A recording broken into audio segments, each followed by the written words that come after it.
Good morning, it's Scott. Welcome to the Tradenet Trading Room. Welcome to a beautiful Tuesday, second day of the week, coming off of what would I say yesterday? Tentative day, a day that really wasn't great trading. I am unable to project my screen. If you, Clifton, could or Gabe could try to get a screen up there. I don't know what it is on my end. I've been trying for most of the morning to get it right and can't get it up there. So maybe one of you could try. Maybe we do have a problem in the room. I know that Clifton was successful with the video player. Hey, Yogi's going to be out today. I wanted to come in just a bit early here, take over. Let's review what we've got going on today. Get you set up for the day. Get you all ready to rock and roll. I want to pay special attention this morning to all of our social media people out there that join us each and every day. Thousands of people join us. Thousands of traders from across the globe through Facebook, Twitter, Instagram, YouTube, StockTwits. Great to have everybody. If you want to come into this room and do what we do every day and be part of the live room without delay, you can do that. Come on in, use the 14-day free trial. Check us out. I think you're going to love it. We've got training this week. Monday, Tuesday, Wednesday, and Thursday this week, 4 complete days of training session. Michael started it off yesterday. He will continue it today at 4:05. And again tomorrow at 4:05, and then on Thursday, a special training day with Yogi in the mentoring session. So good morning to everybody here in the room. Great to have everybody. Let's talk a little bit about the markets, about where we've been, where we're going, and what is happening out there. We'll start with Asia. In the overnight session, Asia was up and up. Nikkei was up 25 points. Shanghai and China up 76.84. Hong Kong Hang Seng up 368.53, up 1.32%. Shanghai was up 2.18%. Nikkei was kind of flat, up 0.09%. All three green in Asia, and in Europe, all three red. German DAX down 22.09. FTSE in the UK minus 47.91. CAC 40 in Paris down 5.59. So relatively flat in Europe, up across the board in Asia. That's 3 markets up, 3 markets down. Putting pressure or keeping us really consistent here in the United States. S&P futures this morning down just 11 points. S&P futures down 2.75. NASDAQ futures down 12.25. Now, in the scheme of things, we look at that and say, it's a push for the day. Oil up 42 cents to 52.67. And you look at gold this morning, gold down $10.80. Never made it to $2,000, down to $18.40 per troy ounce. Well, what's happening out there? Futures turned negative. We were up higher this morning, and that's a big deal. Trump administration out this morning to expand the COVID vaccination here in the United States to everyone 65 and older. You can get it right now. Get out there and make it happen for yourself. Parler, as you know, suing Amazon for withdrawing support for the U.S. Capitol from the U.S. Capitol riot. Parler, of course, is the not one-sided, but strongly moved towards the Republican side for posting their thoughts and means on that website or on the social media platform. Citi downgrading NIO, saying that the Chinese EV stocks may have trouble challenging Tesla in the long run. So we'll see how that plays out. Of course, I've got LI up here. NIO up here, Tesla up here. Tesla might get a little bit of a bump today as we go out through the day. So that's kind of it where we're at this morning. We've got mostly just a flat market. And listen, in the flat markets, as you know, you need to be very, very careful here this morning as we have a flat market. Okay, important notification regarding the webinar. Desktop application share will officially stop January 12th. It may not affect, okay, screen sharing. That's where we covered. Okay, so we've got an issue perhaps today for the day from Webinato, and we've got to do a step-by-step guide here. I will do that. Didn't think it was going to happen like we normally do with us, but we're going to get through that. So if you'll just look at your screens, that's going to be a problem for the day. Hopefully Meir can get on. If not, we're going to have to go through this process today. I will follow that, see if I can get back up to make sure that we are solid for the day. But nonetheless, we are here. We'll be calling out our trades. We'll see if Meir can get his screens up here, if he's followed those directions, or if not, I'll have to work very very quickly here to do this. Okay, let's say good morning to everybody here in the room. We'll get that going here, and then we will take a look at some of these stocks that I have here and get ready to rock and roll today as we get into the day on this Tuesday here in the Tradenet trading room. All right, Danielle, good morning to you. Sarab, good morning to you. Perfect. Absolutely. We appreciate you joining us here this morning. Absolutely. Yep. It's awesome. Awesome day. Awesome day. Gary, good morning to you. Dean G, good morning for sure. Good morning, Isam. Good morning, Farzad. Good morning, Marco. And Dean, good morning. Thanawat, good morning to you. Shota, good morning to you. Andre, good morning. Could not use, yeah, okay. Yep. Good morning, Mark. And good morning, Janet. Yep. Jordy, good morning to you. Janet, good morning. Fubo, yes, immediate spike. Let's take a look at Fubo. Let's see, Fubo. Yep, big time move up. We'll watch Fubo this morning. Great call. Thank you so much for that. Emilio, good morning to you. Yanni, good morning. And BTBT. Yep, we'll take a look at BTBT. Yeah, nice move up high. We'll keep an eye on that as we go out through the day. Janet, good morning to you. Giovanni, good morning. Alan, good morning to you. Silvio, good morning. Ranjit, good morning. Amir G, good morning. Paul C, good morning to you. From Asia, great to have you here this morning. Sebastian, good morning. Jesus, good morning. Norm, good morning to you. Dennis, good afternoon and good morning. David, good morning. David H, good morning. Green. Nico, good morning. Good morning. Patrick, yep. Andrew H, good morning. Thank you so much. Ahmed, good morning. Tarek, Tomas, good morning to you. Fabricio, good morning. Yep, my charts are not up there this morning. Cass, good morning. Shelley, good morning. Yep. Maurice, good morning to you. Good morning, Maher. Naveen, good morning. Yep. Hello, Jimmy and Mohammed. Good morning. We do have an issue with the projection this morning. I'll hopefully get into that. Hopefully, Meir is looking into that as well. Let's review some charts, and then the sooner that I can get to work on that, the better here. Maybe have a chance for the open, one of us, either Meir or myself, to be able to drive the room here. It is a Webinato issue, not us. We've got two IPOs today, QLI and KUKE. Two IPOs on the docket. Remember, traders, if you have one of the IPOs, you see it come up, please alert us here in the room. We'll try to get it up. Perhaps make a great trade this morning. Okay, a couple of trades here this morning that I really like. I do like this NEO trade on the downgrade here. We're going to paint this one red. This is going to be a NIO trade under 61 bucks this morning. That's NEO under $61. Let's see here. There we go. NEO under $61. The other trade I do like is Tesla over the high here, the pre-market high, which is 836.40. So it's going to be a Tesla long 836.40, TSLA long 836.40. Okay, that one's painted green. And then last but not least, we'll see if LI can hold on here. Otherwise, I'll be trading this Fubo trade probably because of the big move higher. You can see here. Let's first take a look at Fubo on the daily. You can see this daily big spike up like we saw here, going from what 30 to 65 or 60, 62.29, all the way back down. And then today, if you look at this chart on the 5-minute chart, you can see it's up and away. Any pullback towards 30 this morning, we'll take a look at that stock to possibly go long. Okay, with me here this morning, we have got, okay, Michael's had issues last night. Okay. Clifton and Gabe are here this morning. Michael Arevi, my trading partner in the afternoon session, who's going to take you through lunch today. Remember, we have 3 sessions each and every day, traders. We've got the morning session that you're in now. We've got the lunch session, and then we've got the afternoon session. We'll be here to take you all the way through to the closing bell. Michael has got the Michael's got the training today at 4:05. That continues tomorrow.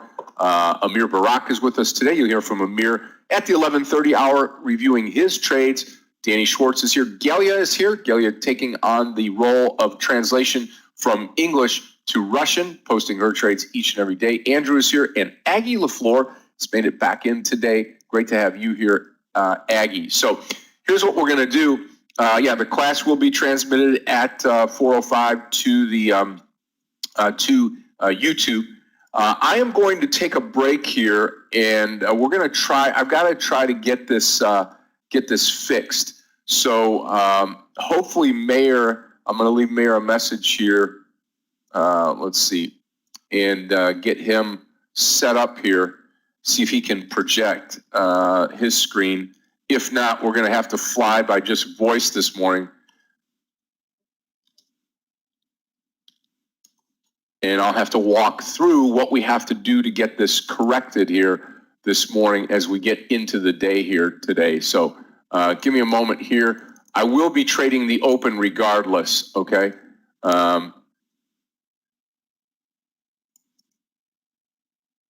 Okay, flash but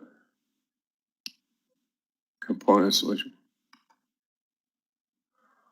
Okay, there are some directions here that I'll have to go through here. I don't want to risk, what I don't want to do is I don't want to miss the open for any reason here. So again, if I'm not able to, or if we are not able to display charts, we will then go by voice.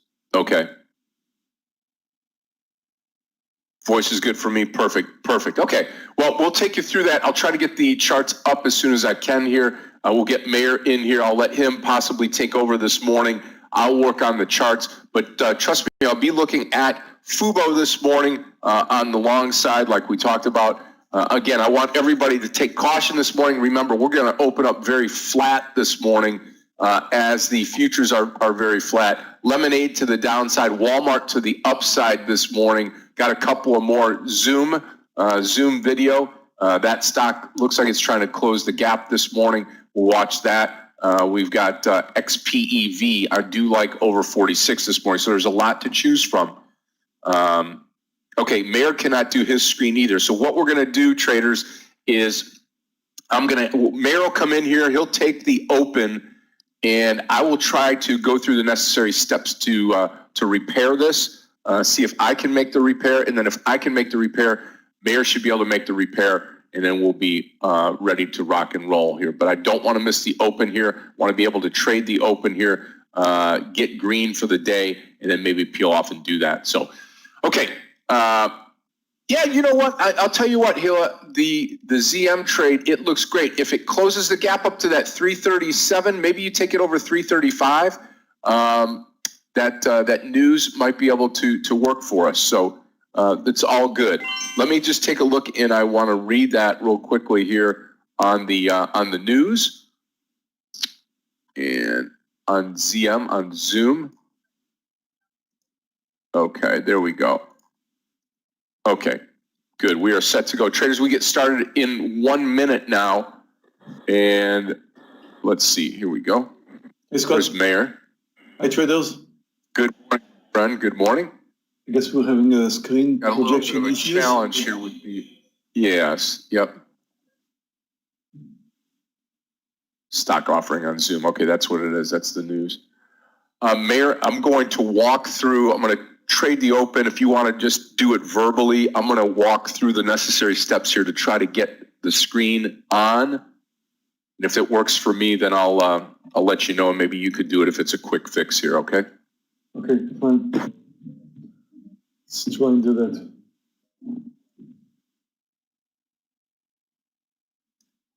Okay, I'm with you, traders.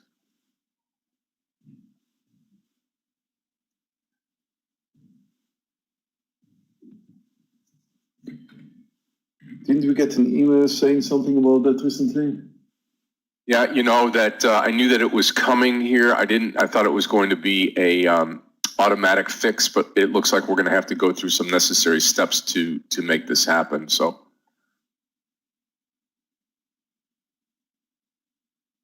well, somebody's got theirs up there. Who is that? You, Meir? No. Maybe Gabe. Okay, let's see. Gabe, that's Gabe's. Okay. Gabe, maybe if you could share two. I don't know how many charts do you have up here? Two. Maybe if you could share two charts, and then Meir can walk you through whichever charts he's looking at. Get them up here. We are live and ready to go.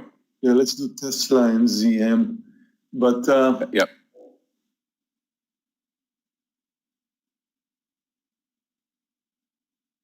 Okay. Remember, traders, I'm looking at that FUBO trade, FUBO.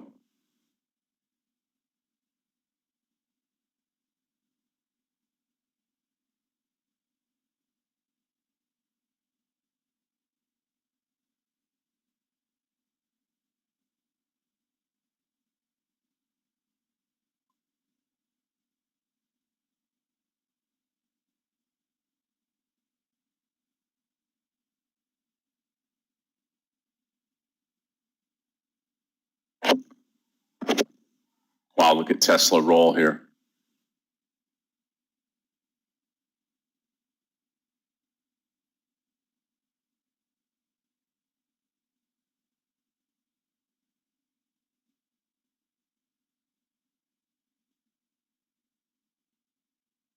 Okay, traders, LI, I'm going to take a fresh trade on LI short here. This is going to be at 32.80. I'll list it here. LI short 32.80.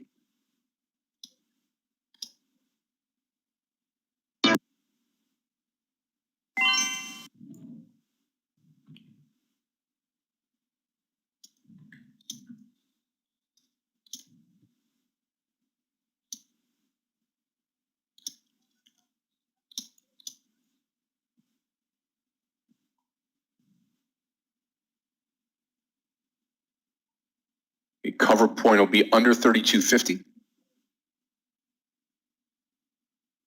Okay, there's the charts, Meir. And then as you trade, just let Yogi know he'll switch them over.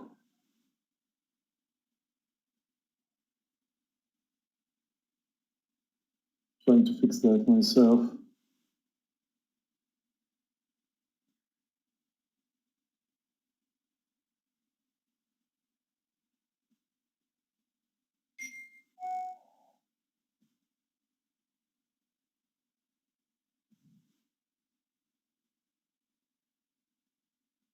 Yeah, it says here that we have to be without any other application open. So that would mean we have to shut down the platform here.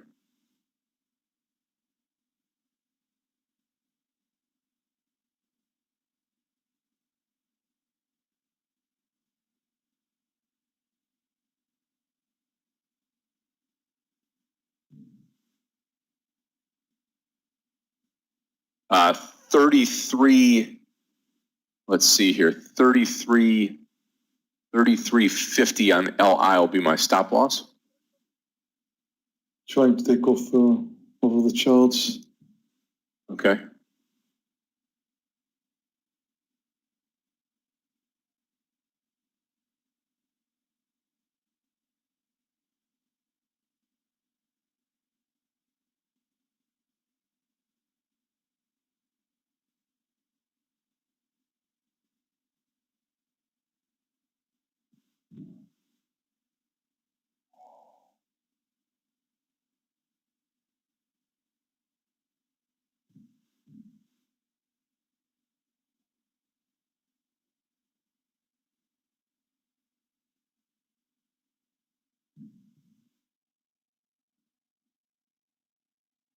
Yep, still sticking in here with LI on the short side.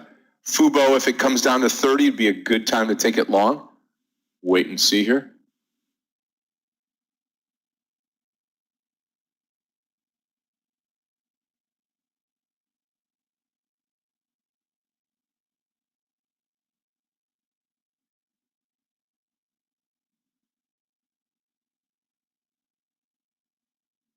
ZM has closed the entire gap up.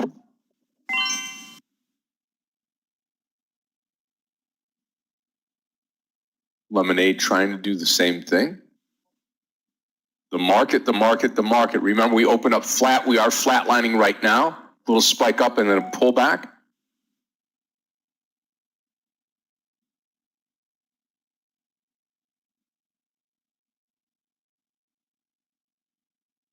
I think NEO will possibly fail here too, under 61.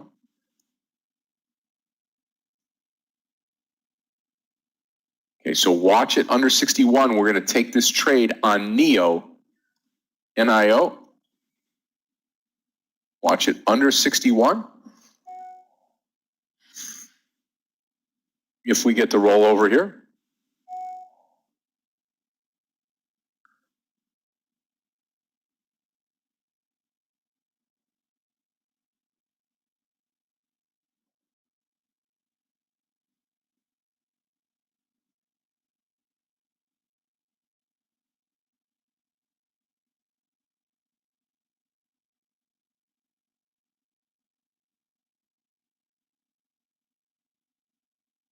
LI, like I said, 33.50.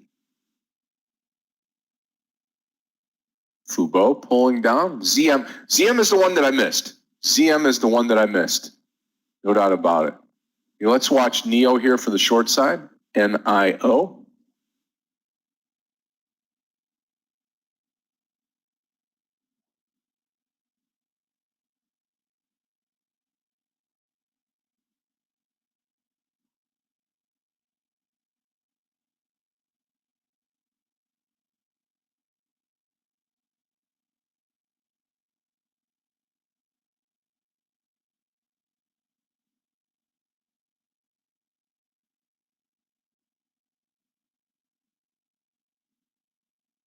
Almost out of the LI trade. That's going to be 33.50 break. I will be out of the trade.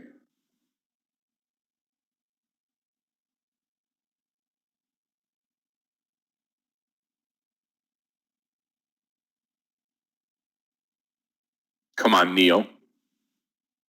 Watching the NEO for the rollover here.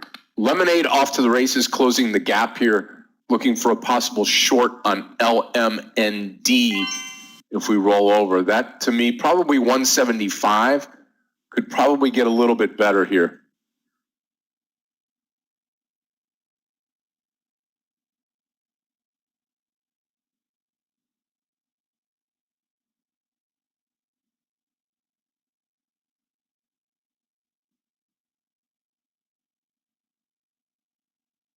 Yeah, it is, Olaf. Yep, the more I look at it here, it's almost 70 cents. So I'm going to take that off of the list here.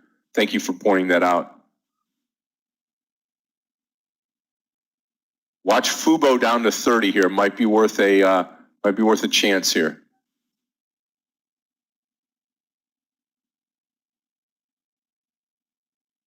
Still in the LI trade. That's right. Still in the LI short trade. LNK.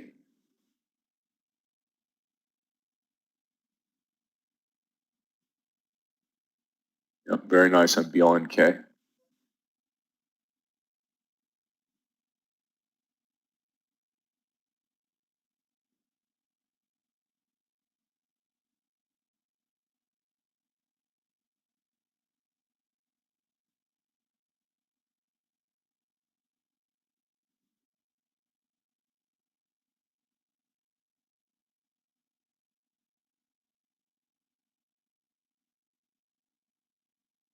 Yep, LI just needs to roll over. CPE. I'll take a look at CPE. TSM looking good. Okay, Lemonade still intriguing here, but just too big a spread. And I'm watching Fubo for an entry, FUBO.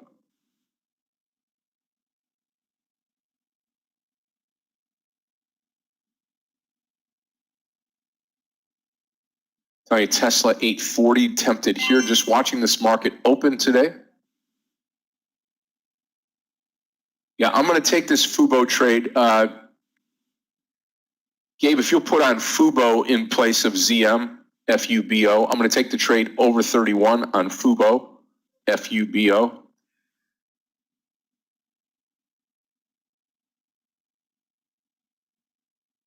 Okay, I'm long Fubo, 31.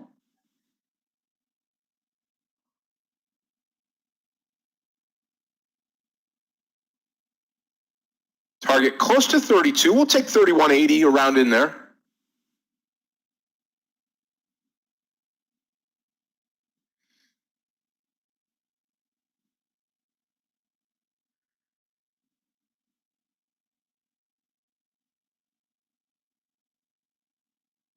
Okay, NEO starting to roll back over.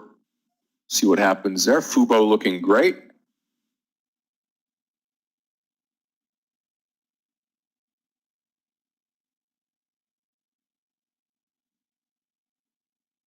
Again, market has really toughened up here. Remember, yesterday we had a decent little sell-off. Today, nothing more.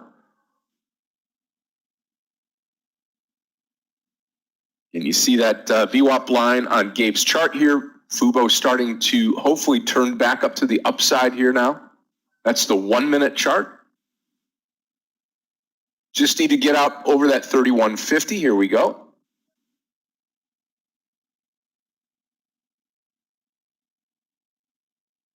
I mean, LMND possibly if it pulls back, but it's just too spready, right? Just too spready. On plug, you're asking to get into plug. No, I don't know. Let me take a look at plug power. Break out of the top candle here. 64. That can't be right. 6402. Yeah, it can. 6430. Yeah, 6420. Right in here, 6420 would be the entry.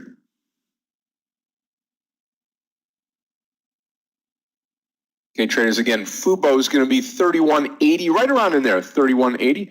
Kook is open, KUKE. Let's take a look at it. That's interesting. It came out so early. And that's probably why, right? KUKE, thank you for the update on it. Is it halted? I believe it's halted already. It's not a good sign. I don't think I would take NEO long today. No, I think it's down, and there's been some, if you look this morning, there's been some news on the EV, China EV sector. I would stay short NEO and LI, long Tesla, right? All right, Fubo coming up to where we need it to be. Again, 3180 on Fubo. Take a partial at 3180, let the rest go. 3180. Yeah, no problem, Aaron. Yep.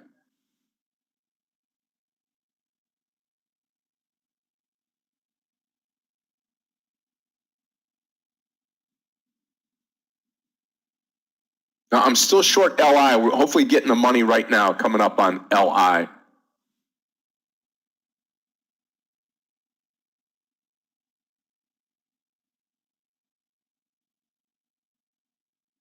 Yeah, right around 3280 is where I'm at. It's actually 3281 is where I'm short.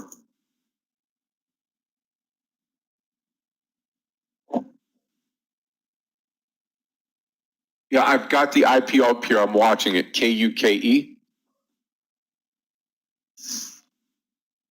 Yep, Meir is trying to fix his, Meir is trying to fix his projector so he can project the screen here in the room. He'll be back.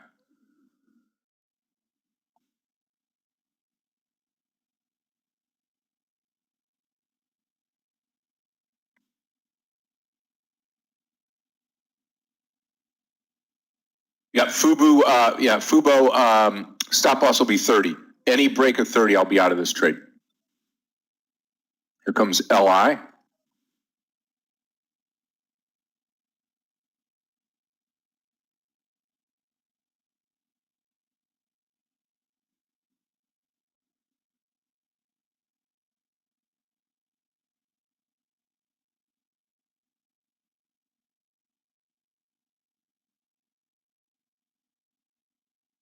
Okay, watch NEO again, $61 on NEO.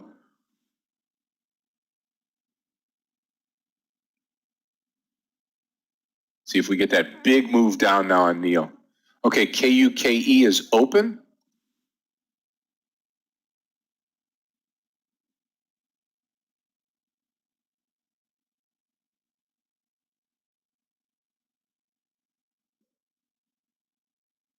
It's all over the place, really.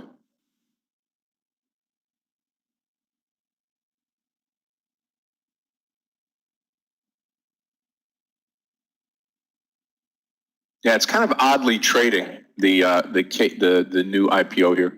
Okay, watch Fubo at 30. We got to get rid of it. Got to come out of Fubo at 30.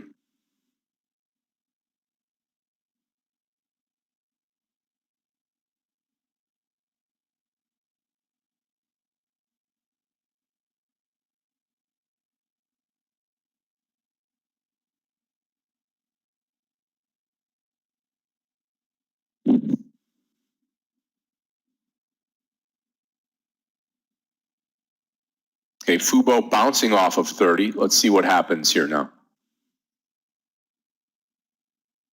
KUKE straight up. No turning around.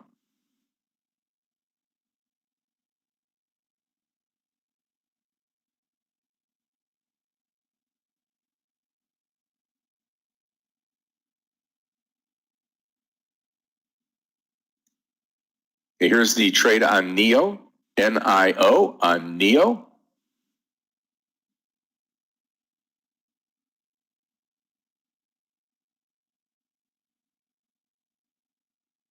Watch for the break of 61 to the downside.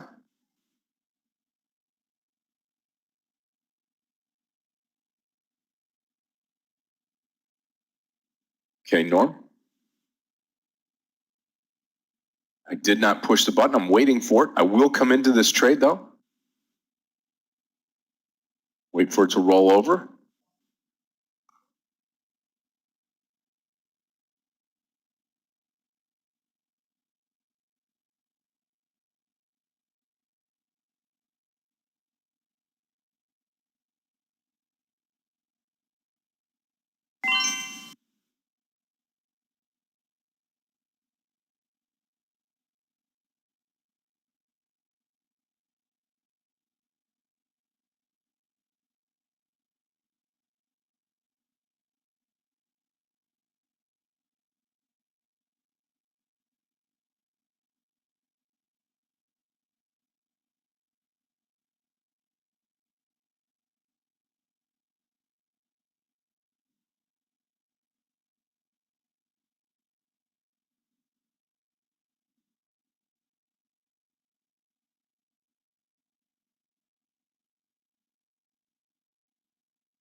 Come on, Neil, roll back over here. Fubo helping us out here. Remember, entry was 31. I'm not long Tesla, no. I wish I was. No, right now I'm short LI and I'm long Fubo.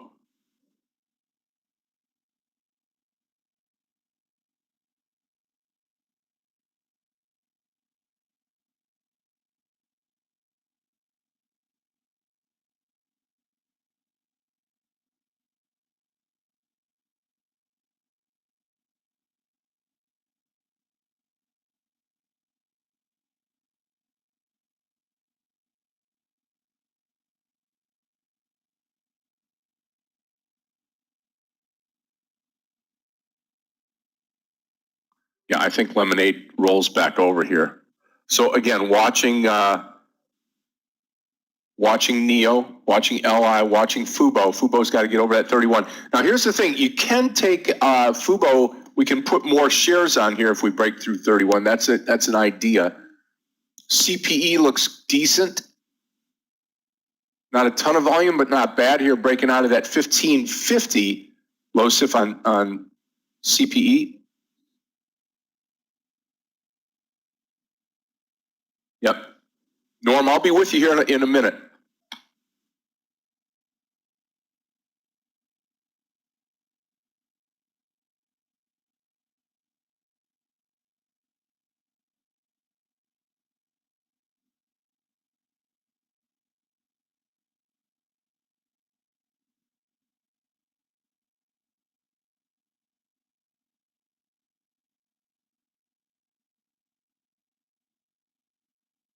Penny to go. Short NEO. Hopefully we get this thing to rock and roll now. Come on.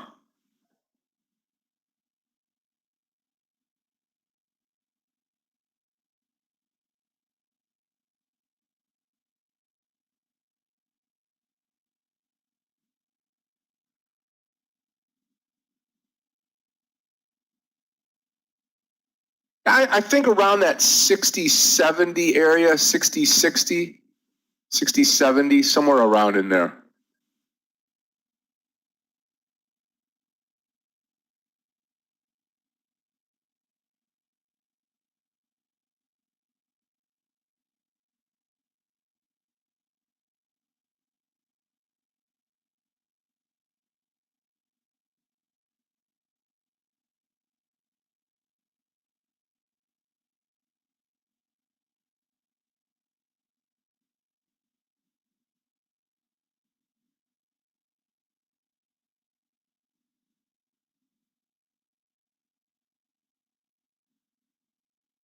Come on, Neo.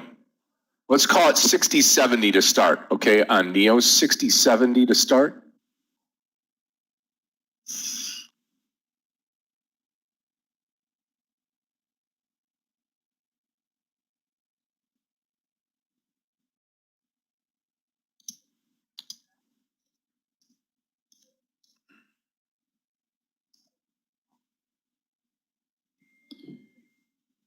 Okay, can I get a sound test?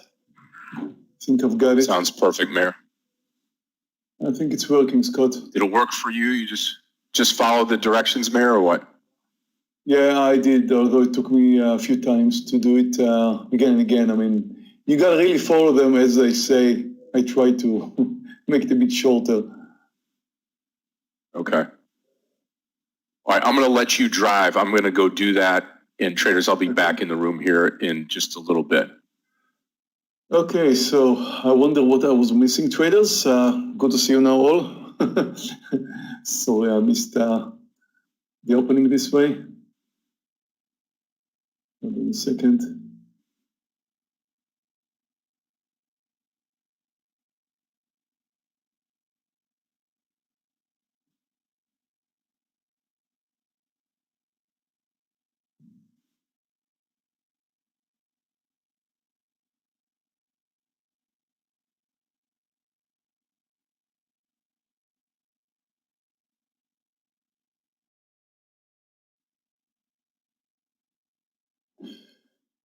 Okay, now I wonder what I was missing. Could be interested in BTBT.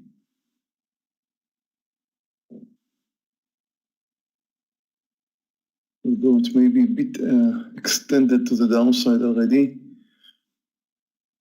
No, I stay away. MARA, let's see.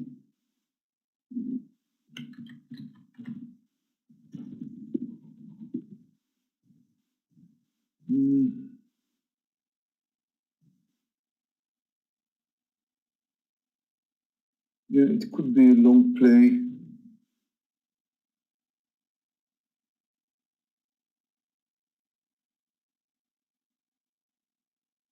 In 3.25.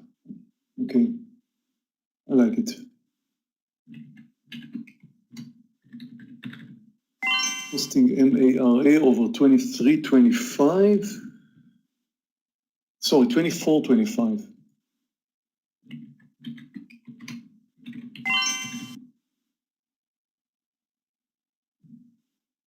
The highs is 37, so I'm assuming that if it's going to move over 25, it's also going to move over the highs.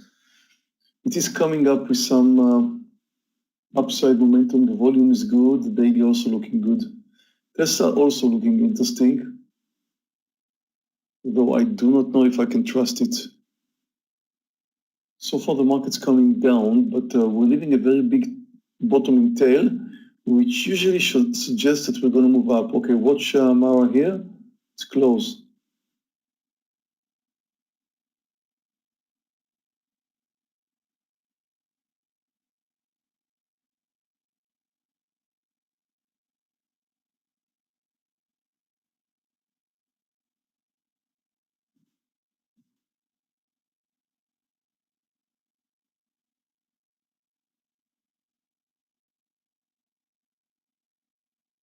It's getting close.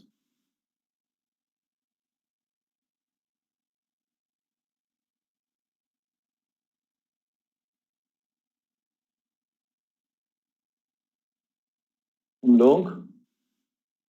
I was expecting it to move over the highs, and it did. You always buy at the point where you expect the next move, not at the point where you have the next move, point where you expect the next move. Definitely not sure about market direction though.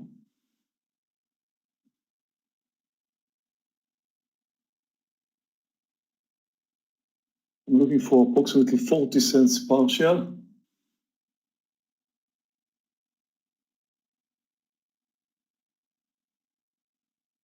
It means it has to be over the 60s, over 24.60.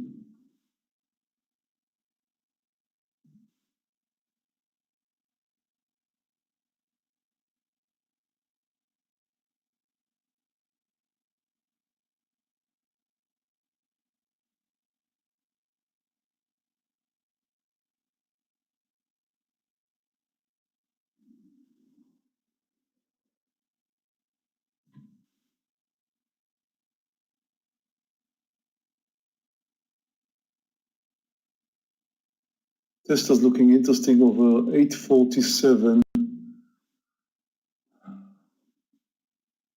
Okay, let's do it. Let's do Tesla, relatively small size over 847.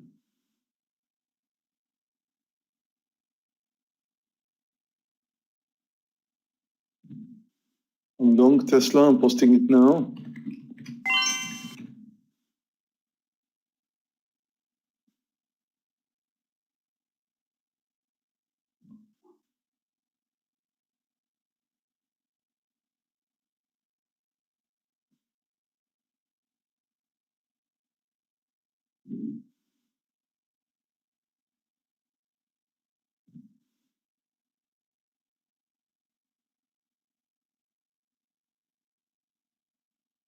Apple is trending lower.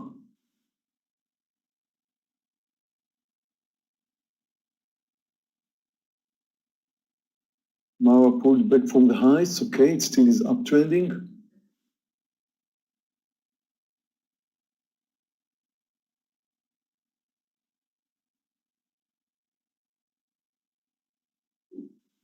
ZM is looking interesting for a short, like the daily of ZM too.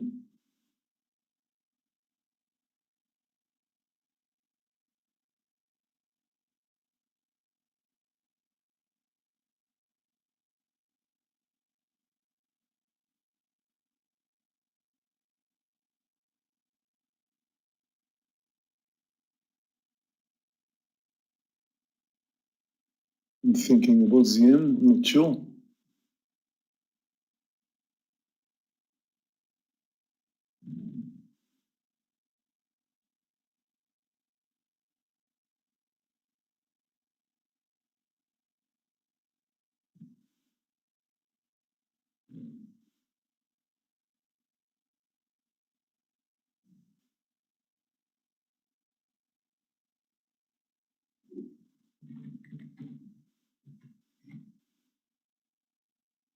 Oku is interesting, it's uptrending. We just had a green candle from the S&P. I wonder if that's going to change the direction. It started red. Let's see.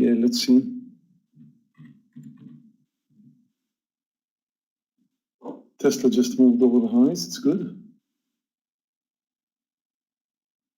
We have 1.5 points. Okay, now finally moving over the highs. Let's see if it's over the 60s for partial.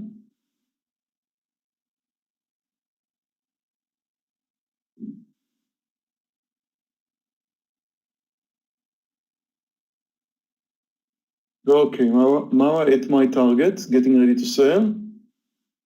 Any sign of a pullback? Now, sold at 69, a bit more, well, actually where I planned it. Got my partial in Mara, hope you did too. Trying to get more from Tesla here. Although it moved over the highs, it's not quite enough. It should draw in some more buyers once it moves over the highs.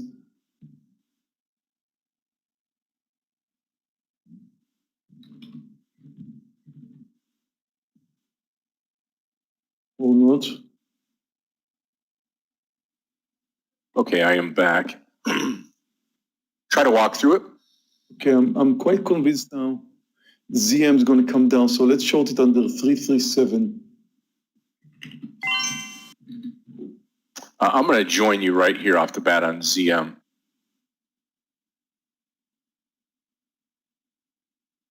Those of you that are in the LI trade, I have been stopped out of LI.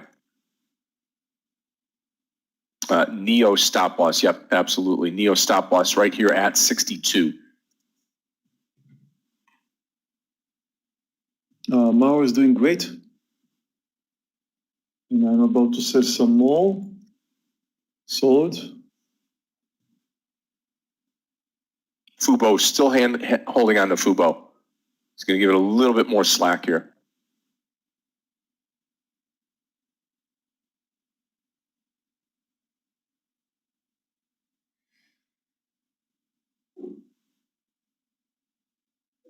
Okay, Tesla. Okay, Tesla.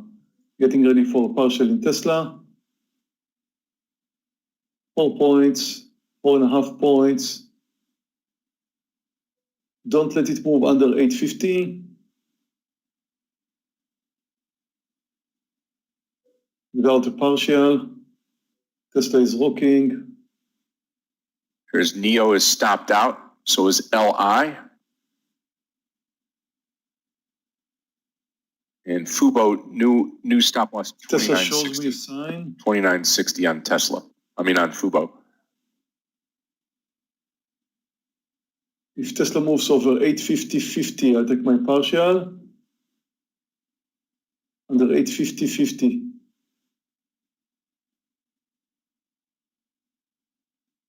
Got my partial in Tesla.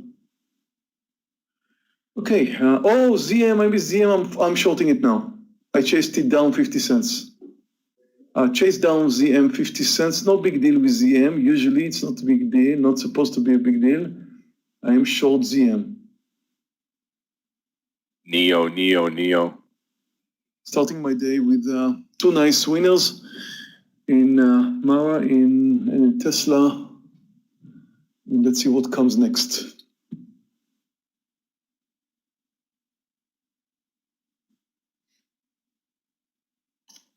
There's one winner, two losers for me. Seems like the same thing happened yesterday. Scott, did you get it done? I think so, Meir. I think so. We'll see after we make the transition. Yeah, no, go ahead now. All right, let's now. try. Take it over. Let me try here. There's nothing specific here that I need to use right now, so you can definitely try it out now. Oh, it keeps going round and round, sharing the screen. Could not connect to the live room. Same stuff. Okay, I'm gonna go try again, Meir. Put yours back up. I'll be right back. Did you download the whole platform again, the Webinator platform once more? No, I just downloaded that the file. Okay, so at one point I downloaded the platform again, and I don't know, it worked out somehow. Okay. All right, I'm gonna go do it again. I'll be right. Just close everything and try it without.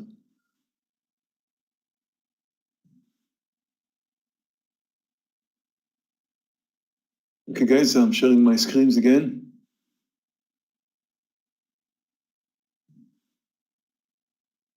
Yeah, got it.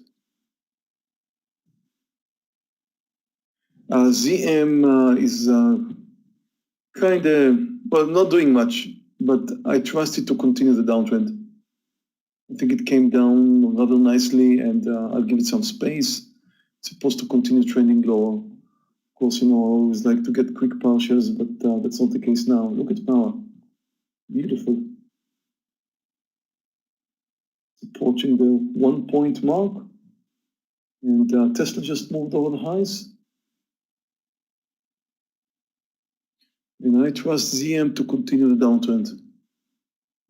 PTON, let's see.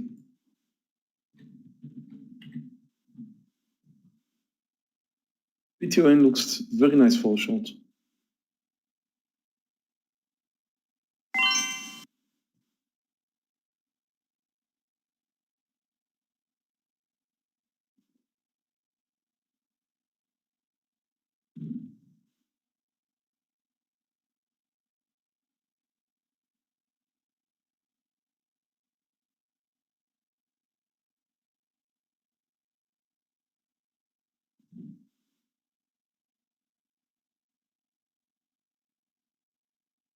So the market came down earlier and then bounced up, leaving a bottoming tail. And question is, of course, what comes next? Because we're kind of going sideways. If you look at the way the market opened today, the first 20 minutes or so, it came down, 25 minutes, it came down. So it's very, very hard to anticipate what the next move is going to be. Here comes ZM. Trusted it to continue the trend, and so far it does. Yeah, we're already short I don't know, I'm already short ZM, Patrick. I shorted it just around here, a bit higher.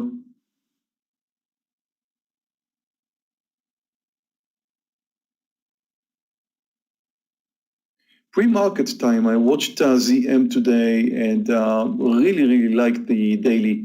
Assumed that it's going to come down. Can't remember if I posted it as one of my picks. I should have, I think. Let's see. Yes, definitely. I have posted three short picks today. One of them is ZM. I saw it pre-market time. Really liked the daily. Wow, PTON did really move nice.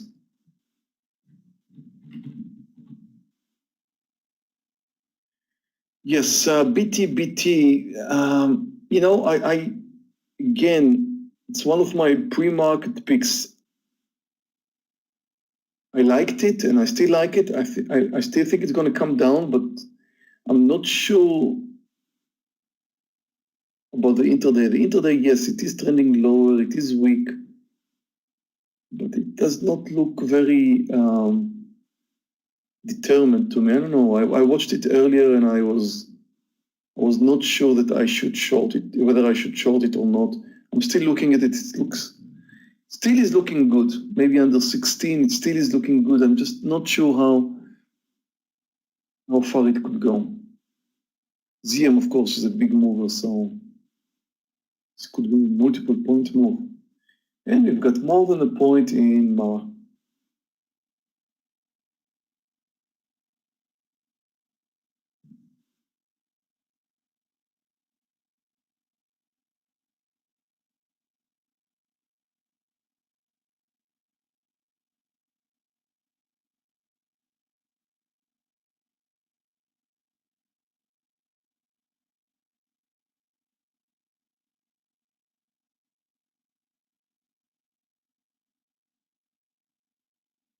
What a beautiful mover. Look at this Meir thing. Wow. It was not my pick. Sarah posted it from Trading Room here, and just liked it.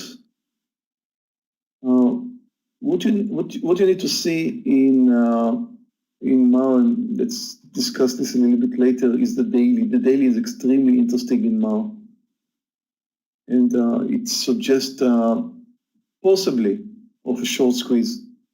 It's clearly a very clear short squeeze behavior in Meir. We're going to talk about it later.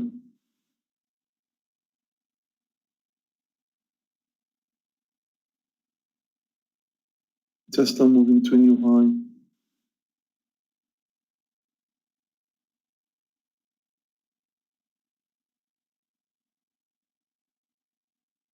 I've got 200 shares in Tesla, and I'm going to sell 100 soon.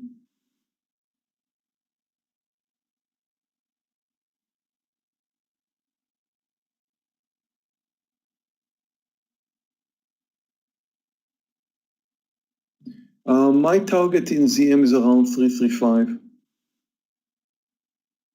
Actually, under 334 something. Okay, traders, I am back. Yeah, second IPO, nothing. So 2 IPO busts today. Sold some more Tesla. Try and get it, Scott. All right, let's see here. Install. Save. Yes. Yes. Launch. Region. Okay, yeah, I just have to set up the region now. Yep, it'll work for me now. Let's try this. Oops.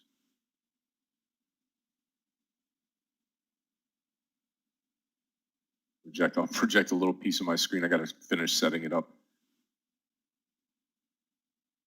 There we go. Okay. Yeah, you got it. It's working. Thank you, Meir. Okay, so I take over again. We're good. Wow, Tesla. Wow. Having some issues in ZM, but I should trust it to continue lower.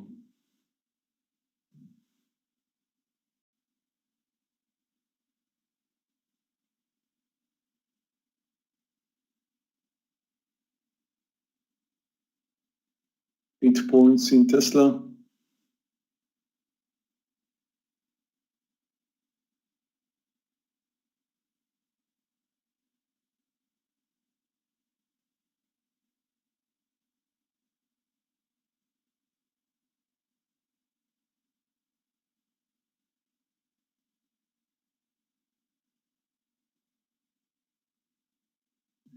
Let's see WFC. It was on my list today for a long. Well, no, it's not a big mover.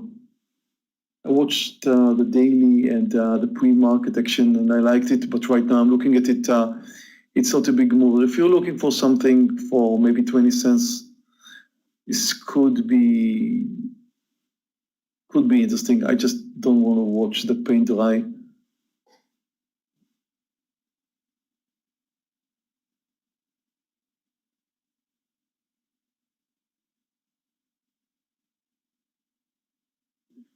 Roku is looking interesting for a long.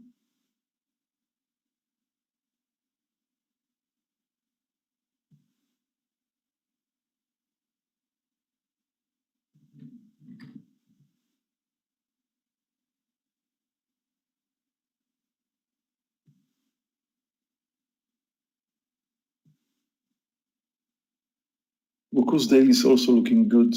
Quite a nice upside momentum. It's a bit spready though. I'm not that interested in the way the intraday formation of Roku, but if you are, you could consider going long over 415, I guess. Okay, I think ZM just pointed a stop at 340, over 340. Just bounced from the 340 mark, and that should be our stop loss if it moves over.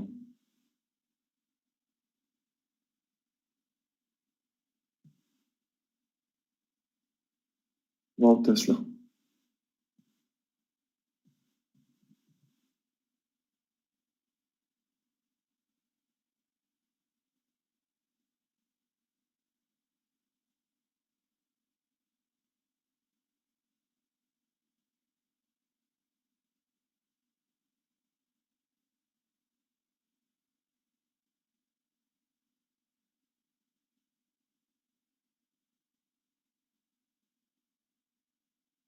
Market still looking for direction here. I don't see any clear move.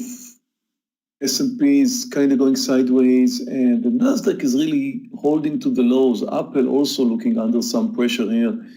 And if Apple is going to move to a new low, you should follow this. And well, I guess it's going to pull the Nasdaq down.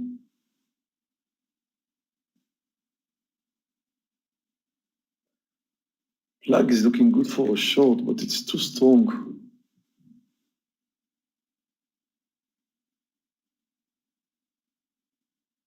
And it's up 15%, so this could be a profit-taking opportunity.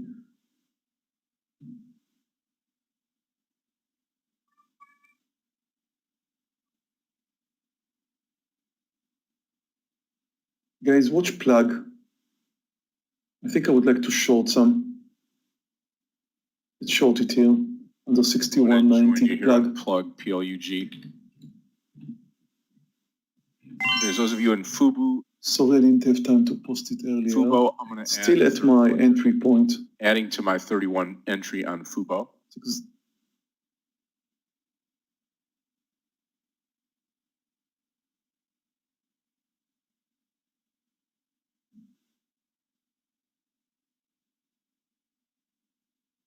The stock is up 15%. You could expect some profit taking. The question is if it will last, how long it will last. Because the danger in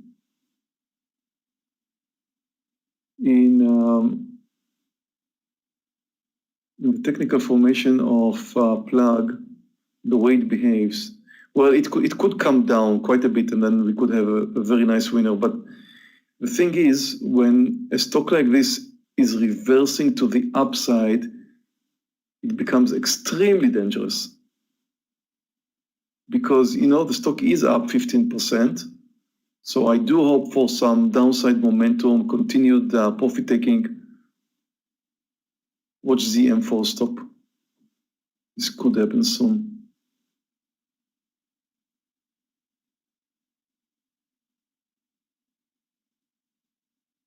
But any pullback, like this one, for example, in plug, you never know where it's going to take you. That's the risk in these high flyers that you short them.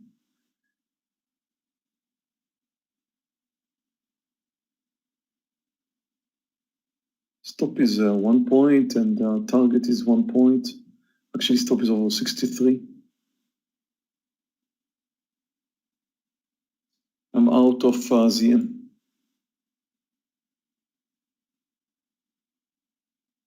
Never losing trade in ZM.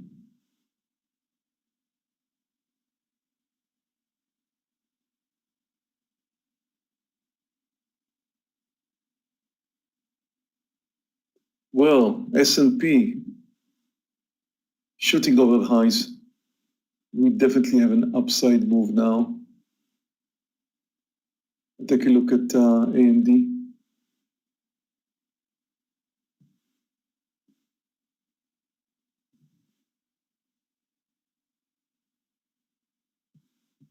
AMD is usually a very boring stock to trade. Daily looks fine for long, but the stock is trending lower today, so I wouldn't suggest you do anything about that. Tesla, 16 points and going.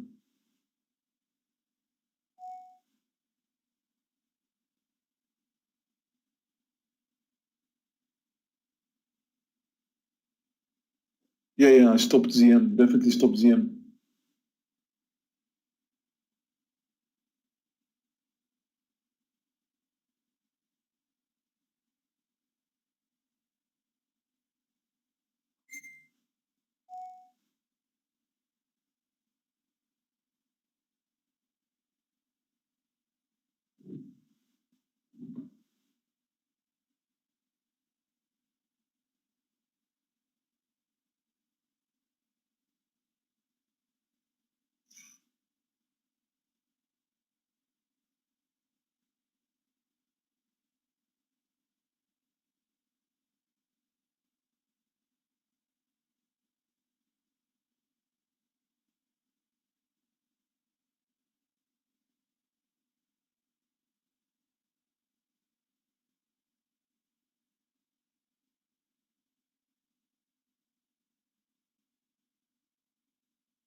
Okay, traders, if you're in the Fubo trade, target is going to be 3160 this time, 3160.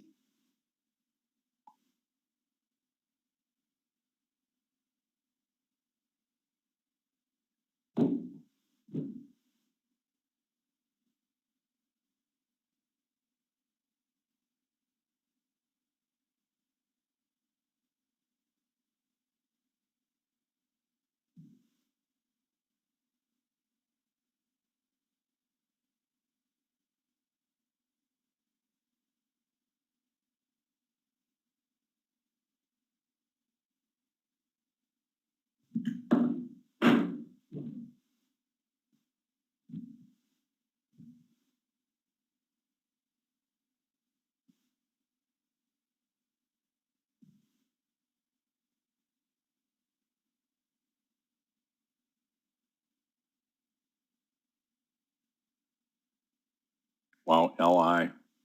Never stopped after we got done shorting it, just went straight up on LI. Fubo back to 31. Can't get its traction here.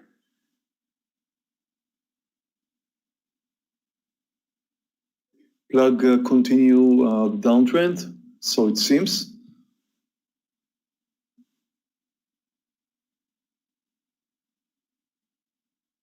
Target should be under the lows.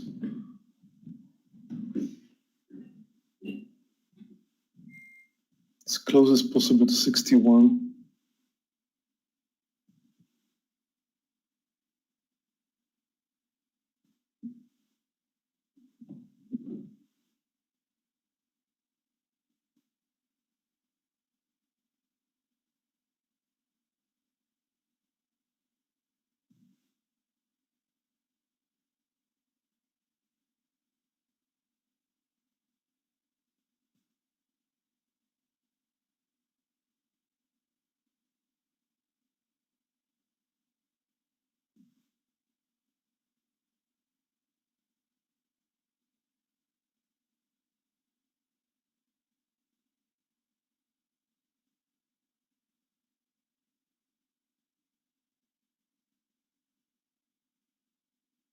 You know what, Shelley, I haven't looked at it today on DDD, but I will. I mean, I think anything under this 25, like where it's at now, could be shorted. Let's wait for it to pull back up. Yeah, I'm into the Fubo trade big time now. So let's just see if we can get this to move. How about the trade that we called in the pre-market today, XPEV? Take a look at XPEV. Incredible move today. Them I like White. White is looking very nice, both intraday and daily. Stay away now because still not sure about what's going on in Plug, but I think if Plug was in a safe place, I probably would have joined you here in White under 25.50, and it just triggered. I'm just watching it, wondering what's going to come next, but it really looks nice. And I like the daily too.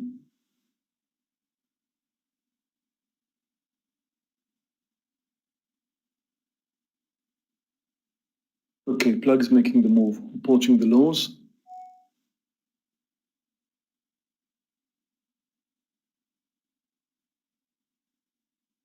Here comes the lows. Under the lows, just touched my target, really was kind of close to my target, really didn't really.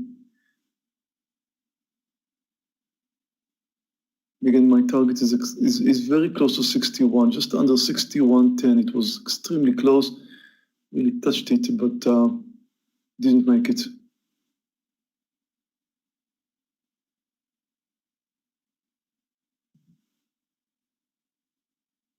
Let's see what's coming next. Tesla keeps moving. No one can stop Tesla. No.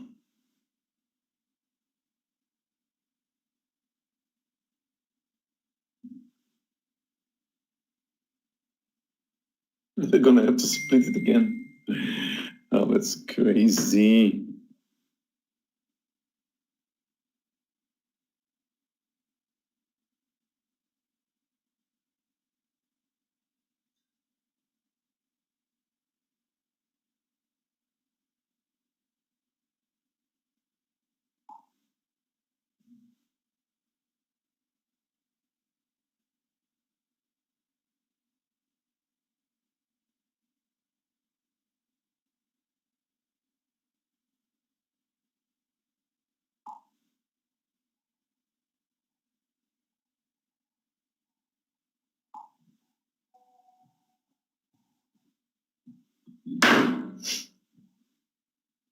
Okay, Plug at my target. Let's see if it can comes down under 61. If not, we'll have to take the partials here.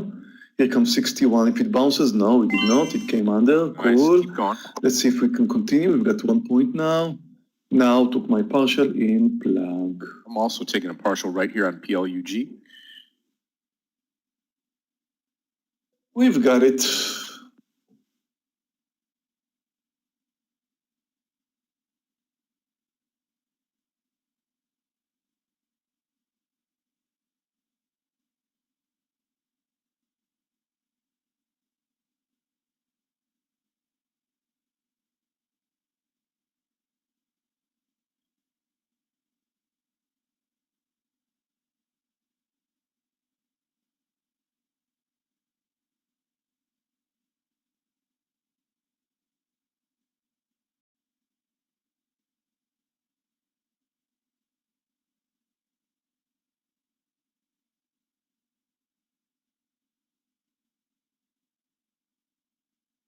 Tesla at the top of the day. Fubo trying to move to the top of the day as well. Right call on DDD. Shelley, now approaching $24.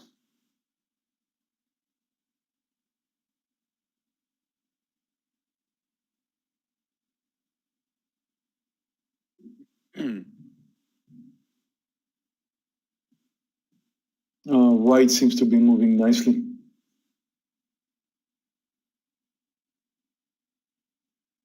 Market up and away.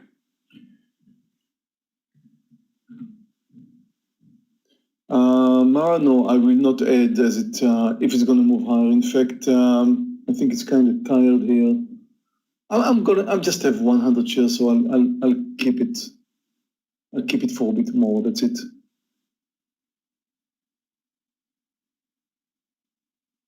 Wonder what's going to happen to ZM.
The S&P is green, not much, 0.2%. Nasdaq just barely in green right now. Here comes Fubo finally. Although the S&P is trending higher, it's hard to say if it's going to continue much. I mean, just up 0.2%, so everything can happen.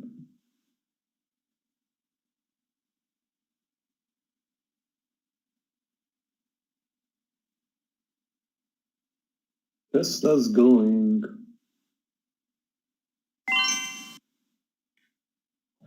18 points and going.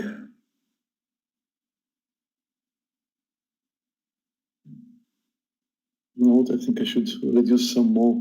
I've got 100 shares, but probably should reduce some more once it moves to new high. It just did. 19 points. Let's make 20 points and sell some more.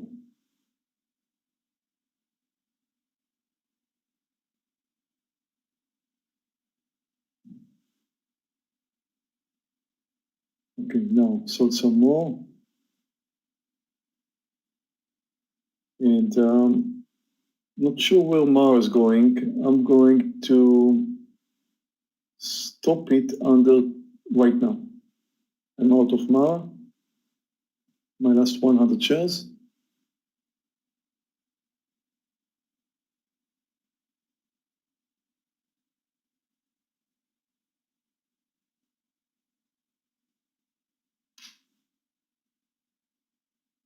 Okay, traders, I'm going to take the partial here on Fubo just over 32. Got a lot more than what we thought we would on this excellent trade. Had to wait for it, but now blasting off the top, looking really, really good here.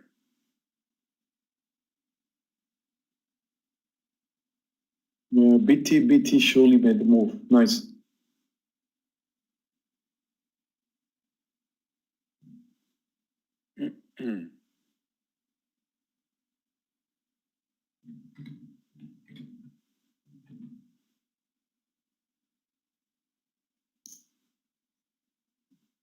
was the trade in Fubo, Scott? Fubo long took Fubo long a while ago, actually this morning at the open, and just got it to where I needed it. Oh. The first one was, I think, at 31 is where we took it. It's pulled back down to 30 and then absolutely picked up pace here, now blasting off the top.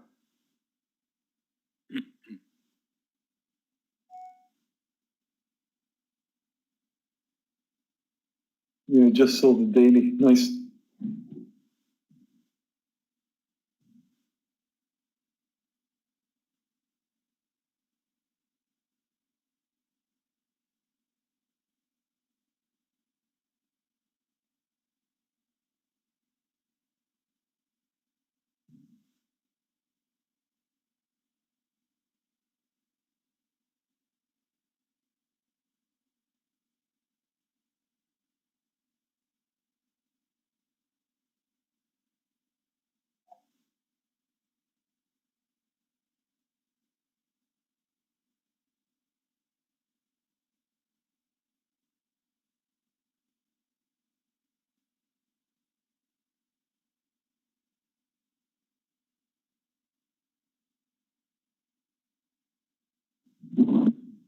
How's the corona status right now in Florida, Scott? You know, it's still wide open down here. All around, you know, you can go to any bar, restaurant, and do anything that you want. I think recently here with the people taking the vaccine, it's even gotten better. But at the same time, you still have people that are cautious and staying at home. They just here, Meir, they just released that anybody over 65 and over now can take the vaccine. So it's starting to open things more up, and still pretty good. And we've been able to contain, for the most part, we've been able to So if you're contain the breakout or the spread of it. So if you're 65, you could just make an appointment and have Absolutely. Yep. Absolutely. it? Yeah, they just lowered that. In fact, that just went into today, I think, yesterday or today. When is your second one coming up? In less than 2 weeks now. Interesting. I'm going to have my second one in like 10 days or so, 12 days.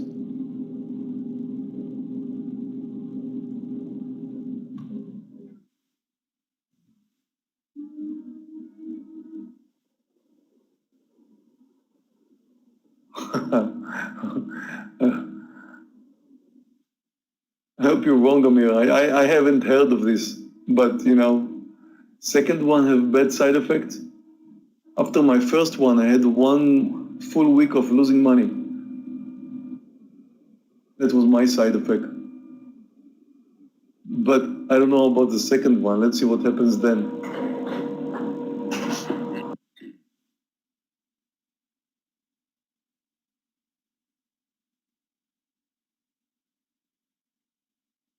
Okay, traders, looking for another great trade here.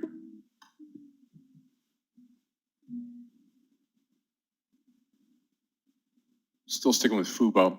Just a quarter of the trade left on Fubo.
Wow, LI, straight up on LI.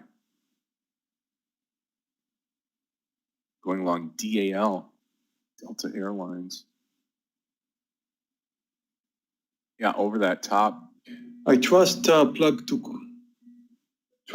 continue the downtrend, but if it's gonna move over 62, 260, I'll stop it.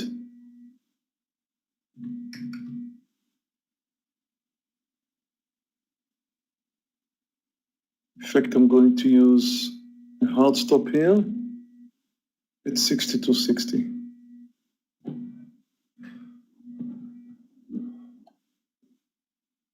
And I think Tesla is getting tired too. You know what? I'm going to close Tesla here. Closing Tesla, out of Tesla.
I still think Tesla's got more in the tank for sure. Yep.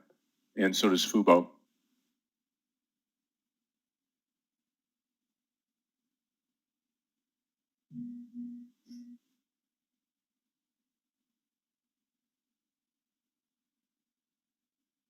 Yeah, watch ZM at that 337.71. That's yesterday's close.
Okay, Jimmy, you take care of yourself. Have a great rest of your day. See you tomorrow, Jimmy.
out of plug.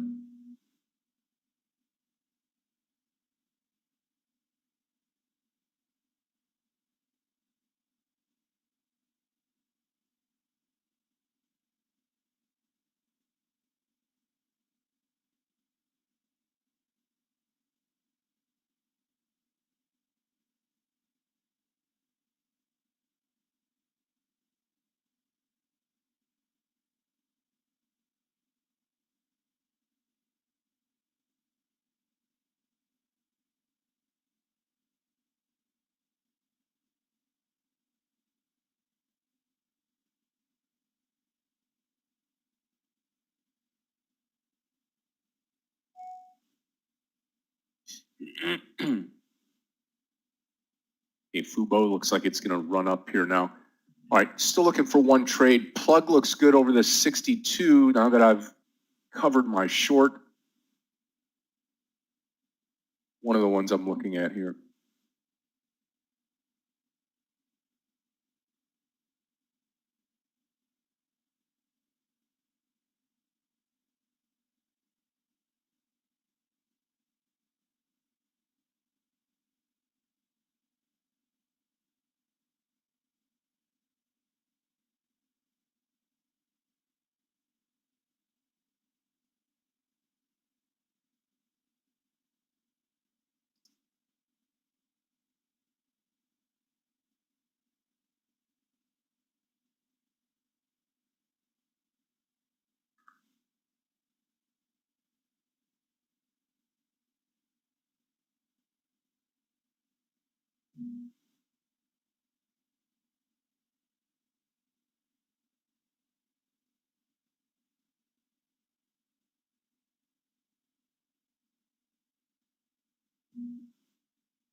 Well, traders, I'm done trading for the day. I'm going to finish my day up $5,795. Well, not bad for a little bit more than 1 hour. And, you know, it's a nice green day. Let's have a short recap of my trading session today. My first trade today was Tesla. Now, take a look at Tesla. A very, very clear uptrend. I mean, there's nothing special about it. It is Tesla, and it is uptrending, and everybody's buying Tesla recently. You probably talk to some of your friends, and I mean, among the first questions would be, should I buy Tesla now? I mean, who's the crazy person who's buying Tesla? I am. I just bought some, right? But I sold them too. Now, the reason I'm buying and I'm selling is because I don't trust Tesla, and I don't see any reason why Tesla should go sky high. I mean, fundamental speaking, there's no reason for Tesla to move higher. Actually, there's a very good reason for Tesla to crash down, but that's not the way the market works. The market works according to, you know, if you have more buyers than sellers, then the stock is moving higher, and they don't really care about the price. As long as they can put some more hot air in the stock, they're doing that gladly. They'll just keep buying. I wouldn't go sleeping with Tesla, but I would definitely day trade it because everybody else is buying it. And when Tesla is trading higher, you should add to the power of the intraday traders, you should add the fact that investors, long-term investors are buying. Everybody else who's interested in Tesla, they're just buying and buying and buying. Why should I care?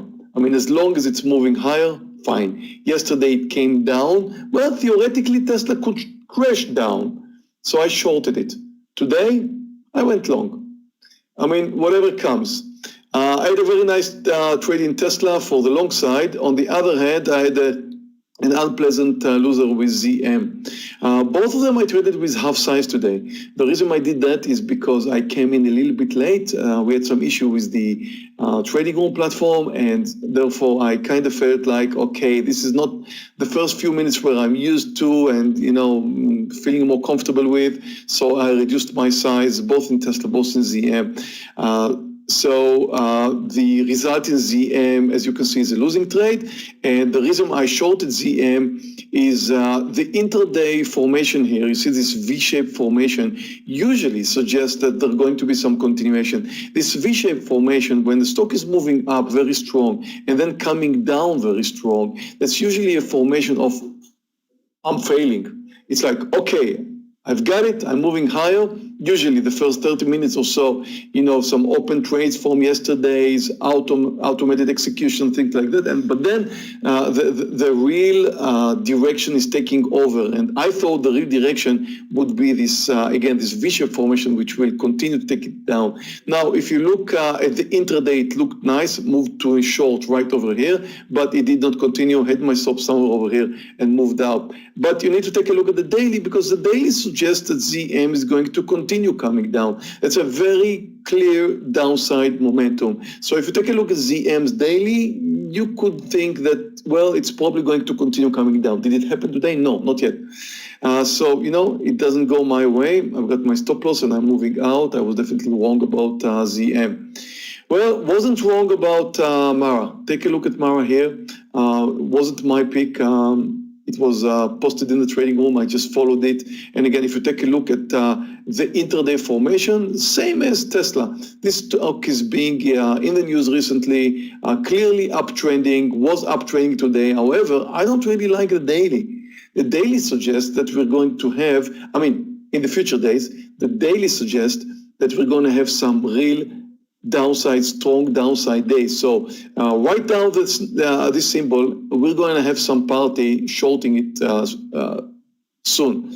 However, you don't short a stock which is up way too much and continues to move up because that's a clear indication of what could become a short squeeze.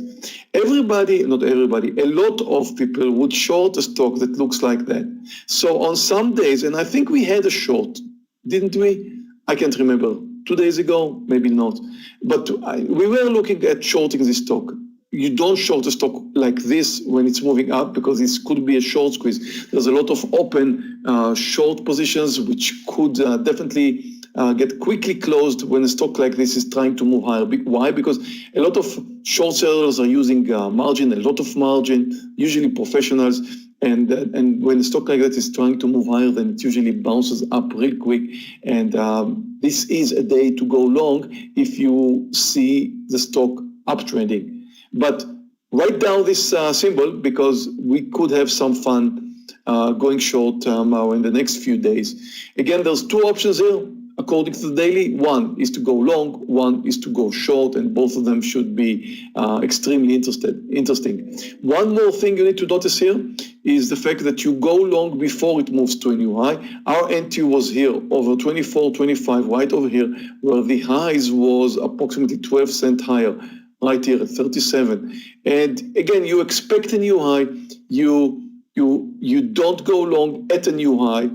You expect a new high, and that's where you go long. Once you go long over the highs, that is something that novice day traders do. And then you are usually chasing the stock up, buying at expensive price, and you just need to expect it. My other trade, last trade we're going to talk about today is plug, and again, plug was trending lower. My entry point was here, and I got my partial and a little bit more than that, but definitely should have been shorted earlier, probably somewhere over here. This could have been a very, very nice trade if I would have just found it earlier, and I did not. But now you need to take a look at the daily of plug to understand why it should come down, and here's the reason. If you look back just a few months ago, 3 months ago, the stock was trading at $7, $8. And recently it just got to $65. So when a stock is moving up, another 15%, just like it did today. And again, short squeeze all the way, like this day over here, yesterday. And then definitely you have opportunities trading it for the long side and for the short side almost every day. So today, after bouncing up another 15%, this is a profit-taking day. And when you take a look at the intraday and it starts slowly descending, moving lower, trending lower, you could join it. Yeah, we did. Now it's just going sideways, and of course I'm out of this trade, but it worked out fine. And anyway, just keep following. There's, again, two options here. Another short squeeze where you could go long, or a very big downside day. Very likely tomorrow you're going to find plug just right down this symbol, gapping most likely after this. I mean, if this downturn is going to continue today, you're likely to find plug gapping down tomorrow 5-7% or something like that. So it could be a gap and go. Now, I wouldn't put my money where my mouth is because I'm an intraday trader and I'm looking for an intraday move in plug, but just keep watching it. It should be interesting. Tomorrow too. So again, always watch the daily. Always try and figure out what's going, what is about to happen. Now take a look again at the daily of plug, and I'm going to put up here a stock that we had some fun with in the past few days, and I noticed some of you traded it for the short side today, which is BTBT. Now take a look at the daily of BTBT, and it's kind of reminding the same formation as plug. Now, if you think that a stock like plug can continue moving higher, you're probably wrong. Probably is not 100%, but probably is very, very, very likely wrong. This stock is very, very, very likely to come down. I don't know how far, 50, 45, 37, it will come down. Look at BTBT. We had the same issue a few days ago. Stock started at $4 just a few months ago, then spiked up to $33. And since then, down 50%. Now, this 50% is likely to happen to plug here. Maybe plug is a great company. I don't know. I don't care. But if plug just moved into $65 after starting at $9 or $8 just a few months ago, 3 months ago, it's not likely to stay here. And I don't care what the reasons are. Maybe it's going to continue sky high. But until then, we're going to have some interesting shorting days. Now, look again. We talked about it when BTBT was here. Actually, the first day down was the day I shorted it. And then we had several short days. I also remember one long day. I think there was a kind of an intraday short squeeze there also. Anyway, lots of fun when a stock is moving that much. So just write down the symbols. We could have some fun with these ones. So anyway, it was an interesting day. Not a huge upside day, had a better day yesterday. But it's nice to finish with 4 trades, for which 3 in green, 1 in red, and just a nice green day. Thank you for watching, traders. And if you're on YouTube, if you don't mind giving us a thumb up, right here, the button, and that will help our channel, help more people like you join us. And the more we are, the more opportunities we find, and the stronger we are, the better we are. So let's give some more people the chance to join us. It's good for us, good for you. And thank you all for joining today. And I'll see you all tomorrow. Bye, traders. Meir, have a super night. Great trading today. And good to have the platform back performing. We'll see you tomorrow morning. Enjoy the evening. And traders, if you'll give me just a moment, I'm going to start in on getting my screen all accounted for here and ready to project. Okay, let's see here. Region. So I need to, okay, here we go.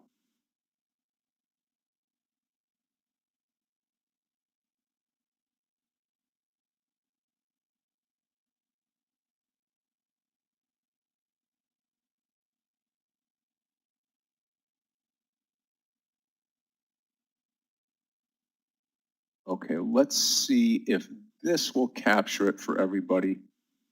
We should be all set to go.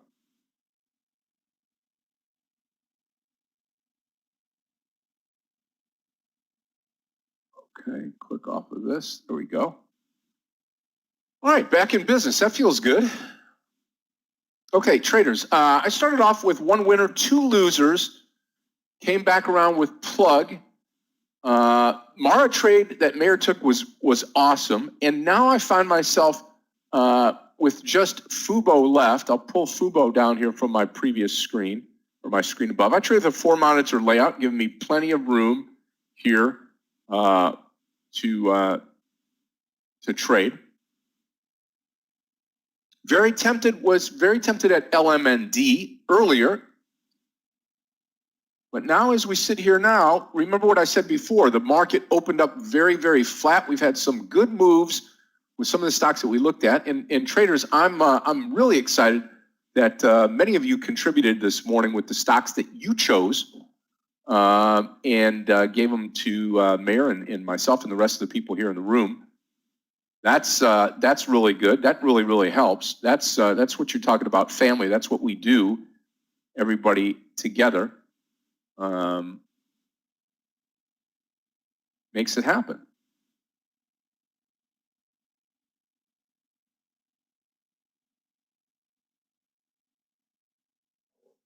Okay, perfect.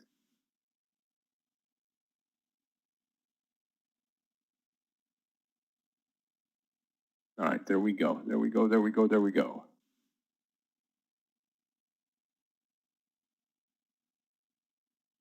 Mm-hmm. All right, take a look at plug, Amir. I will take a look at plug again. I mean, I like it right here. Remember what we said, over 62 was great. Over 63 may be even great right now. I think if you look at this, if you look directly right here, this 63.30, I think you could get in there. Let's see if it pulls back to 62 first. Okay, Danny's taking a trade in BMRN. Let's take a look at BMRN, and I'll put plug up here on my other screen. Got that? Yeah, I love that trade. Under 80. Let's take a look at BMRN. BMRN. And here's the level 2 here.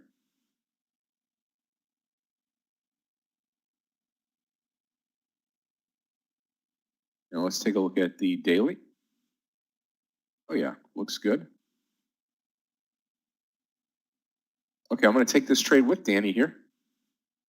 Shorting it under 80, about a 7 penny swing. I mean, 7 penny spread. Got some good support here. If you're reading the level 2, well, that just kind of dissipated here, but we'll see what happens when 80 comes on deck or if we go straight through.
Nothing yet. Just kind of bouncing here at 80. Keep an eye out for it. Plug is pulled down. That's a good thing. Let's put plug where LI is, and we'll put LI up here on the other screen. And let's call it 62.50 now on plug, okay?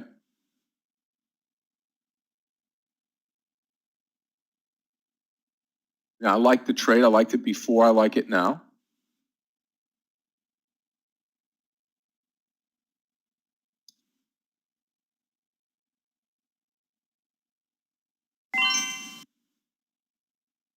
Okay, I'm long the stock here. Okay, long the stock of Plug Power. Target's going to be probably 63.20, 63.40. Take a look at BLDP, Mohammed. Yep. Let's see, BLDP. That looks good right here. 33.70. 33.70. Okay, let's watch, continue to watch for our plug.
Good morning, Scott, Meir, Amir, everyone. May I get the sound test, please?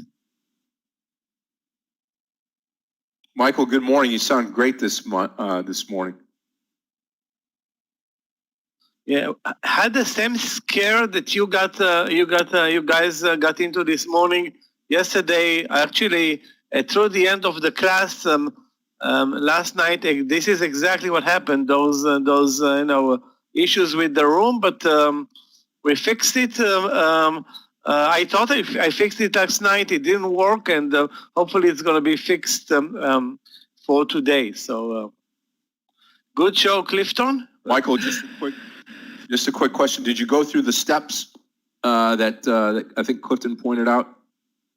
I didn't go through them yet. I will after you'll take your charts down. I will go to them myself here just to make sure that everything is fine. Yeah, you should probably work on that now so that when you transition, they'll be set to go as far as downloading the file and stuff, because it took me a couple minutes to make that all happen. But okay, actually, we'll work.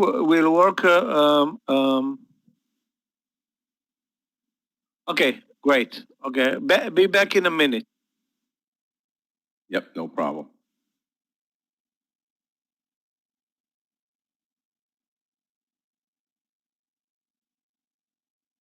Okay, traders, I am short the BMRN trade, BMRN. And plug will be 61.80 on plug power here, risking 70 cents on the trade to the downside.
Come on, plug, bounce there.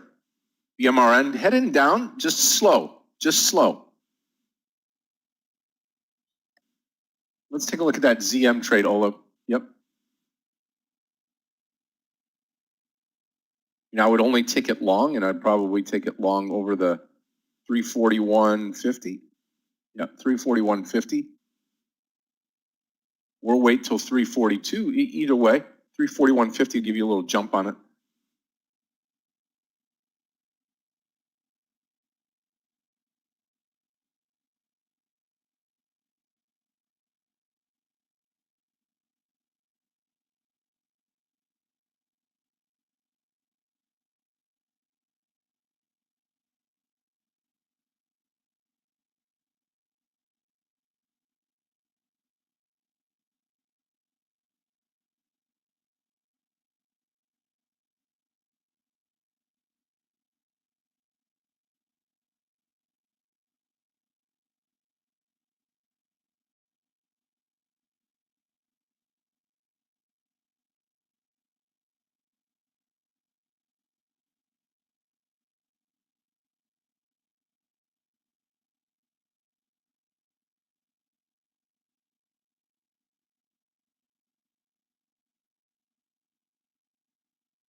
Yep, plug okay. Plug okay. Neo, how could you deny it? Maybe long right here at 63. It's pulled down. It's come back up. I'm waiting for the BMRN to continue to move slowly down.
Come on, BMRN, continue down.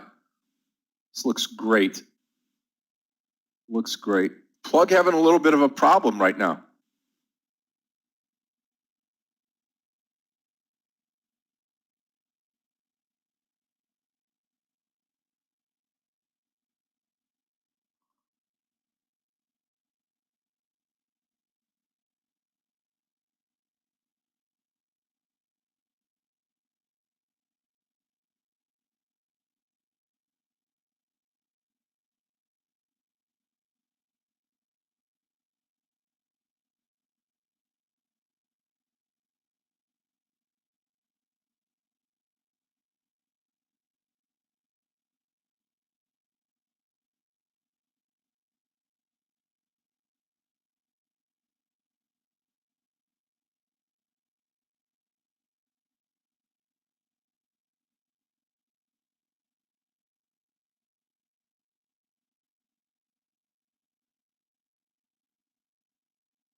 Still looking good. BMRN and plug just getting up here. I'm not looking for a bunch on plug, right? I mean, I'm looking for 63, 50, 60, closer to 64.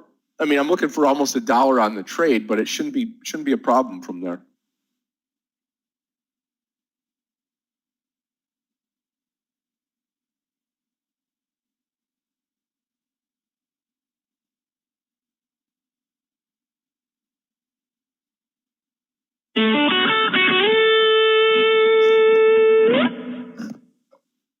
Hi, Scott.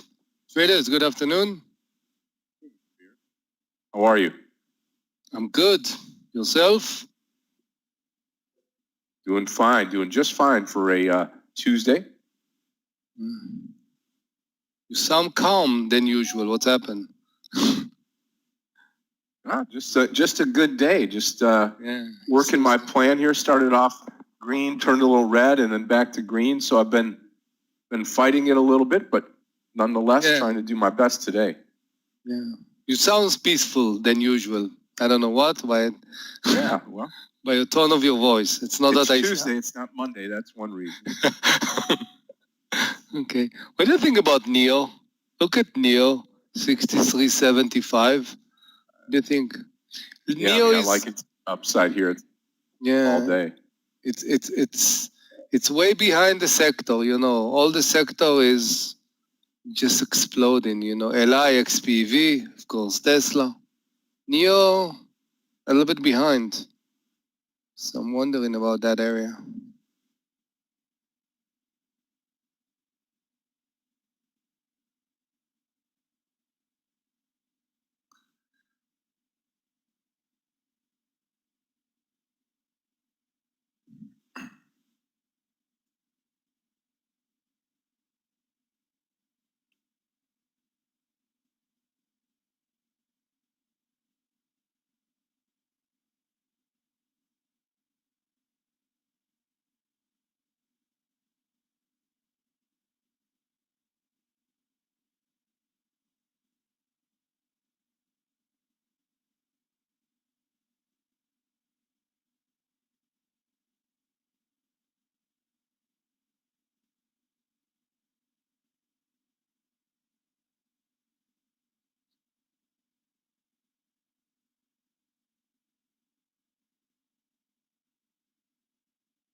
Yep, still riding BMRN down, still in the plug trade.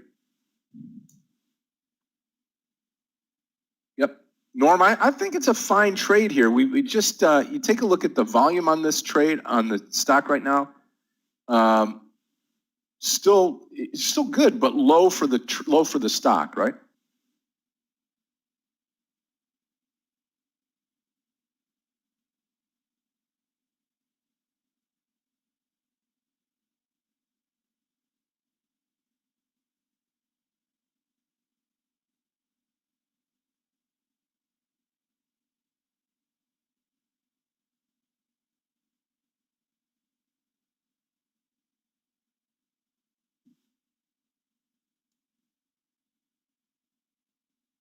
Meir, there was a good reversal in XPV 50.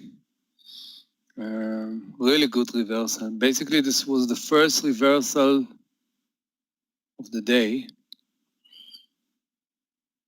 So it's kind of a point above it.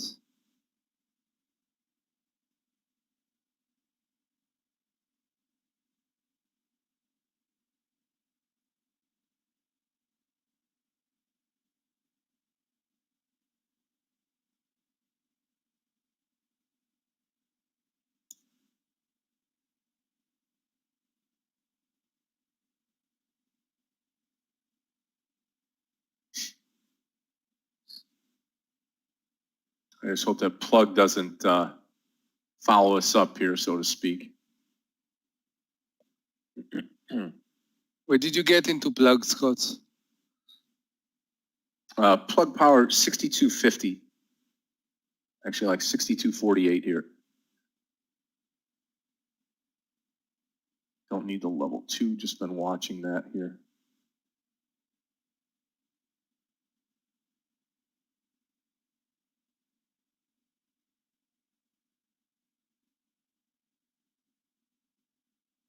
I'm watching the momentum stocks from yesterday, CCIV. I didn't find yet a trigger, but 1515 looks great. Problem is that every time it's getting there towards, it's just going down. So we need to see a good stop. But I'm watching that stock.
I'll probably hold these through lunch now, the BMR end trade to the downside, plug power to the upside.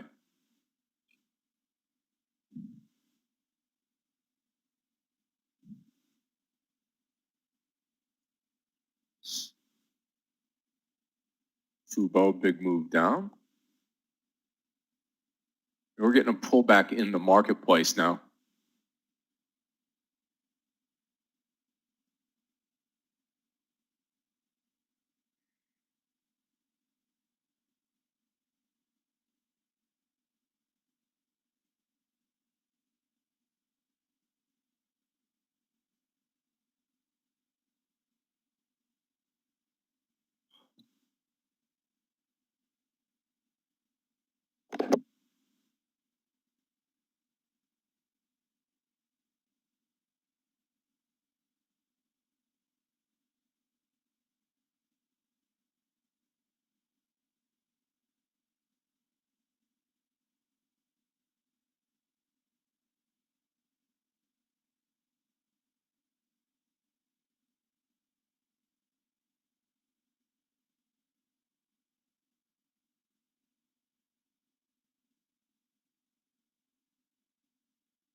I'm watching two stocks, Snap and Neo.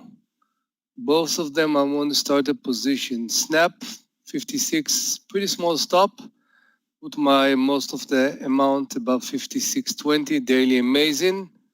Snap half position in. And Neo, I don't want to wait for the 75, above 50. Would have position and above the high, add more. Okay, traders, as I break today for the lunch hour, I'm going to hold on to the plug trade and the BMRN short trade. Before I go, I want to make sure that we can get the charts up either through Amir or from Michael. I will do it, Scott. Amir, we had problems this morning. Yeah, you have really? to download a patch. What do you mean? You can give it a try. Let's give it a try. Take a. Yep, yeah, give it a try here. I'll take mine down. Okay. There you go. Give yours a try. Make sure that you can project here. Okay.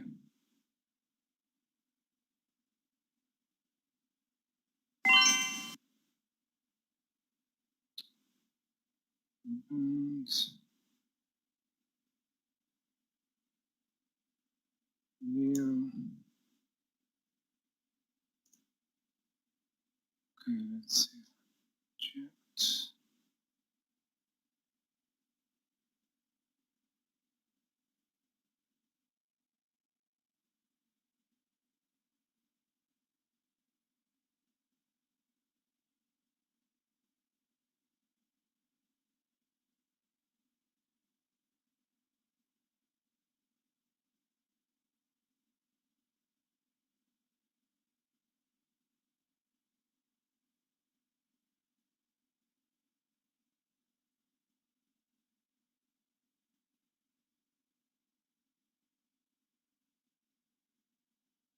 Yeah, it wrote me in arrows. Yeah, you're right. Yeah. So it's going to have to. Michael will have to try it, but what I'll do is nonetheless I'm going to leave mine up here, and I'll Okay. reproject it, and then when you guys figure it out, Thank you you. can always take it down. But I'll leave Neo up here. How did you plug up here? How did you fix it? How did you fix it, Scott? Clifton will send you a. There's the step right there. Look in the room. Clifton has got it for you. Oh yeah. So I need to download it. Okay. Yeah, I just see what walk he through put that. it It'll on. tell you exactly what to do. Okay, traders, I will be back after lunch. Everybody have a great lunch hour. Again, plug long, BMRN, short. I will see you afterwards. Everybody have a great lunch hour with Michael and Amir. We'll see you in just a little bit. Thank you. Give me a second, guys.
Give me a second, guys. I want to try to do something.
Mm, mm.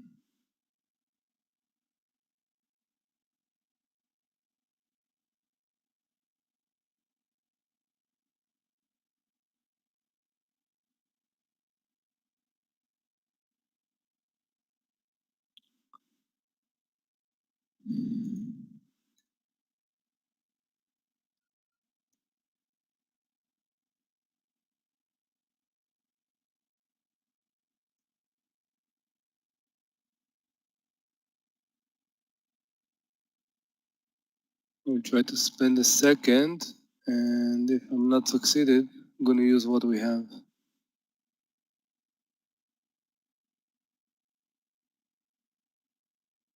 Oh, okay. Maybe it's gonna happen, blah, blah, blah.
Amir, can you upload the charts?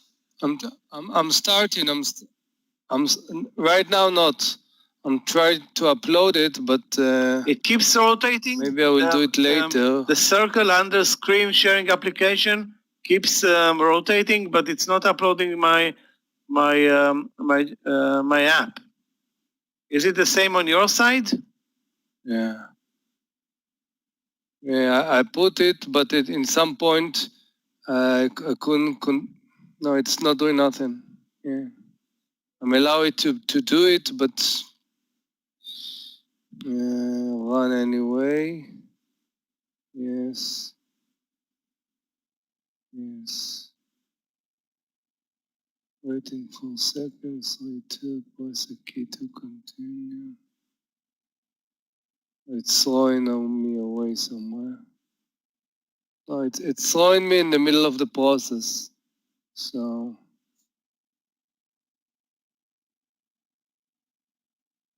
maybe it should be done when we are not in the webinator. I don't know.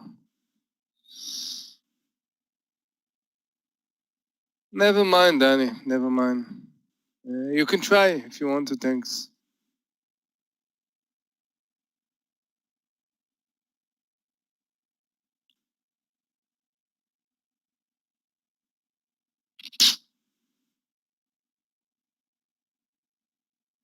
Yeah, you're right. Probably we need to close it. So yeah, you can't do it when you have it open. The webinator. Yeah,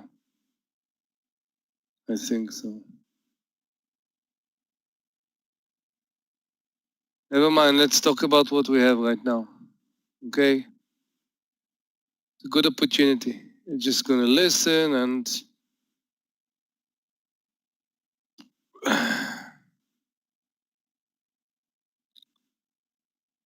So half position in I'm half position in Neo.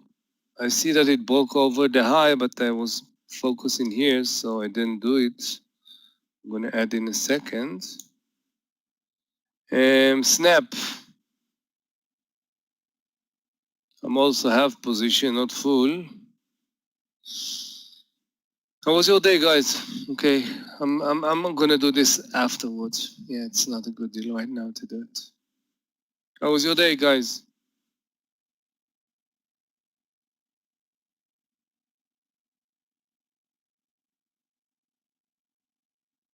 Good. 12. David, nice. 6. Really nice. Which stock did you trade, guys? Which stocks? Curious.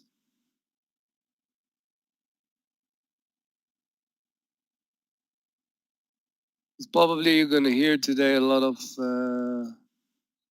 different stock that we traded. Lug. Yeah, Jemaya. Yeah, dedicated for you, Danny. I know that you love Jemaya. Are you in Jemaya, guys? BSX? Wow. Danny, BSX, basically we can actually even trade it right now, no?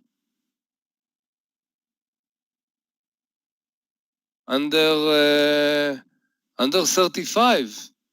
20 cents stop. Yeah. You know what? Let's be even aggressive. Even 10 cents. Where did you take it? Yeah, BLNK was if BLNK was the the story, it was everything was straightforward. Yeah, BLNK, it's boom shakalak, really. Under 35, I see. Yeah, let's be aggressive, Danny. 35 and 10 cents stop. Why not? Yeah, BLNK was amazing immediately, and JMIA also. You know, we had a 50-cent stop, gave 2 points. After that, I have some struggling, like not a huge one, but Riot. If I had the opportunity to show you chart, I will let you know how I was, doing the Riot. It took some money, not amazing there. NKLA was a waste of time, really. Why did I pick the NKLA, guys? You know, what was the reason to buy? Whose chart is this? Danny? Yours? Or it's Scott? Probably it's Scott. I see the formation, Scott. Question, guys. NKLA. Why did I pick this slash amazing closing slash trade? What's the reason? Nakla.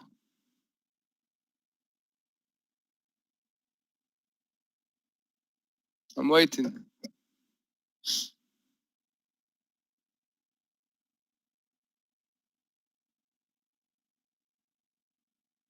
Daily charts? Not necessarily, no.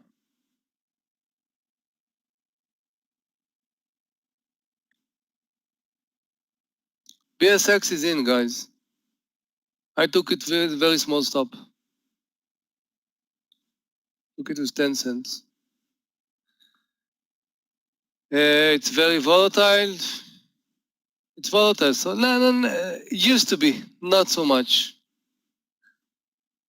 Look at the big picture, guys. Why did I take NKLA? Which was a mistake. No, because it didn't do what I was expecting, like perfect, Jesus, perfect. It was a little bit behind, even though it was on the high, and I thought exactly like LI was exploding, XPV was exploding, Tesla was exploding. This is why I got into the NEO. Guys, who is in NEO right now? Who is in NEO? Who is driving the NEO? NEO is exactly why what NEO is doing right now is exactly what I was expecting NKLA to do then. Because you are watching the sectors, you are watching the big pictures, and you see some heavy move, and usually it's like when there is a rain, everybody's get wet. So NEO, this was the reason why we are right now 60 cents from the first entry, but looking really good, really good. So all reason to trade. Why? There is NEO target. Guys, give Abrar the target for NEO. Target of NEO, I want it to become Tesla. Where is the target, guys? Let's see. I don't have charts, so I will rely on what you're gonna say. Where is the target in NEO? Yeah. I'm waiting to be triple digital, as Danny said, yeah. Trading is the only place where you can find me with a lot of patience. As I'm leaving the screen, the patient is gone. No target. No, there is supposed to be. Always you need to have a target, Becky. Like values upon your risk, reward, whatever. You need to have values, but look at Neo.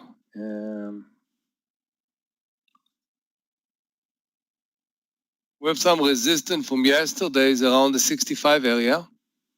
Okay? Doesn't mean that I have to wait for the 65. Maybe we can take some profit just because I see the market again just making us trouble. So yeah, why not put some money? And I did this kind of things in Riot today, for example. Took less than what I was expecting just because I was watching the market and the stock, although it was beautiful formation, it didn't continue. Do you think Plug will pull back? What do you think Plug will pull back? Fair is not fair. 50 is fair price based on. You mean Neo? Okay. Plug. Where was your entry in Plug? Let's see. Where was your entry in Plug? According to this, I will tell you what I think.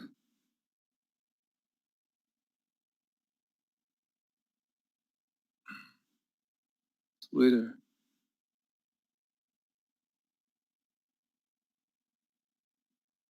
I'm not dazzled by Twitter.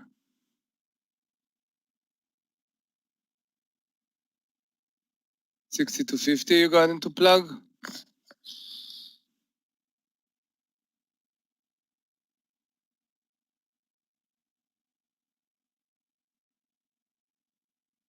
Where was your stop?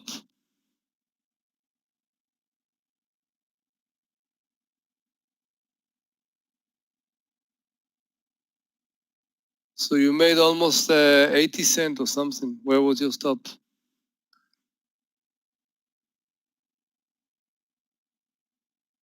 So it did like 70, 80. Did you reduce or your full position right now?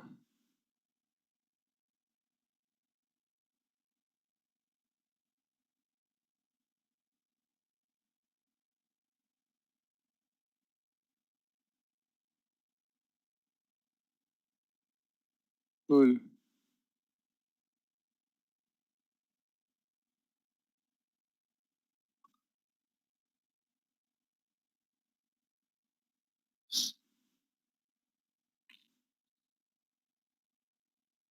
I don't know. I would handle the trade a little bit different.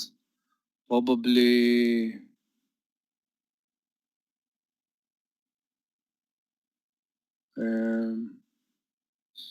in your situation, yeah, 61 is your stop, I assume. But is this was your original stop? Like you have 400 shares, meaning you are risking $600 in a trade?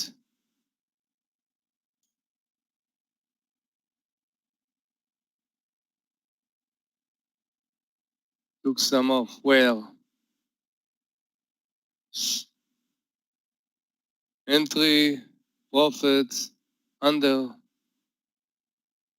You have to be specific, Shavkat. Have to be specific.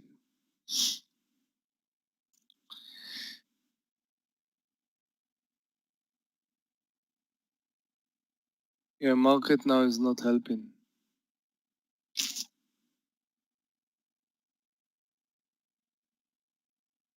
Shelly, you take off. Now where? Just in a random price? No. Those things need to be addressed, you know.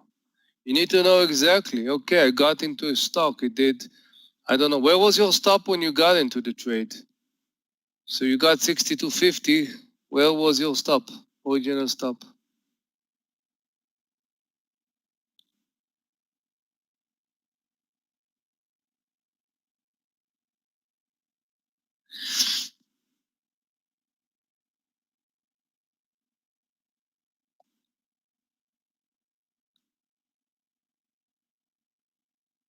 Suppose.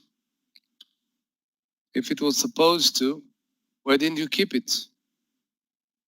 Stop is not a suggestion. Stop is like, curve in the wall, at least for me.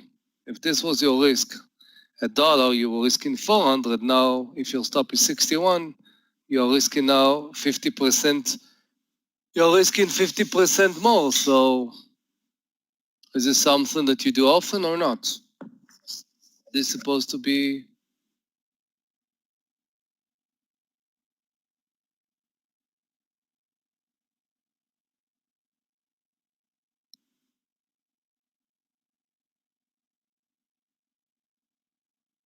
Never mind. You want me to see some stocks, guys? Let's look for more stocks.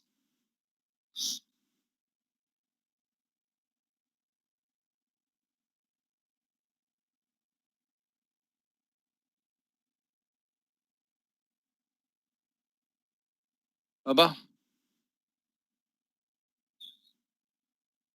gave it some room. I don't like that expression. For me, you gave that room, it's like, I'm ready to lose more money. No, this is unacceptable in the trading language. You gave it room. So you have to think about before you got, where is your stop? If you didn't think that 61.50 is the right stop, you should use the 61. I don't know if this was something that you thought about it, but room is not accepting a loss. Okay, and this is very important to acknowledge that. Baba, I don't know. I don't see anything right now.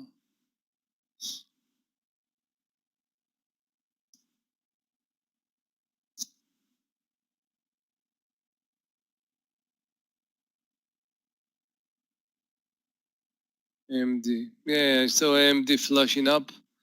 Yeah, what's going? Wow.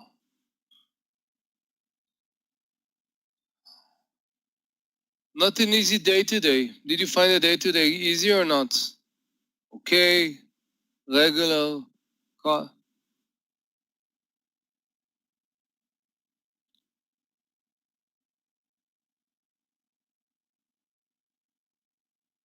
Oh, yeah, for sure. Yeah, definitely. So definitely a day like this, you have to be, you have to have a really clear system. You have to know, like for example, in NKLA, I reduced a little bit, but I'm out. I'm not in the trade. I had like 20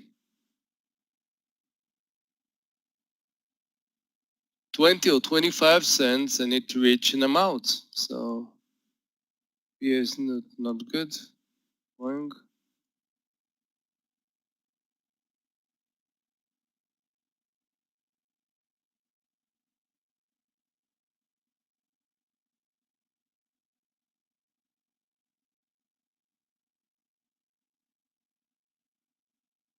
Easier than yesterday. Why, yesterday was difficult to you, Becky?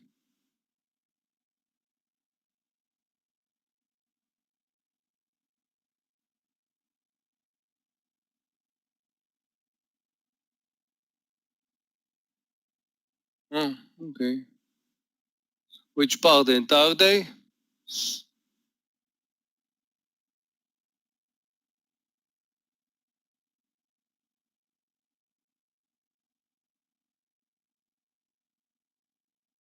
At least today was the first day that I didn't trade DDD today. After a few days that I was trading every day DDD, today I didn't.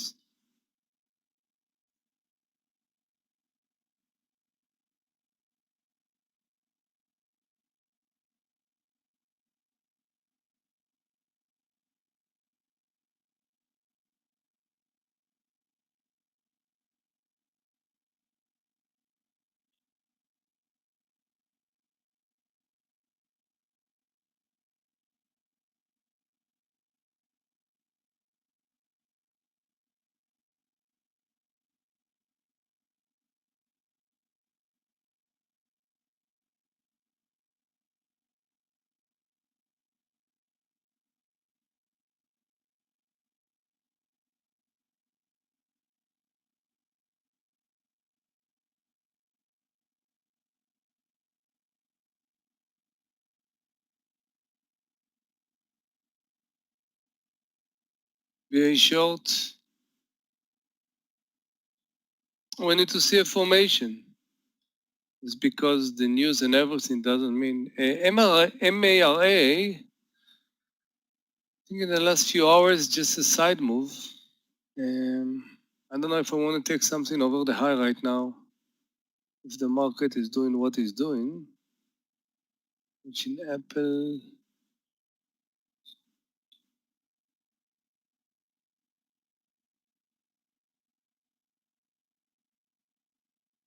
Yeah, you're right, Alex.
I wish, Alex. I can't. Alec, I can't.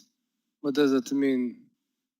What does it mean? BA is in the range. I can't. There is some issues with the Novia. In order to do this, I have to get out of the room and download. So verbally, we're gonna talk verbally. Long. Okay, Walmart. WMT. I think 149 was a good area, Philip. Although again, just because the market, basically it's 1.3%, but I think 149, 20 cents, you can do something. Again, the vibe of the market is not good.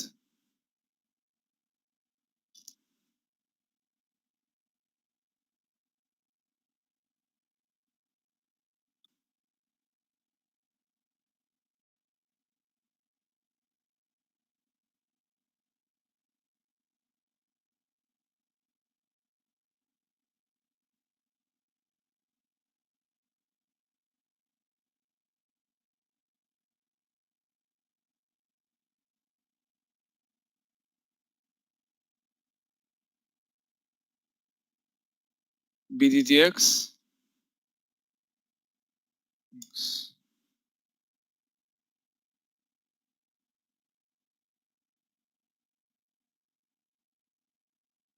Not bad at all.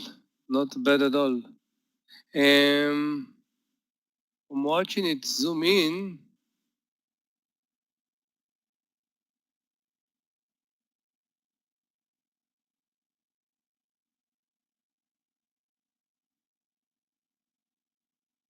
It's a nice stock, Moses.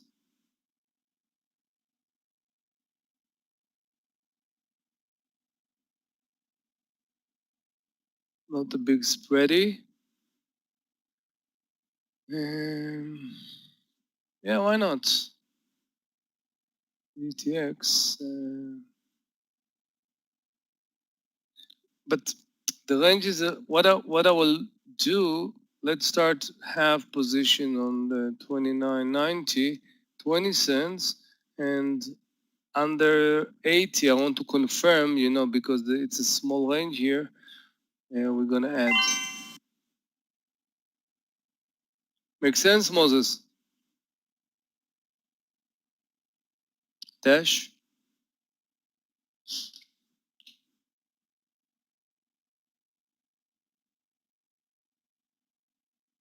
Hmm.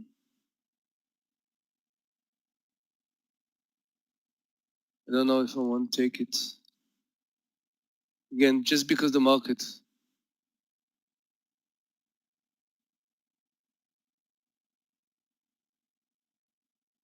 But it's a very nice formation.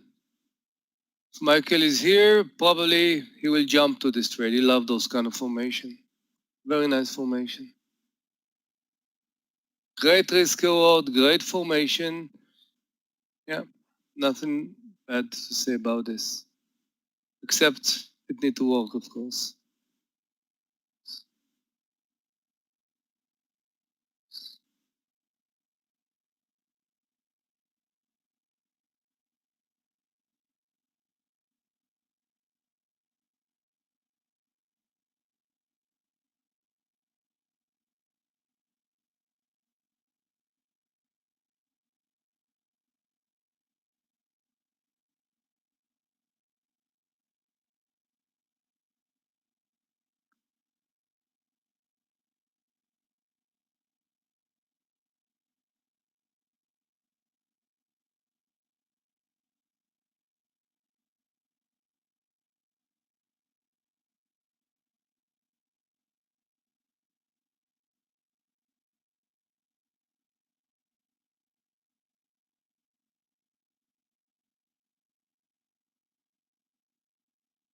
Oh, good mood. Good luck. Doesn't matter to me, I will be happy if you took it, but we are seeing the formation before. I see the way the stock look and the setup. And this is the only way I can, make my opinion, not after it's doing something and then I will say, I wish I was there. No. Moses, the BDX is broke the 30, so our trigger is canceled. I'm still gonna watch it. I want to see what it's gonna do around the view up.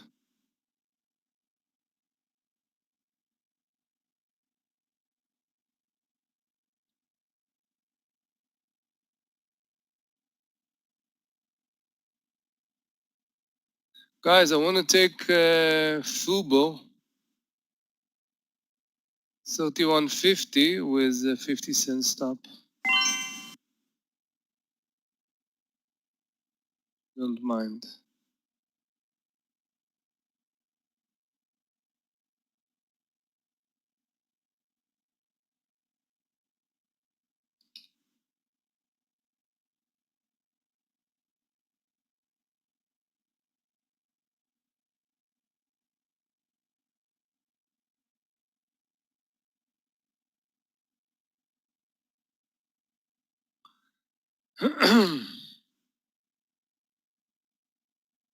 Okay, Fubo.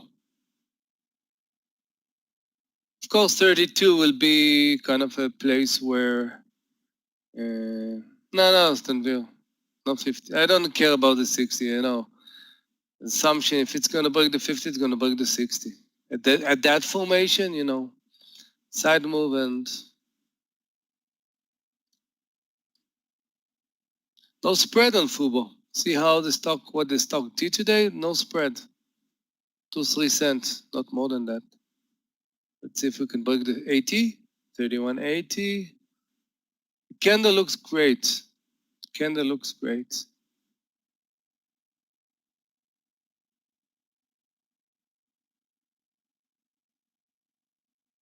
You posted on Vir before I posted it?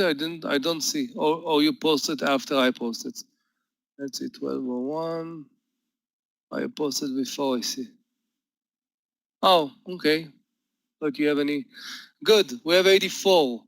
I want to see the ask, breaking the 32. I want to see if the pressure continue. 84, candle looks great.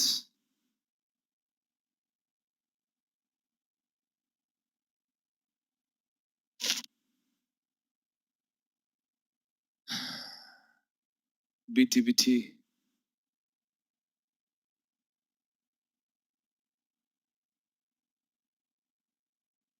Yeah.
Guys, let's take BTBT 70, 60, 50 cent stop. I hope I have time to write it. If not, 70, 60, 50 cents.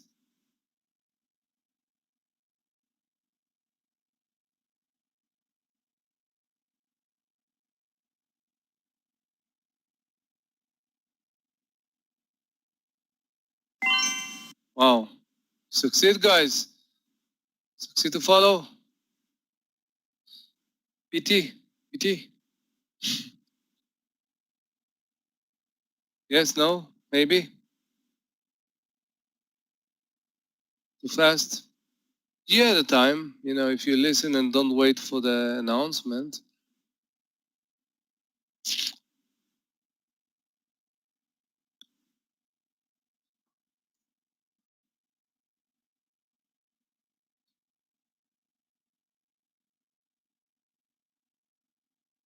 Yeah, sometimes this is why it's called, a momentum trade. It's fast. You have to be quick, quick, quick.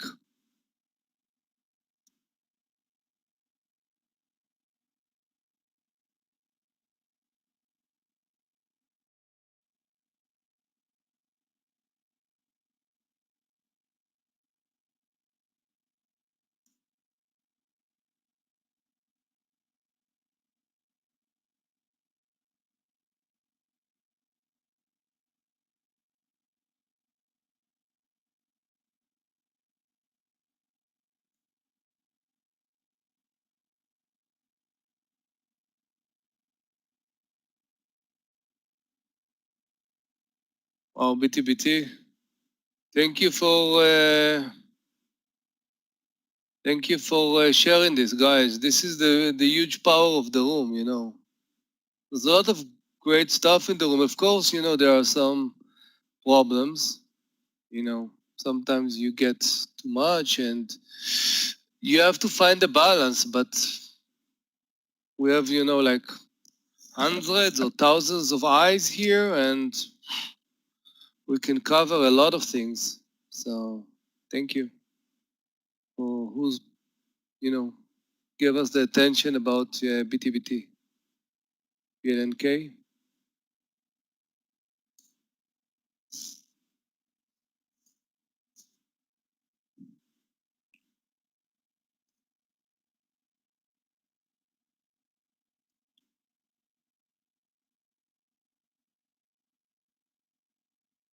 I don't know.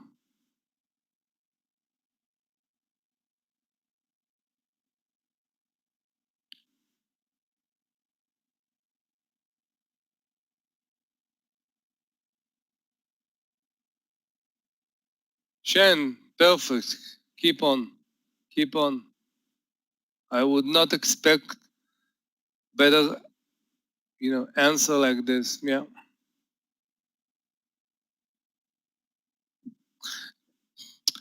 I will tell you again, experience, but the reason why I was, getting faster is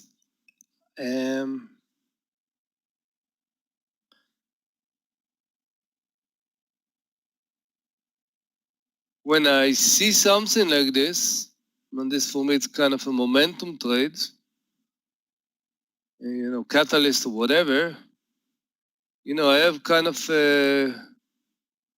automatic things that I do. Move into a 1 minute, look in the formation, immediately evaluate what's going to be my, entry stop, preparing the size, and boom.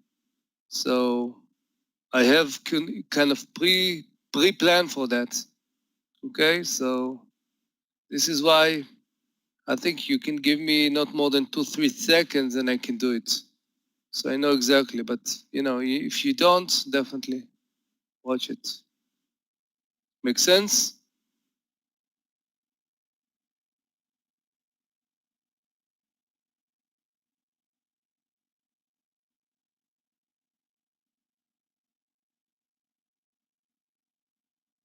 Make sense? Do you hear me, guys? Because sometimes I see all kind of, I hear, do you hear me well? Okay, thanks. Okay.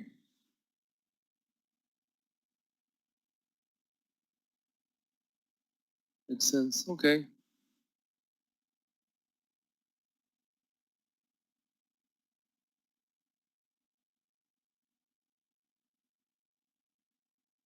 Good sounds.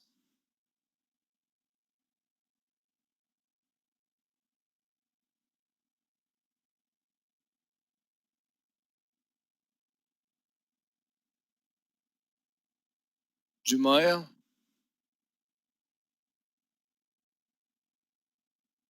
I raised my stop, under the, I got out 40.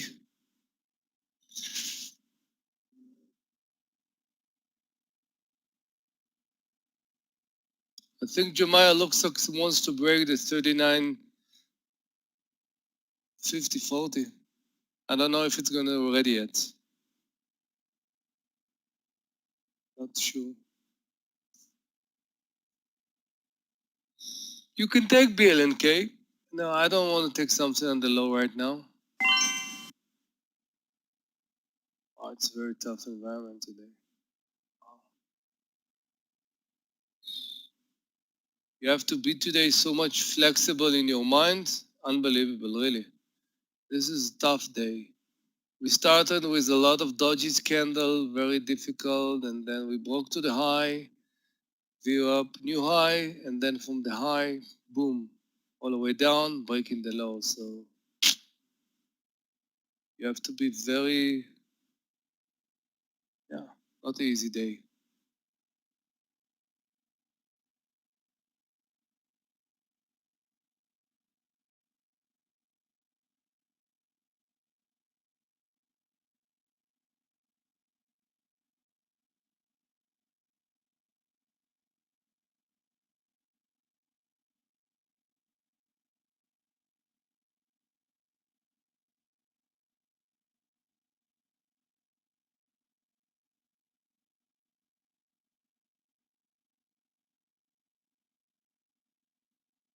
What do you mean, Linda?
Good, Elaj. Good that you took it.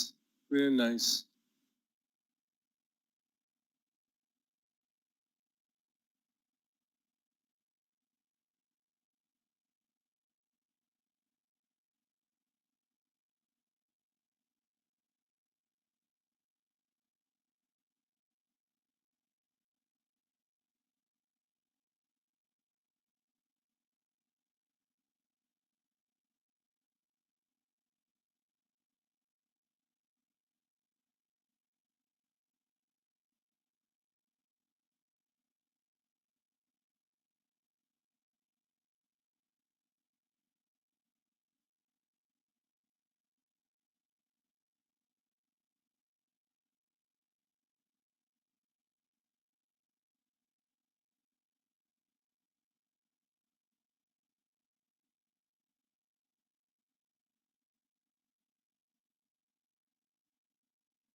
I'm watching Tesla, Navin. I'm watching Tesla. I don't know if this is the bottoming.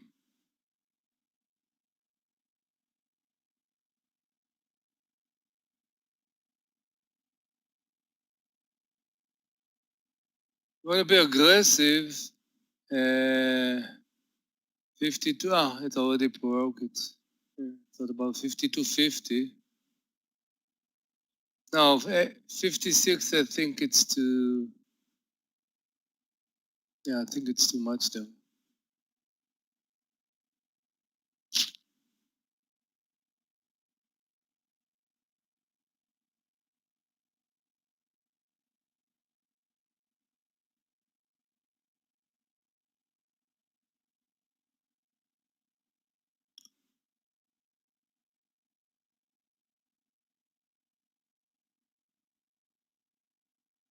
Right, John. Earlier, I know. I missed Tesla. Yeah, you could actually. It broke the high of the pre-market immediately, so you actually can see the intention there from the first 2 seconds. Yeah, football is still looking good. It's holding nice, and it looks like what happened in the market in influence. Entry. If you feel uncomfortable, whatever, you can reduce if you want to. But football looks good.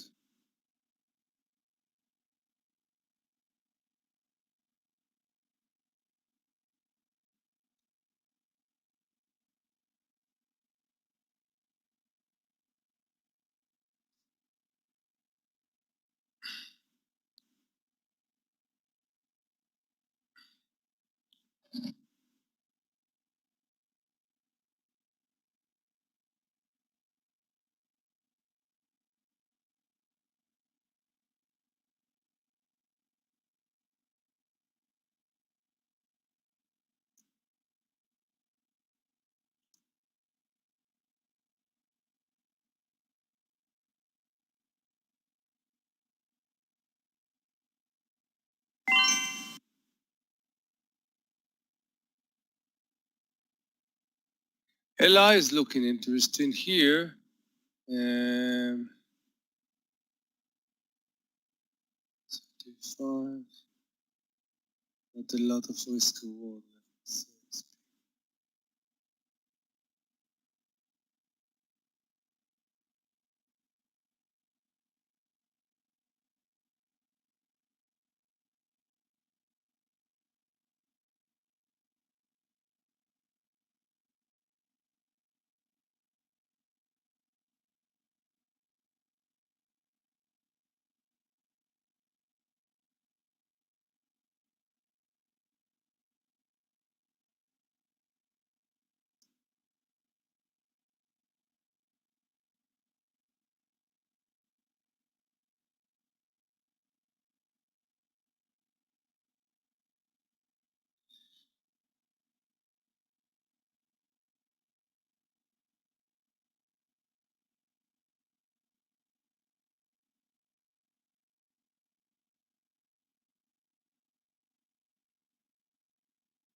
Want to take AMD, guys. Above 76 area, 95, 76.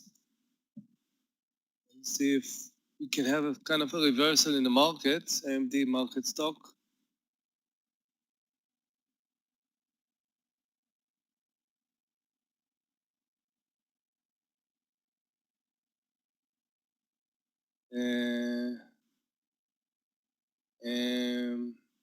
Breaks, listen to your body, that's for sure.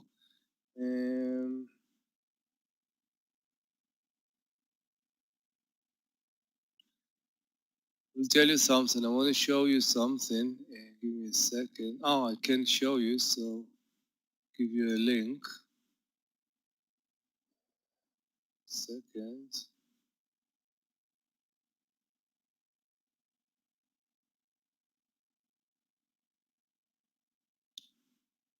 This is something I posted yesterday. You can, again, if you're not a friend of mine on Facebook, definitely, ask. I post some trades that we're doing, some swing picks and everything. The reason I'm saying to you, today I was posting like part, I called it my pre-market preparation. Basically, I was, running on the beach. It was an amazing day today, like in the movies, really. So part of being very focused, very, on top and everything, and not feeling tired is, the way of living. You need to, eat well, do your, sounds like a preaching, but yeah, you have to eat well and train well. But I still remember, when I was, when I started, I was sweaty and I was nervous, and part of this is lack of knowledge, Becky. The more you know what you're doing, what's the reason, what to expect, you're gonna see that the pressure is going down. And with no connection, do breaks. I did some mentoring today. Traded with one of my students. I traded until 11, and before coming here, I took like a 30 minutes break. I did some things with no connection to trading, just to get away. And after we finish, I'm gonna have another mentoring. So yeah. But if you're tired, definitely listen and just take a break. Sense, Becky? Yeah, you have to listen. Don't listen to nobody. Listen to yourself. If your body said you're tired, you have to be on top. You have to be so much focused. You have to be in details, especially at the beginning of the day. So you have to be prepared. There are other people around you that trade much faster, smarter, bigger than you. So if you want to compete, you have to be in your best. That's it. So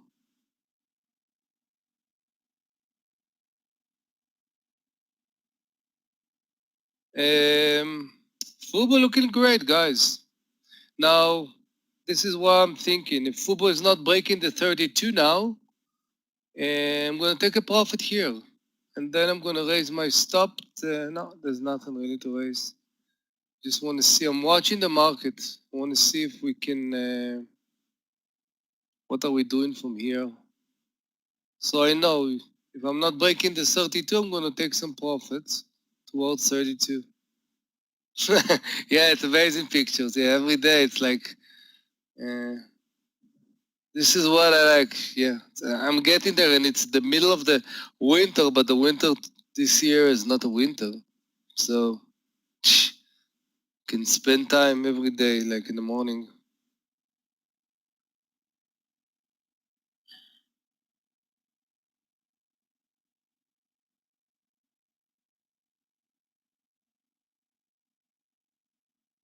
Now, if Huber, for example,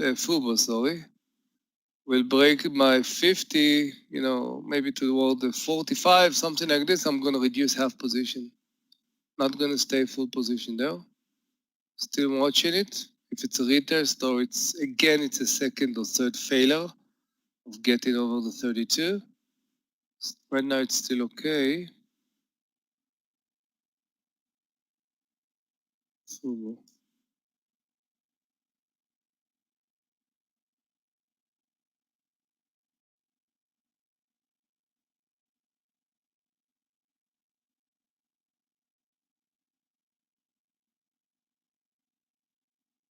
yeah. Love pen. I think it was 2 weeks ago I posted pen. I don't remember, I don't post every time. I took it for a swing, 89. So the trade looks really nice. And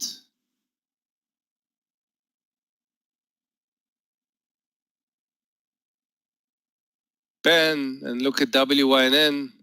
So the sector gambling and everything looking really good today. For some reason, I don't know why. So I'm half position in Fubo. Still stop original, but less pressure. Right now I have position, Tesla. I don't know how to read Tesla yet.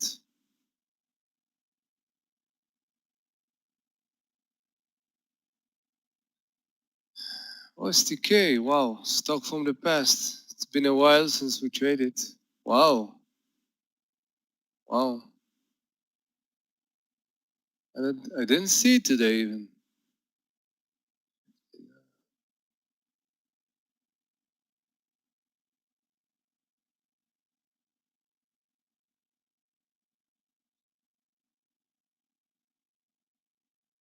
You're in shock with the energy. Just keeps going and going. It was going and going down huge. So there was some stock that fade, but the bigger stop was cheaper to buy. So look how much edge those stocks can do on the daily. Huge. All the Oxy and APA and even the CDX and ExxonMobil, of course. All of them looks. AMD still relevant. My stop right now is 50 cents, guys. Okay, I like what the market is doing. So AMD looking good for me. Again, same trigger. Stop is a little bit 10 more cents.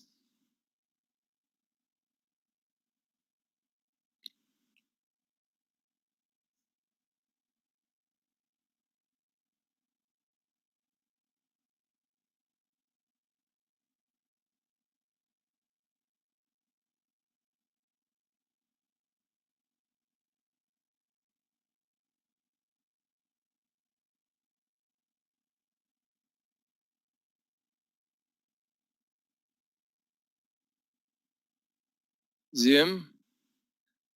Look at the announcement, George. Got 3150. Where was it? 61. Yeah. This was the announcement. ZM and MA. Let me see. MA. No. ZM. No. Right.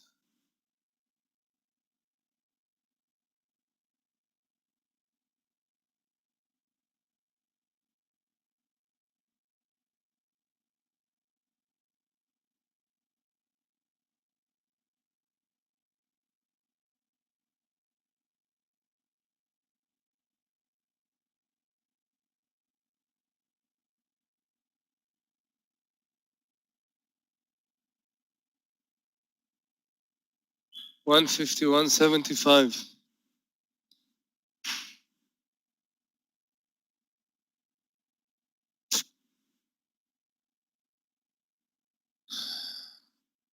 You too, Marco. See you tomorrow. 3150. Ah, George. Ah, yeah. Answer you.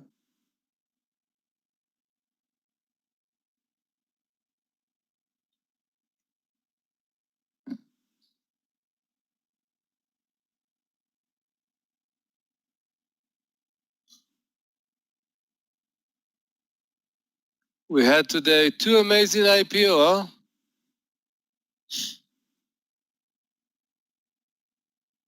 I'm joking, of course.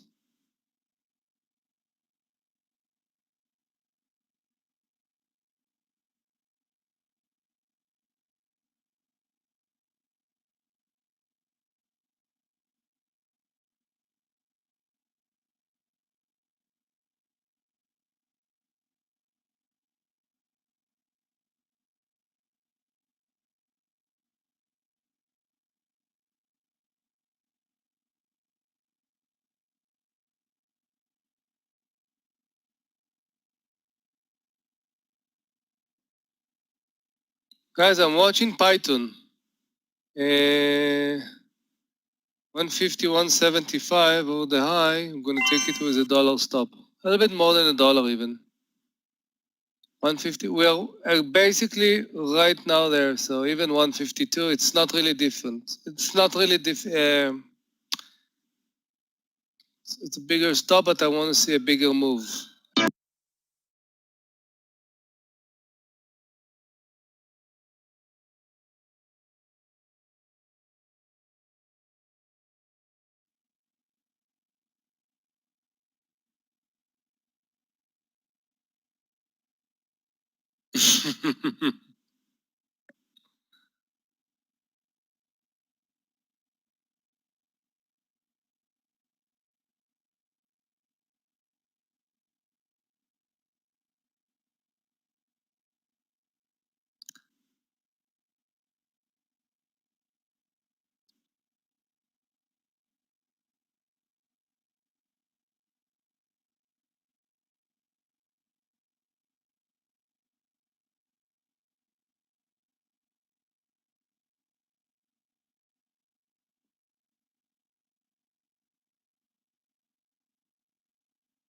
Did you succeed, guys, too, or it again was too fast? You know, some things while I'm talking with you, I'm watching. Yeah, AMD. We had enough time to to post it.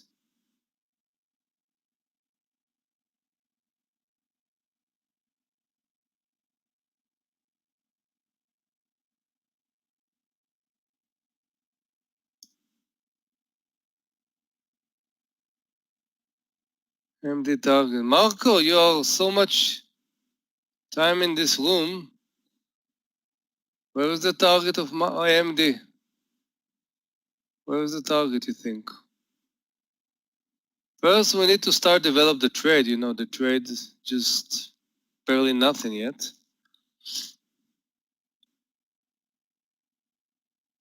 Yeah. Tell me, I'm curious. What do you think?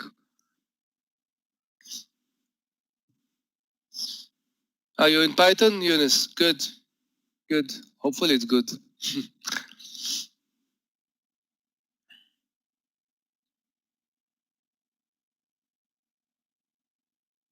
Yeah, definitely. I want you to talk. DDD. I didn't trade it today. After a few days of heavy trade in that.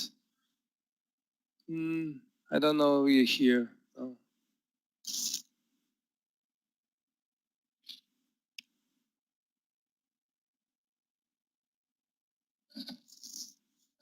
AMD 97. Yeah, the resistance, you're right, the view up. So now we need to see, first when I'm thinking about resistance, of course, round numbers 96, we need to cover it. But yes, the big picture is, yeah, that 97, if we can get there. And if we get 97,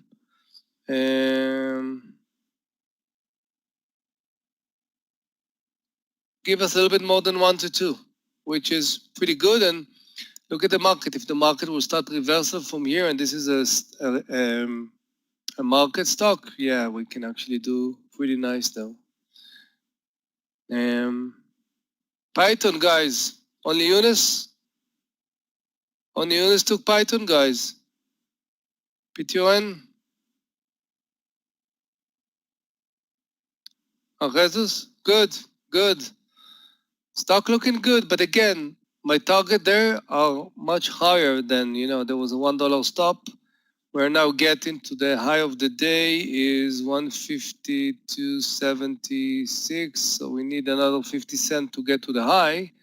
If we break it, and we know how Python, it's like riding a bicycle, no? So let's see. So first I want to see us breaking the high of the day, okay? So you see, always when I'm in a trade, I know what I'm looking for. I'm not just trading in the dark. I check prices, I targets, and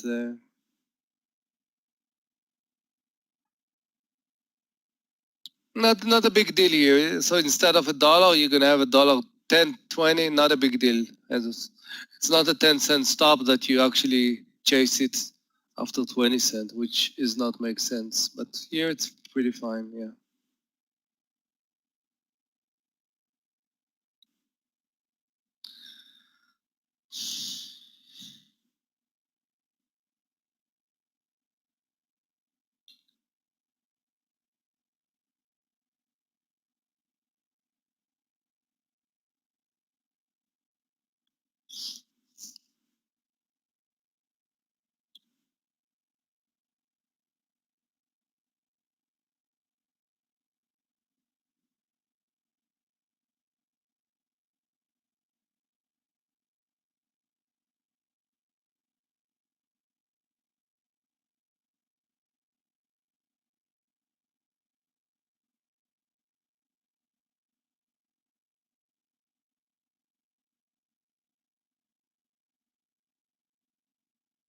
And no, Eunice, I like your approach. I will do it if I knew that we have a kind of advantage. Market is strong, AMD is strong, going together right now. Market is a little bit red, AMD. I feel comfortable in my regular size.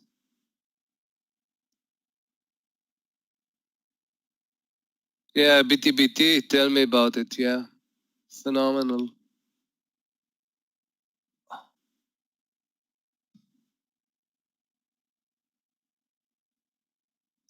Okay, Python getting to the high of the day. Again, 76.80 will be high of the day. I love the formation of, look at Python in 5 minutes. Beautiful, volume increasing, good size of bars. The trade develops okay, really. We're getting to a 1 point, 1-1, but I'm not taking this, for 1-1. The reward here looks pretty good.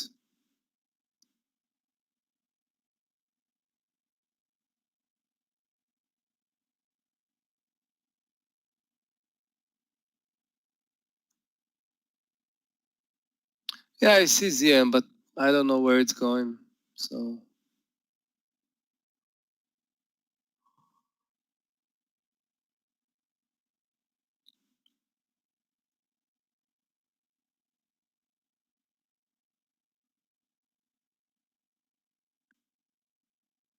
beginners.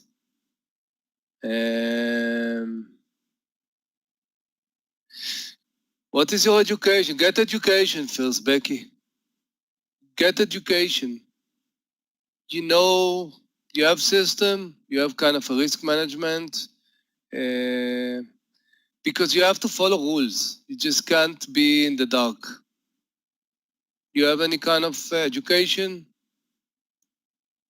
risk, like you know how to manage your risk, how much are you risking a trade a day?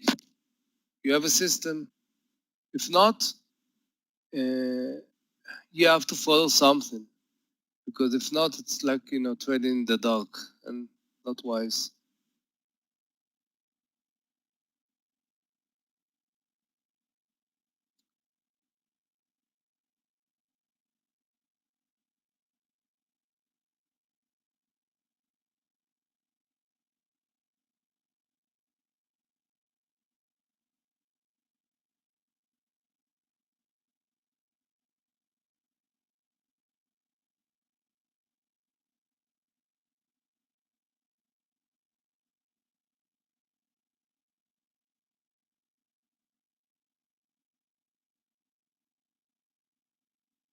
You didn't answer. You have something or not? Wow, look at Python, guys. Let it go. Let it go. Look at this. Free fly, free fly, free fly. Amazing. Let it go. Yeah. Like riding a bicycle, huh? Very nice. Yeah. And maximum takes 3 trades per day. No, this is bullshit. Yes.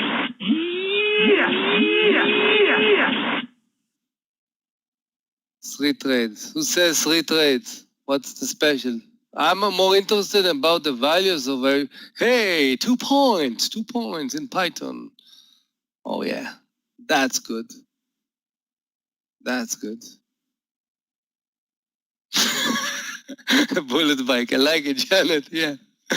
You need to have reason for every trade. Definitely don't trade more than 2 trades at the same times. But you need to have a values of risk and how much are you risking and how much your daily risk. And those are things that you have to adjust immediately. Know immediately before even you're starting to trade. You have to have a checklist, really. There is kind of a checklist I do with my student. From the first lesson, before we even trade, they need to have those values. And Fubo is the 32, guys. It's a progress. It's a progress today. Yeah. Now we need AMD and it's good. Good. So will I add now in Python? Of course not. Why? I didn't take any partial. But why should I add here? You need reason for add. Just because it's going to great, no, I still need a formation and no, I just can't add for this long, no.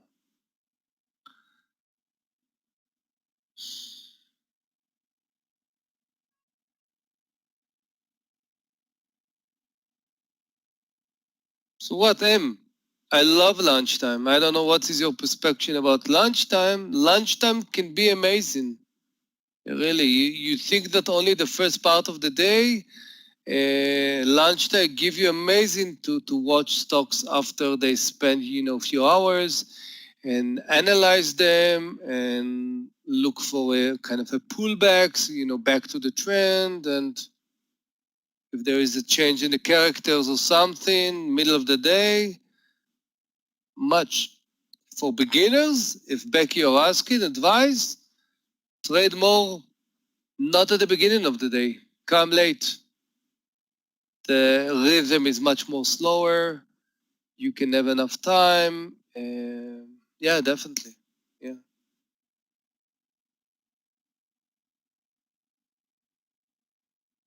This is what I'm doing, but some people, using the same amount of shares, but yes.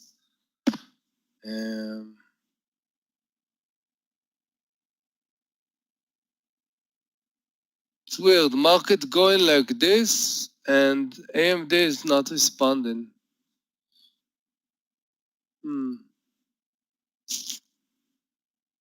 Did you take a partial in football? I took a partial in football. 1-1, but again, I told you, took it a lot of times and I don't really understand yet the market, what it's doing. So I'm raising my stop 20 cents under my entry in football. I'm raising it.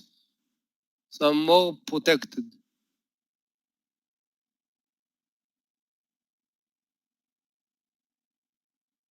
You could throw an order, Eunice. Sometimes, if it's approaching, just throw orders.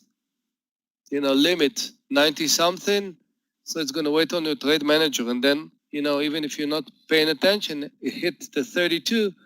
Even if you don't see exactly the price, because you're there, you're going to get it. You're going to get execution. So this is also something I do sometimes. As we approach, just throwing the orders in advance. The price is not there, but it's waiting. Okay?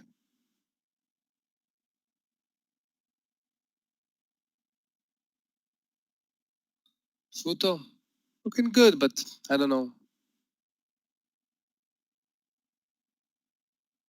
Not my type of tea.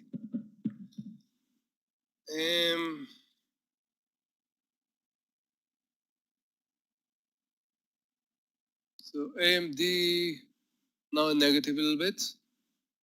Python good positive, and Futo, not Futo, Fubo. We have Futo and we have Fubo. Fubo is after a partial, and you know what? Let me see. Yeah, 31.30 is my stop.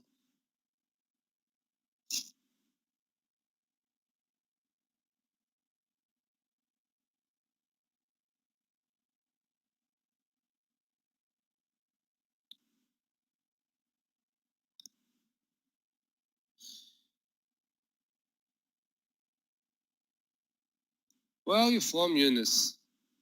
Where are you from?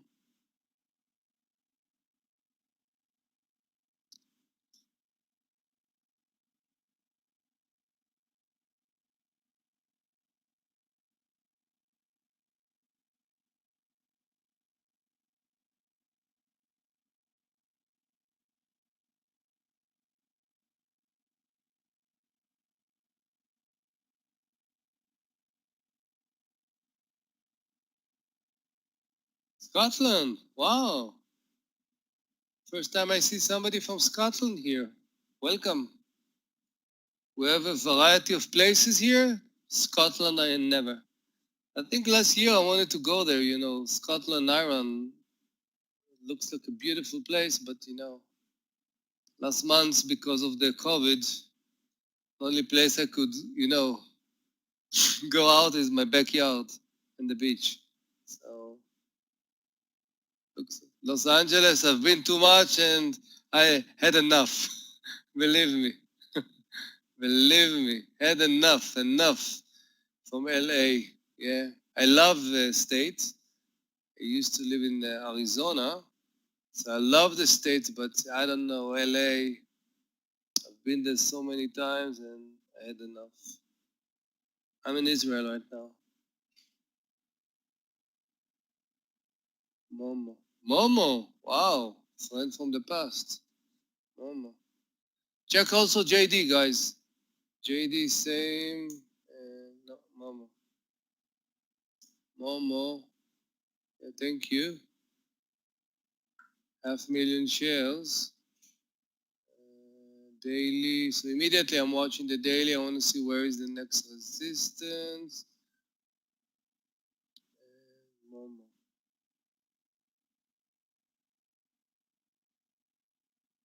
I have to see kind of a pullback or something. Why, are you familiar, Alec?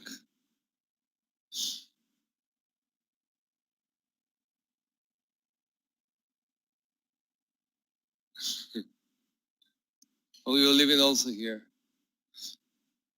And okay, I want to see if we have a correction in Momo.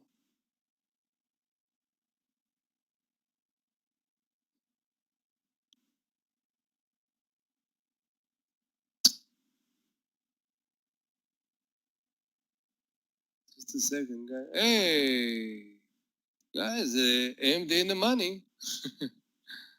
AMD in the money. Twitter. Wow, 47 looks great. Yeah. Yeah, but we have to be focused. We're spreading too much, guys. Okay, AMD, guys. Let's see if we can break the 90. This is why you see, Becky, as we were talking earlier.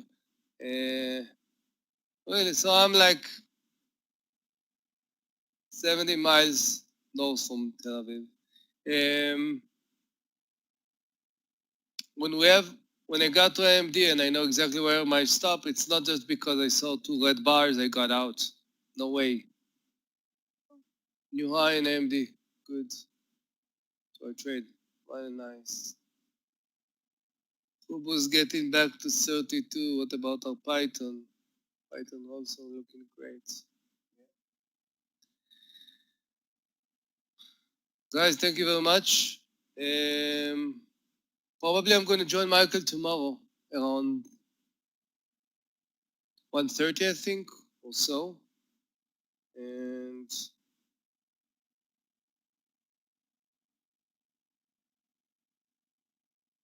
Thanks, Amir. if I didn't answer your questions, feel free to email me and I will answer you. Tough market today, huh, Michael? You have to be flexible, down and then up, and find stocks for up and stock for down, huh? Not easy. All I did today is work on this Webinato app, and still cannot upload my chart. It's unbelievable. Really, really this bad. Webinato. It's good that they I mean, don't have an office next to me. I will go there and tell them what I'm thinking about them. Yeah, unbelievable. Yeah, Unbelievable. I mean, I tried. I've been working on it for, I don't know, 45 minutes, maybe an hour, and I downloaded the file, but it's still not uploading in the platform, on my platform. So it's weird. Hopefully they will fix it for me until 4 p.m. today. That's going to be important. Oh yeah, you're right. Yeah, you're right. Okay. Thanks a lot, Amir. See you later. Guys, take a look at Fubo. Those who are in Fubo, now it has a good chance of breaking 32. Finally making a move also on the daily chart. I mean, despite the tight narrow range bar, it looks very, very interesting, and there's lots of potential on the daily bar for Fubo to move higher. I mean, it was over 60 2 weeks ago. So there is potential there. The only trade that I took lately was XPV. XPV is going to an amazing trading day, but obviously the good entry came in the morning. If you're looking, guys, at the chart of XPV, again, I cannot post it in the room. Sorry about that. Amazing move in XPV over 47 in the morning session. And now it's at 51.50. Looks good for more upside. Yeah, let's take a look at AMD. AMD. AMD.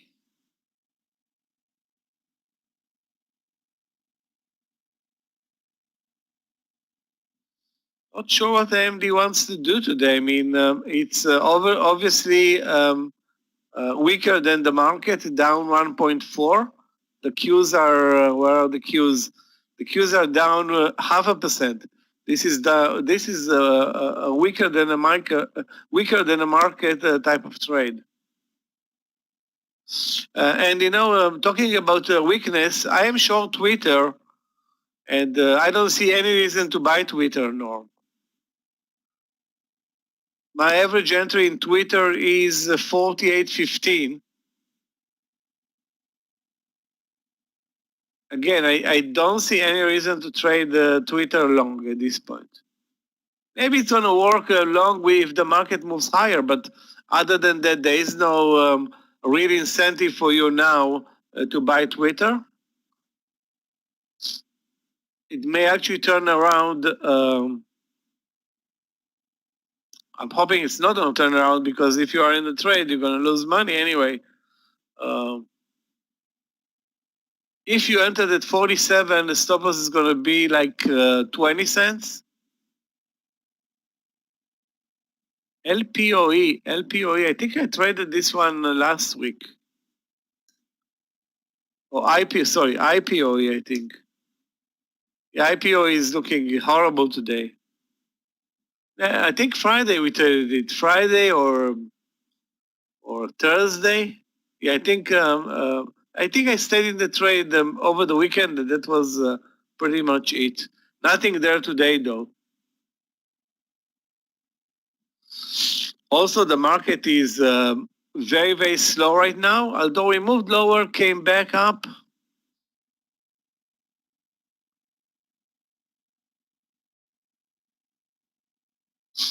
No, I'm not in IPOE anymore. Not in IPO anymore.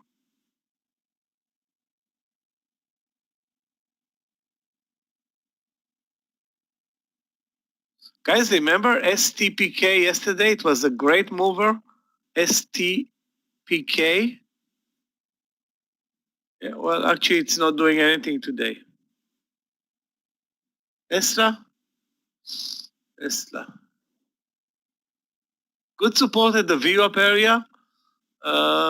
Where is the entry? That's a good question. I don't see like a great entry long, maybe 860. Keep in mind that the market is very, very slow, but you have very good support at the VWAP. Good support at the VWAP area.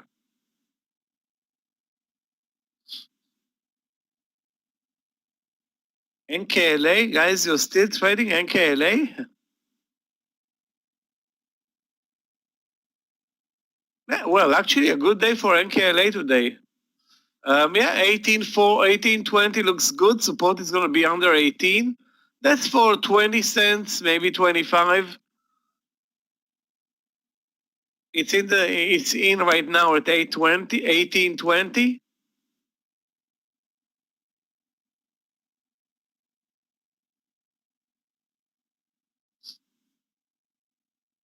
Like I said, the target should be 20, maybe 25 cents towards the 1840, and the risk is to the 18 support level. Actually, I'm talking about BSX. I mean that trade.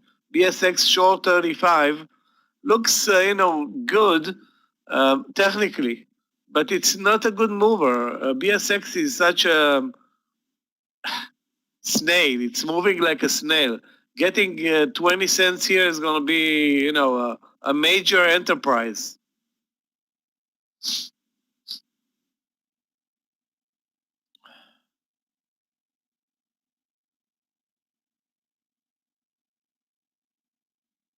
So Tesla trigger for you, Naveen, if you are in this trade at 585.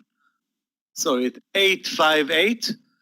You can use the VWAP. You don't have any other option other than use the VWAP as your stop loss and hope that it's going to make it over 860, and then who knows?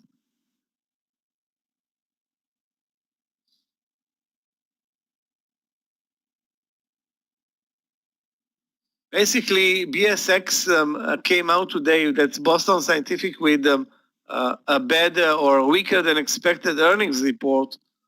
The stock dropped 4%, and now it's under the VWAP. So I'm using the VWAP as a stop for my stop loss. That's all. That's all I'm doing.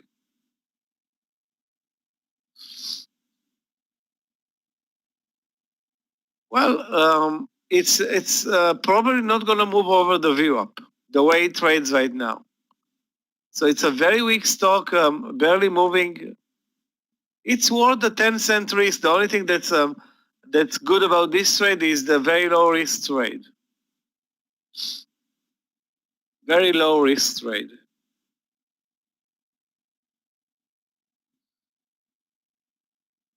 XPV, a good entry was 51. Now it's at resistance at 51.50.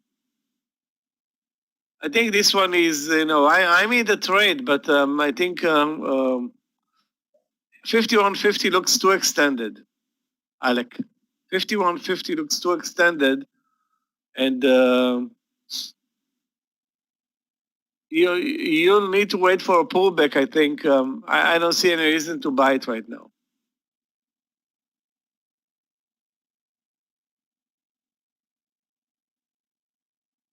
TIGR, Tiger? There's a symbol, Tiger. Okay, let's take a look.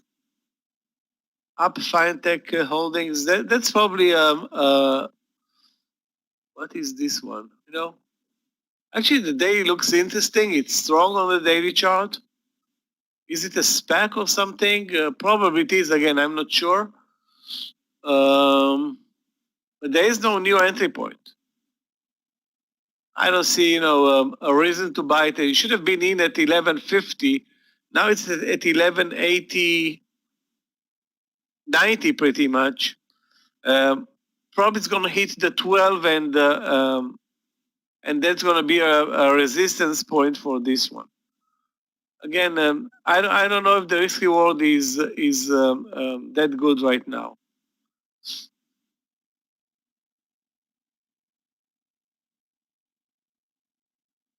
BTBT continues to be very wow. There's a big seller at 12 in Tiger.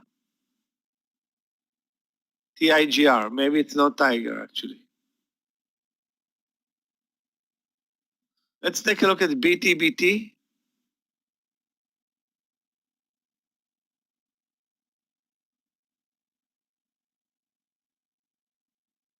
BTBT, wow. Very, very, very nice reversal over 17. Actually over 1650. Now at 21. Wow, this is a huge mover. Huge mover. The stock basically was very weak at the beginning of the trading day, and an engulfing play. Those engulfing plays are very, very strong. Still, there is no trade there right now in BTBT, Ahmed. You need to wait for a pullback. This is, a $21 stock, but that's not trading. This is not how a $21 stock is trading.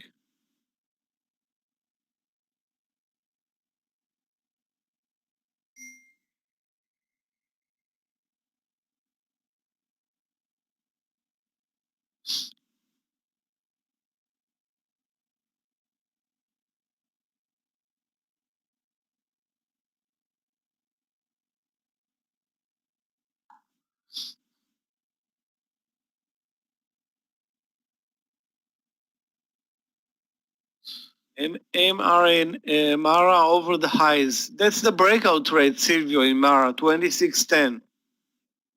Now, is it a good trade? We'll see later. I'm inclined not to take breakout trades over lunch.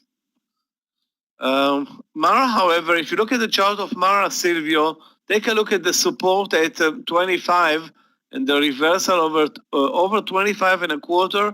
That was probably the number one trade today in MARA, marathon patent. I wish I would have seen it in time. I didn't.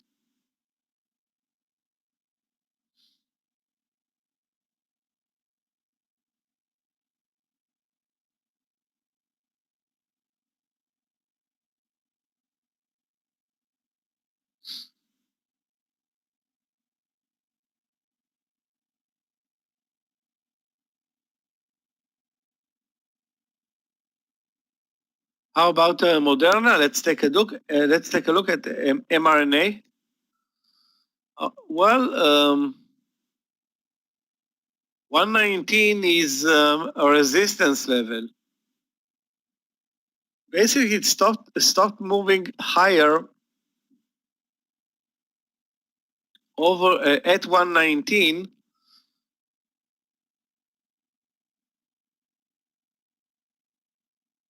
Let me check the breakout over. Wow.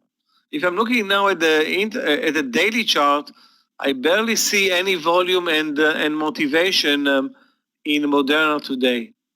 Having said that, the risk reward in Moderna is good right now because for an entry over 119.05, you have a 40-cent stop loss.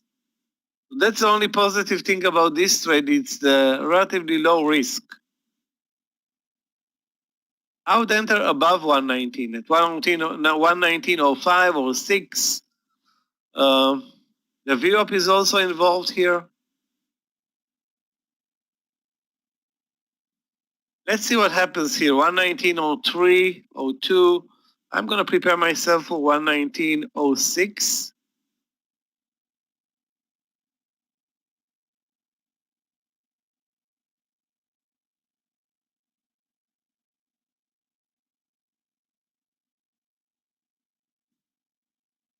$119.06, risk 35 cents. That's Moderna, mRNA. 119.06. So far, the 119 has been rejected. So there are some. It's clear that there are some sellers awaiting above 119.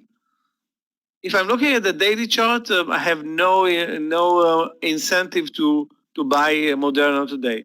If I'm looking at the intraday chart and the risk reward, maybe.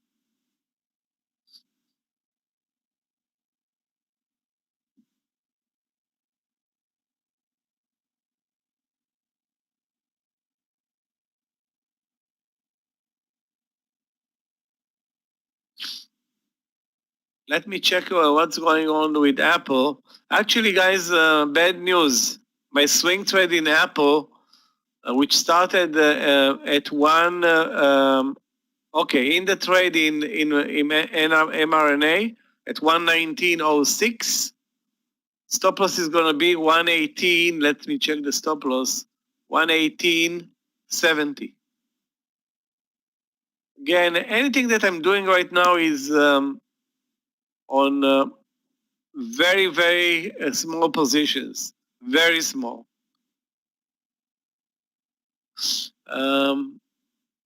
Tesla over 860 or adding at 860 looks decent. Navin, if you are in this trade, again, the market is not supporting anything right now. So, but if you are in this trade, you can add. But best right now, don't add. Why would you add? The market is not supporting. If you have anything that's positive, you wait for a partial and be happy with that.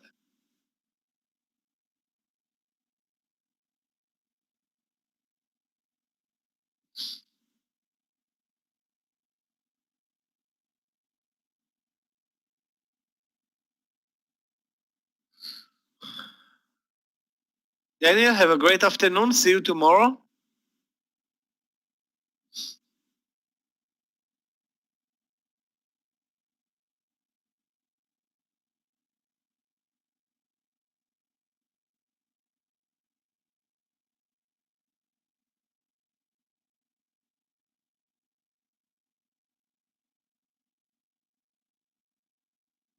Not a very, for me, 118.70. 118.70 on in Moderna. So for me, it's 35 cents. 35 cents.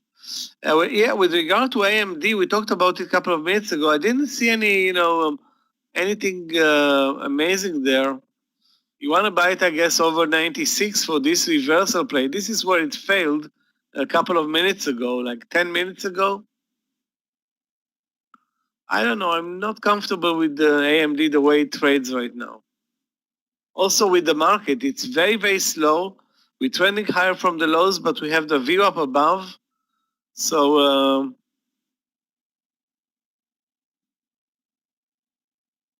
we need more. We need more from a trade other than a round number entry. Round number entries, are good when the market is strong. This is not a strong market.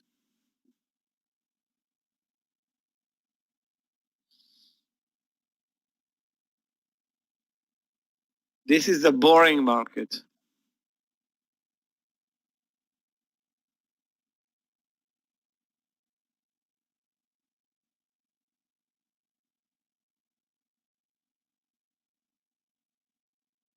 Wow, SO, guys, did you pay attention to SO today? What a beautiful leg down. Too bad nobody's watching utilities. I mean, when was the last time that we traded utilities in this room? If ever,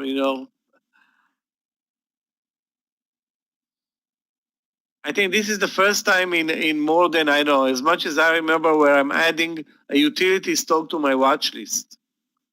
But it's very extended right now. SO, Southern, at the lows of the day.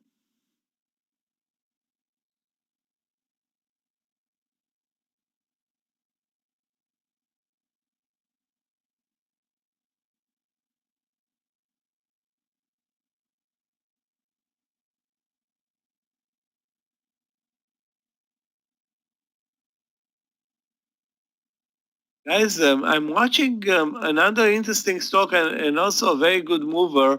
That's PNN, Pan National Gaming.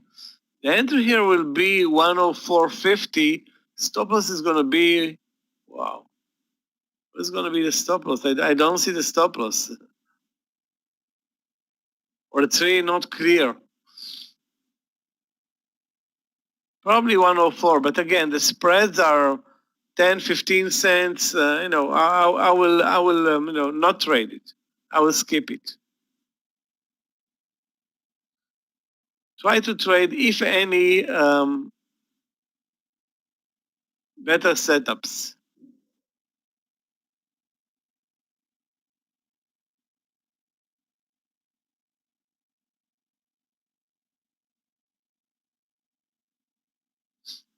Plug, let's take a look.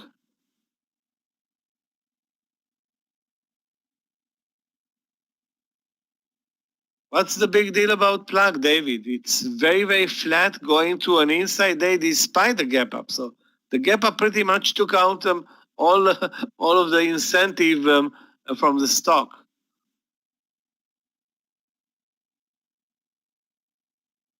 So if I'm not looking at the daily chart, I'm looking only at the intraday chart. I see, where do I see a next entry? I don't see one. If I'm looking at the daily chart, the strength there is amazing. But on the other hand, that's why it's going to a profit-taking day today. So because the gap up is immediately, being victimized by those who are taking profits.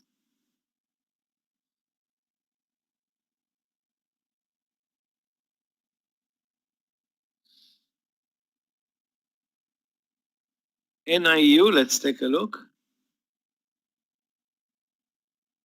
NIU Technologies. It's not NEO, but NIU is very strong on the daily chart. Other than that, the volume is not that great. Volume is, flat over the last hour. Again, I don't see anything interesting in Mohammed in NIU, New Technologies. Also a bit spready, but the daily is very strong. You need to buy it cheap, meaning on a pullback, maybe to the 40 area, maybe to the VWAP area.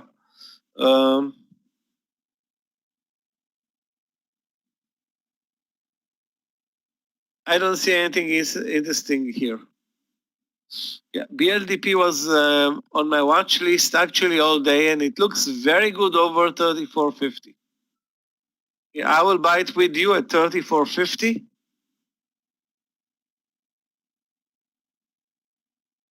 If it breaks over, I cannot show you, but the chart looks really, really nice. Stop loss at this point, like 20 cents, maybe 25. So the risk reward is very good. Risk reward is very good. Over 34.50. Highs of the day are 34.65, which is, not great, but we have a good risk reward. Assuming it's going to move over the highs of the day, I don't see a reason why it won't.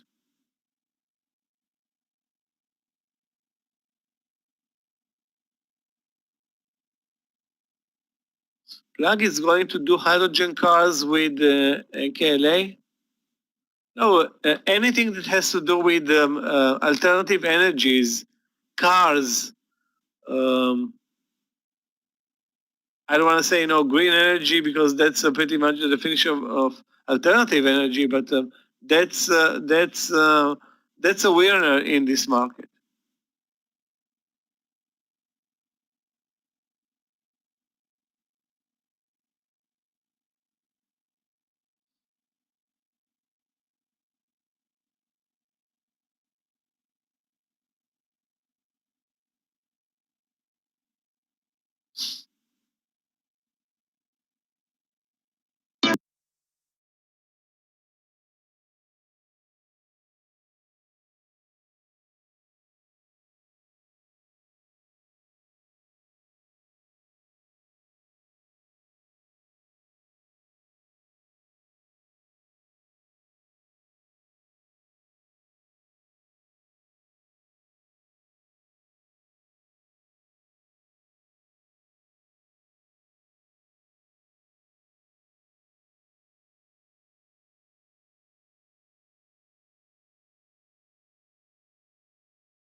Guys, sorry about that. I have to be, taking care of my room access. So I'm taking 2 to 3 minute break, and I will be back. Okay, 2 to 3 minutes. Hopefully, next time that I will be back, it will be with my.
Guys, I did not buy BLDP over 34.50, but it looks good. Stop loss should be 25 cents to the 34 and a quarter. Got rejected there, didn't it? Yeah, 34.55. Highs of the day are 34.64. No, maybe also the timing. If we're looking at the chart, at the SPY is not that great to buying a breakout pretty much over the highs of the day.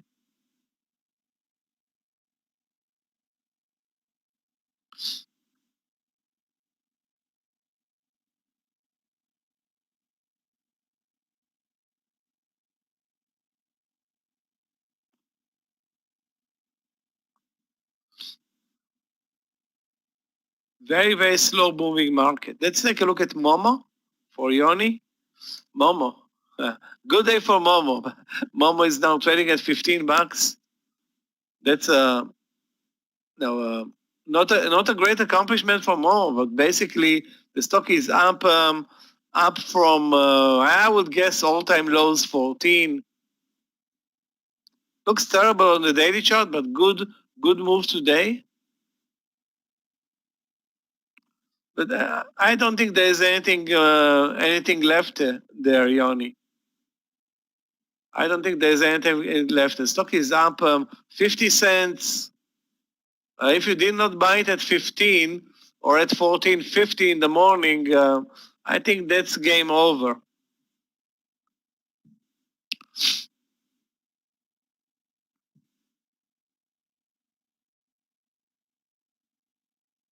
The only stock that I'm in long still and it's working is XPEV. Moderna is not working. I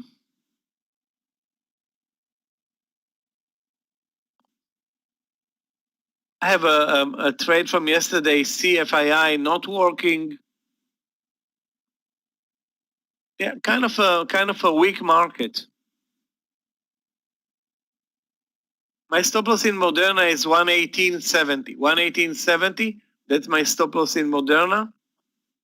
It's still hanging on at the 119 level, but basically didn't do anything positive.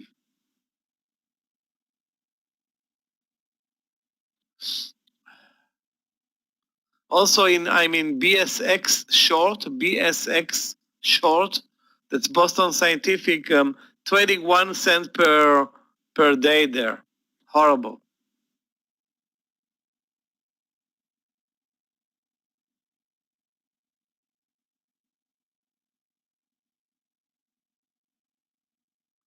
DOCU, let's take a look. Guys, although ZM is not our top trade anymore, ZM over 340, maybe interesting, Let's take a look first at DOCU, Doku.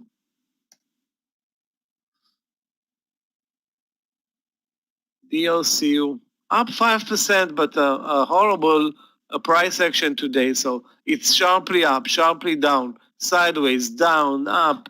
It had a nice reversal at 250. Now it's at 254. Not going to enter it at 254. The stop loss is going to be way down, so it's not a good entry. No, I did not trade OSTK today. Did not trade it. I wasn't focusing on trading today. I was just, trying to deal with this Webinato application, try to figure out why the screen sharing is not working. Hopefully, the guys from Webinato is going to take care of me right now.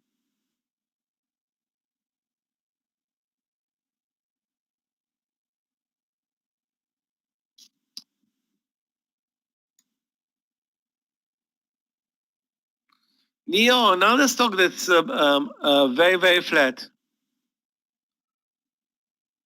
If you're looking for a trade long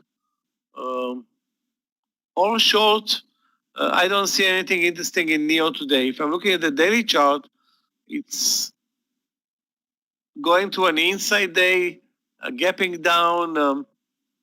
Neo can always develop and have a good move. Right now, it has good support at the VWAP area, but where's an entry and why bother with Neo today?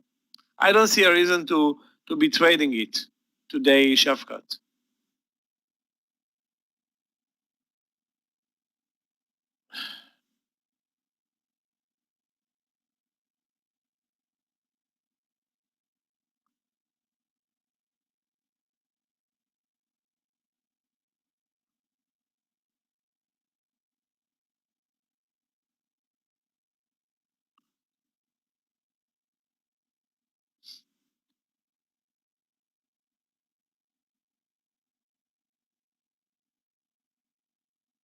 Guys, let's if assuming Fubo is not gonna break down under 3150, the move over to 32 looks good.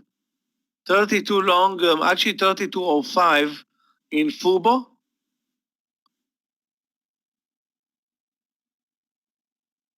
And the target will be 30 to 50, maybe the highs of the day. So the daily looks positive for a move here, although, the volume is good, but the range is not great.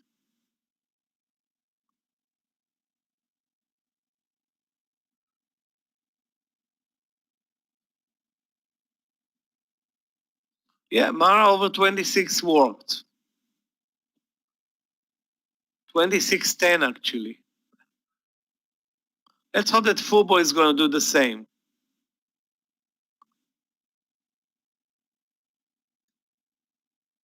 Assuming it's going to make it to the 32.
LMND short, guys, watch Fubo over 3205.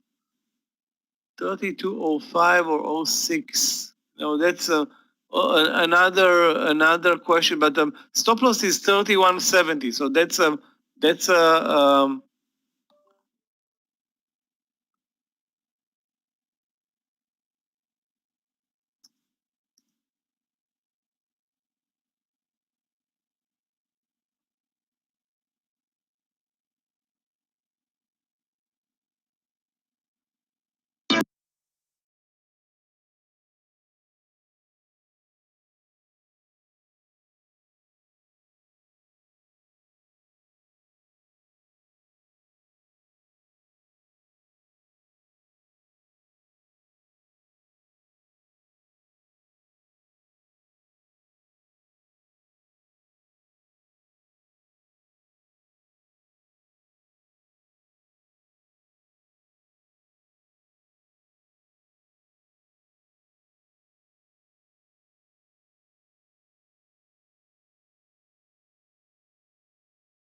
Naveen, if you're looking at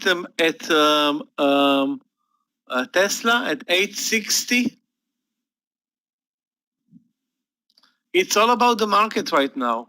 It's all about the market, and if the market continues higher, then Tesla is going to work over 860. I'm going to take the Fubo trade. Hopefully, it's not a mistake to buy Fubo versus Tesla. Yeah, let's call it a nice cup and handle, but it's not like you have any volumes there. So far, take a look at the volume in Tesla. That's why I don't, like it that much. The volume is very, very low today. Also, the volume in Fubo is also low right now.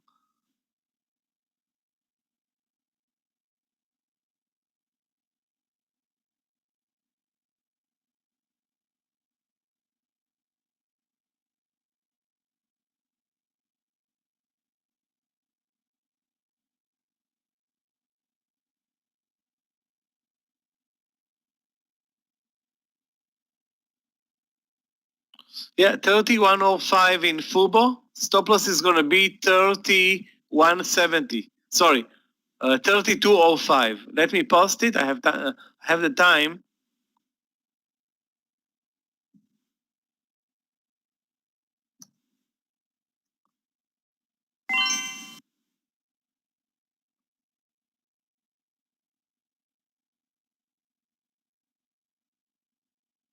That's the idea in Fubo. I mean, sorry I cannot show it to you in the room, but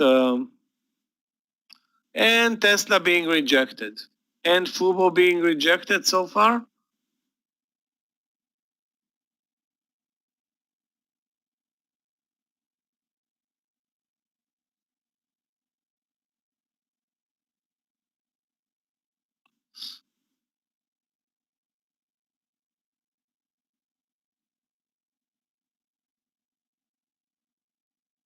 One stock that's now not being rejected is Apple, but actually Apple hit the VWAP right now. Probably it's gonna pull back. Probably.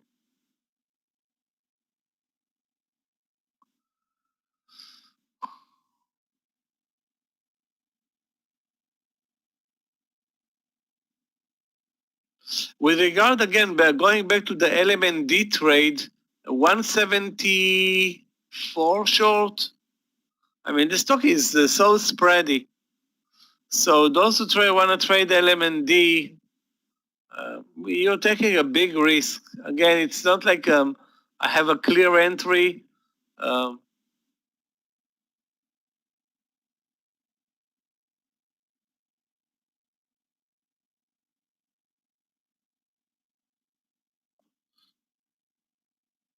Clifton, if you can hear me, I see somebody trying to access the team viewer, but it says he's not on my watch list, or not on my list, or is blocked. I mean, it's blocked. Wow, this is like not our best day.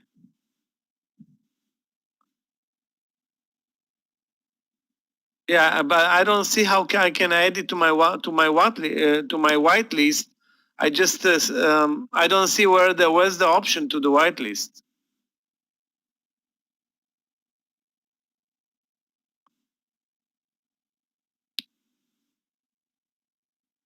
Guys, be patient. I'm dealing with some Webinato issues.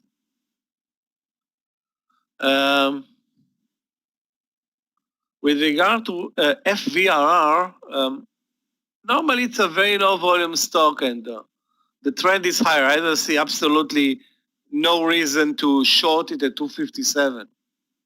The trend is higher. It's like if at all, it's a long trade. Absolutely not a short trade.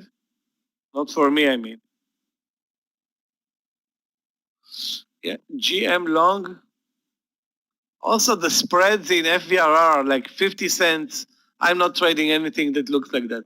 GM looks long. Looks long over 47.80. For reversal higher over 47.80 or 81 using the VWAP as stop loss. Okay, guys, in Fubo at 32.05. Target 32, let's see, 32.50? Or is it too much? Well, let's put it this way. First target for the partial, 32.50. Stop loss is going to be 31.70 for me. 31.70.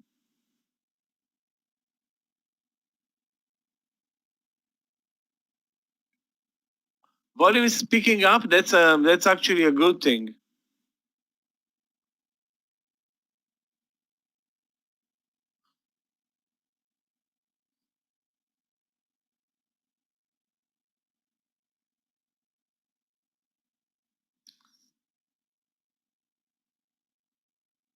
Good initial move, and you guys take a look at the volume in Fubo.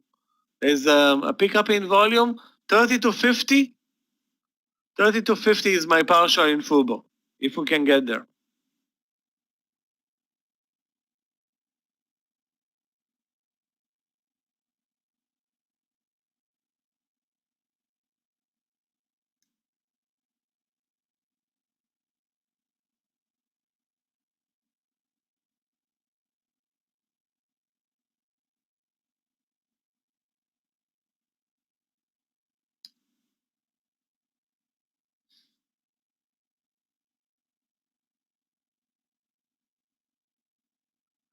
Just to download AnyDesk, I will do it. Okay, Google, fine.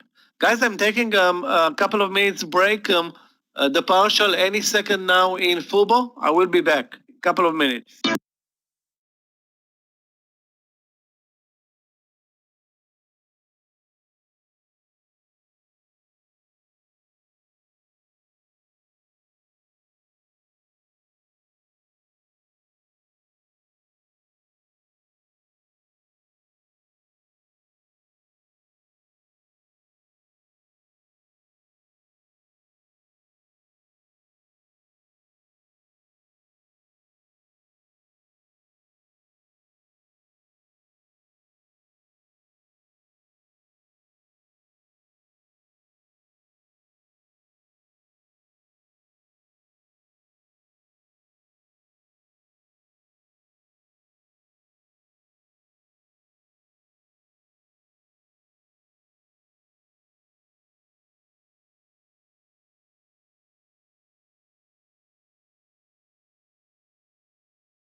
Clifton, if you can hear me, I just sent you the AnyDesk link.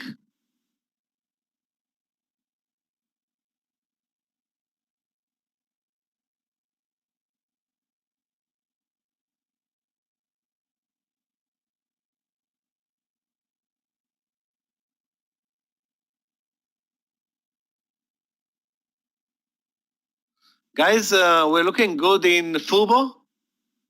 Wow, Fubo is working. Be patient. Maybe we get, maybe the way that we're trading, we can get to 30 to 70 or 80 and squeeze more from this trade.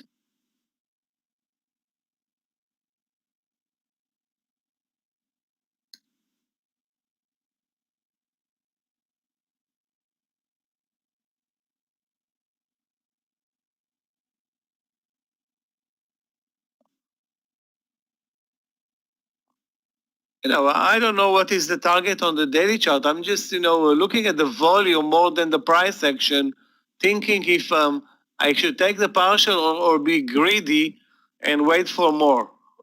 Because right now, so far, I didn't take any partial, and Fubo is looking good, but let's face it, it's not. It can drop.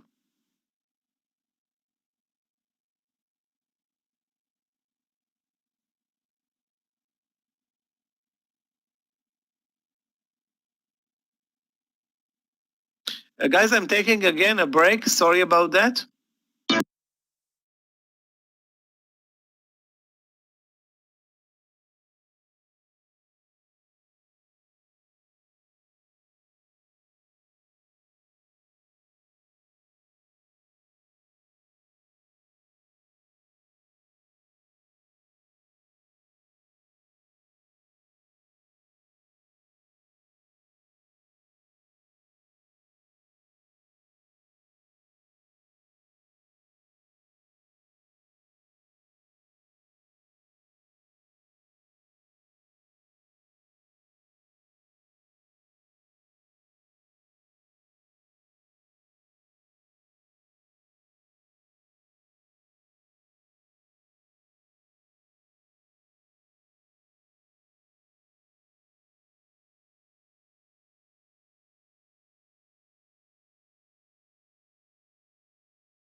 Okay, guys, can I get a sound test? I'm finally back. You can see the chart. Did not take the partial yet. I mean, it missed. No, it's unbelievable. Missed the 32. The 33 $1 partial. Unbelievable. Just dealing with this stupid application. Missed the $1 trade. Anyway, I still have my full position, and now I will have to take it at 32. The partial is going to be now for me at 32.60.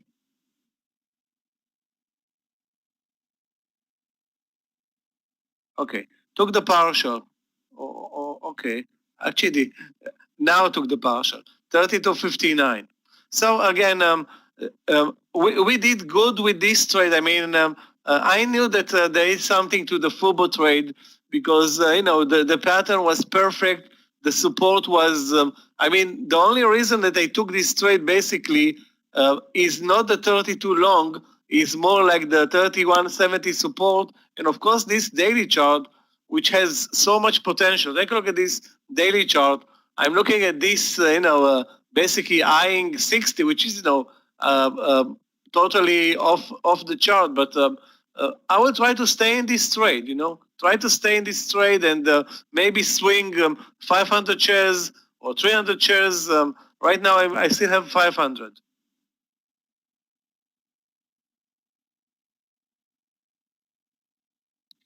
Yeah, I stopped out in Moderna at where was my at 118.68. 118.68 in mRNA, and guess what? This is unbelievable. Wow, this is really bad. It came as low as 118.60. This is really bad. Really, that's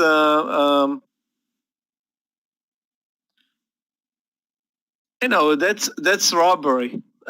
Highway robbery, you want to call it, whatever you want to call it. That's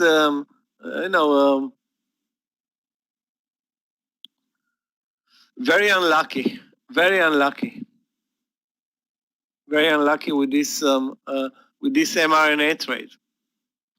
Basically, that's a damage for me. I had 600 shares, lost 40 cents, and did not gain $1.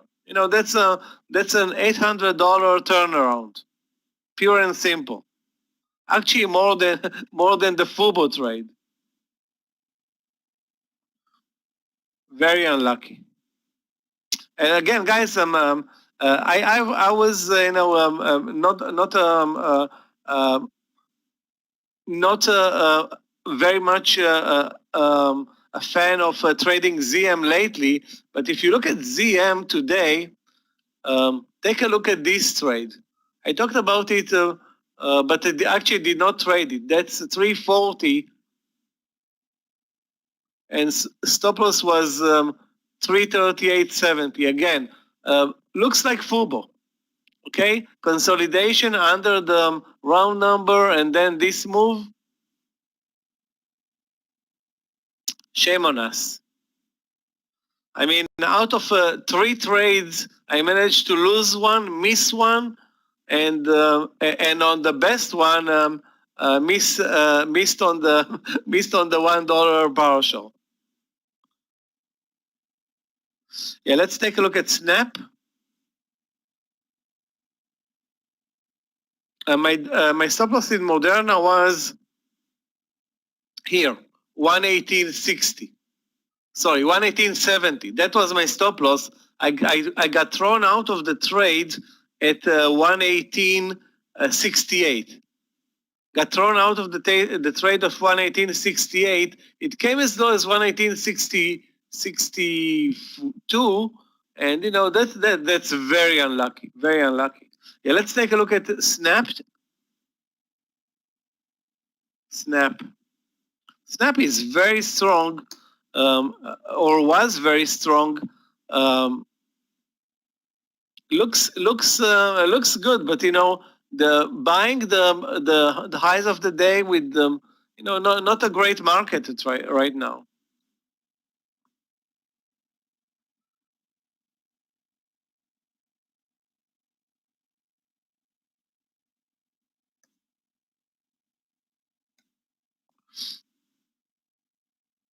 So if you're looking to buy Snapchat, probably the entry was 56, risk 20 cents to get 20 cents. I mean, the daily is very strong, the intraday is very strong, but it's not trading a lot of volume, and I don't see great motivation for a move higher here right now.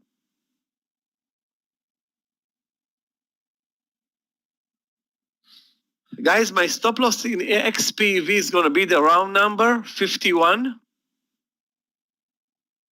51 is my stop loss in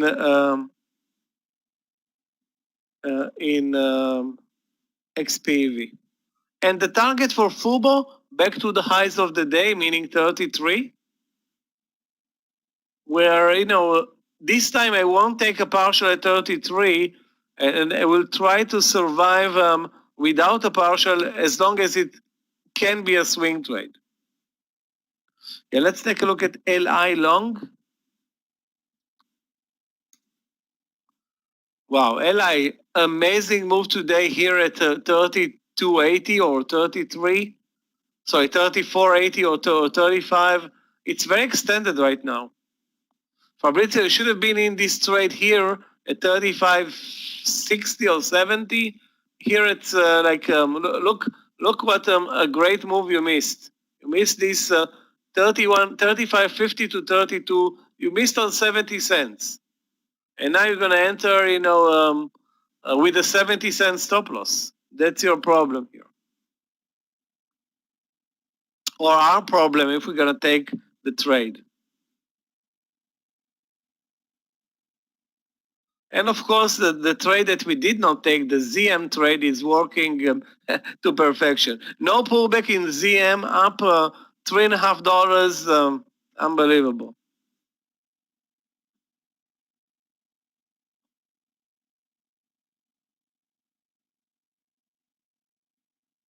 How DDD looks? DDD is selling off sharply today. 25 long. I will go run it with 25. Not going to bother with 24.90 because the real problem is going to be 25. On top of that, you have the view up above. But if this one picks up some volume, it can be still can be a good trade. I mean, obviously there's some profit taking today on this stock.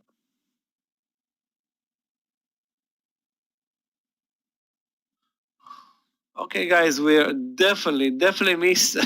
Out of the three trades that we discussed, ZM is killing it, up nearly $5.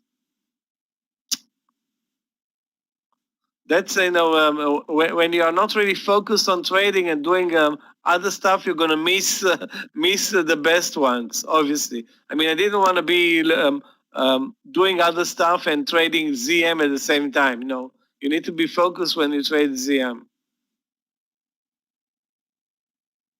Again, DDD looks good, but not as great as it was a couple of days ago, yesterday and the day before yesterday, and Friday or Thursday. At least you don't have a lot of risk.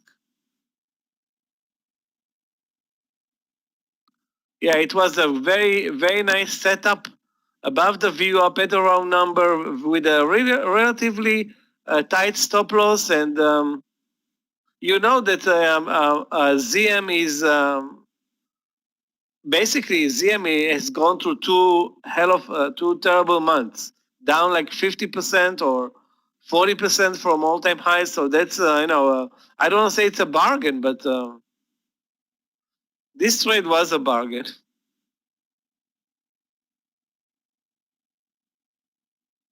Tesla is also looking good technically, but still did not move over the 560. Maybe this is going to be our next trade after lunch. Tesla over 560, 860. Yeah, it's basically moved over 860 by a couple of cents, but the pattern looks great right now. 860 long. Too bad it has a $5 stop loss. But this is a trade that we will take after lunch, guys. We will take after lunch 860 in Tesla. Guys, in a minute, Scott is going to be back from his lunch session. I'm going to take a short breather after taking care of business with the room, and we're ready to go at 4 or 5 p.m., this time without any interference from Webinato, or hopefully, and we'll pick up exactly where we left off yesterday. So again, I'm taking a 10-15 minute break. We'll be right back. Scott is taking over.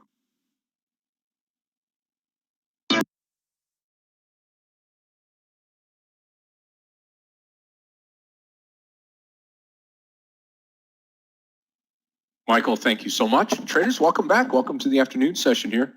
Good to see that Michael's got his charts up. He's ready to go this afternoon, as Michael had said. And as we did yesterday, you're going to have the session today, training session today, and that's going to be starting at 4:05. You'll have it today and tomorrow as well. And then on Thursday, you're going to have a special class with Yogi, and that'll be the mentoring session for the week. And then we'll head into the weekend. So between now and then, we've got a long way to go, and especially this afternoon as we get into the trading this afternoon. Those of you that stayed into the plug trade, PLUG, congratulations. Big trade here, real nice. Those of you that have taken your partial, congratulations. I took mine over that 93 area. 93, I wish 93, 63 area. And I've only got 200 shares left of that trade, and that'll do that for plug. So I'm looking for a fresh start here. Those of you also have gotten Fubo and BMRN. BMRN, not much here, not a big mover, BMRN.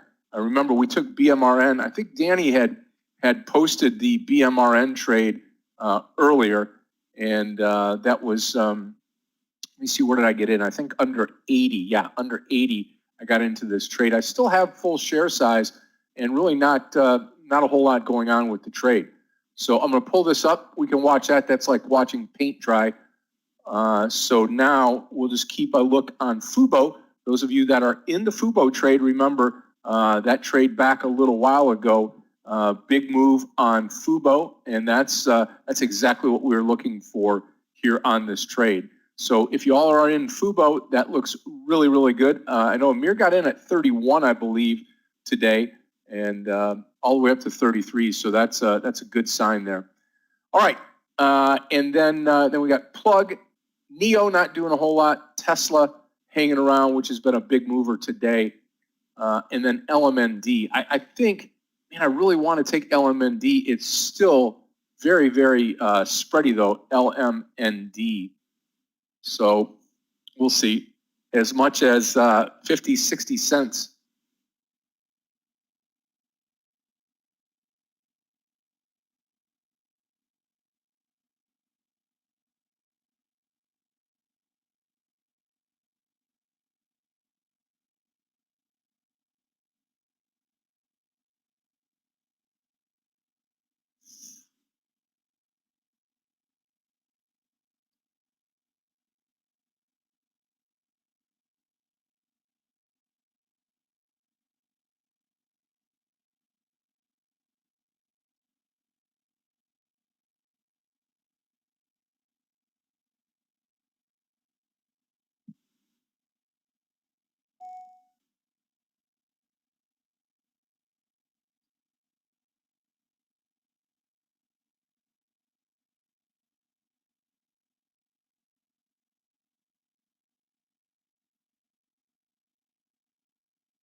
Okay, Neo dropping down. Dash. Dash, Alfred. Let's take a look at Dash. DASH. Yeah. Started what today at 170-ish? Wow.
I mean, I put maybe 200 on Dash. I mean, I see what you're looking at, right?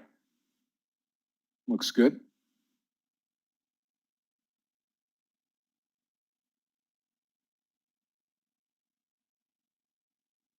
Anything under 32, I'll let the rest of the Fubo go.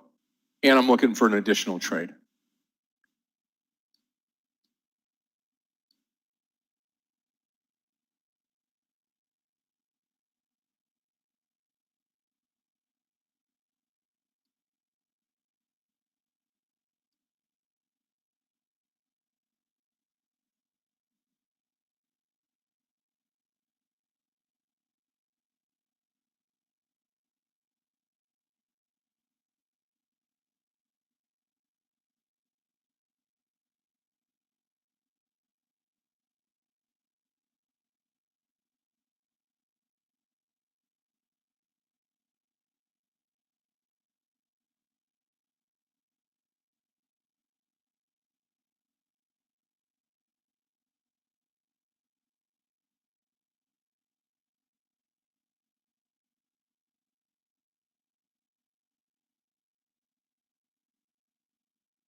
Yeah. Let me take a look at Beyond.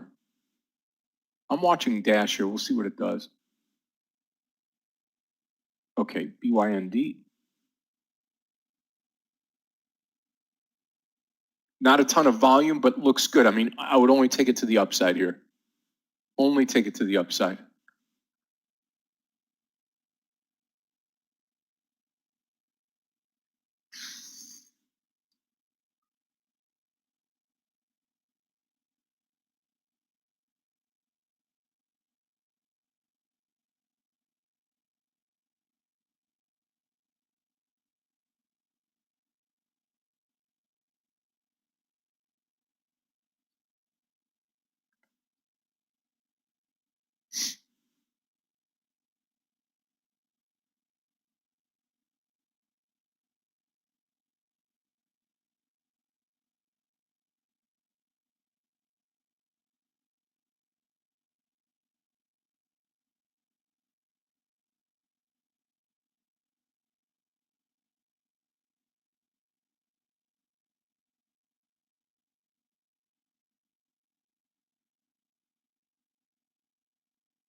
Anything under 32 on Fubo. You know, very tempted on Dash here. Very tempted. The only problem is you got about a $5 downside move. Possible. Beyond starting to blast off now. Let me take a look at Chewy, CHWY. Yeah, again, it looks a lot like Beyond in that it's up, starting to possibly break out. Joe, they look good. Just don't have a clear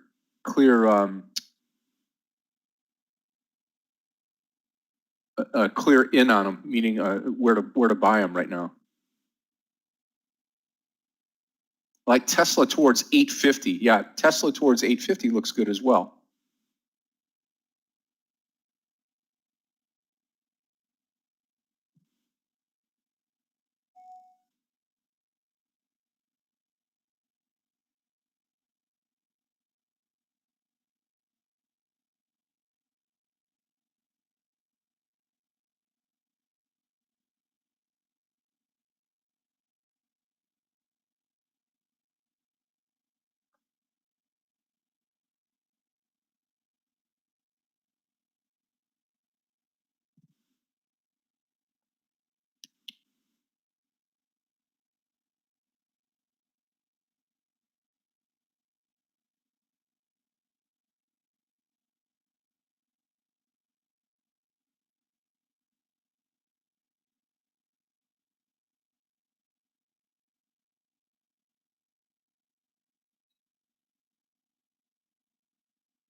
Take a look at Tesla. I'm going to wait till Tesla comes down to that 850 line. Hard for me to even say it. This stock will be at $1,000 at some point in time. 850, Naveen. 850. It pulls down there. It should be pretty good.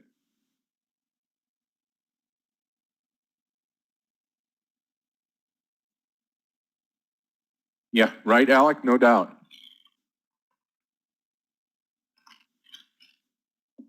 Like I say, almost every dip you could just buy and close your eyes.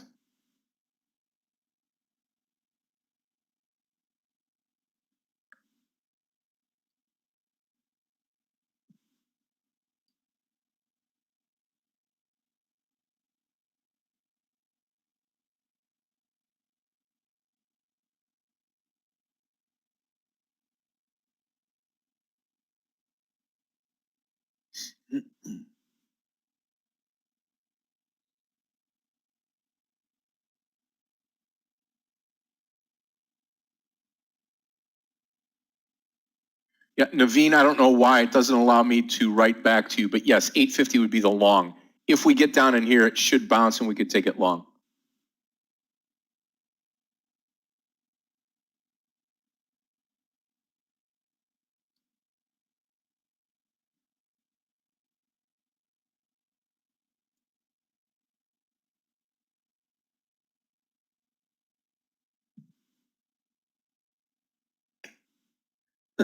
That's amazing, Alex. So what would that be? What was it? Was a split 7-1? What would it overall be? Then if we put it back into the context prior to the split.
I'm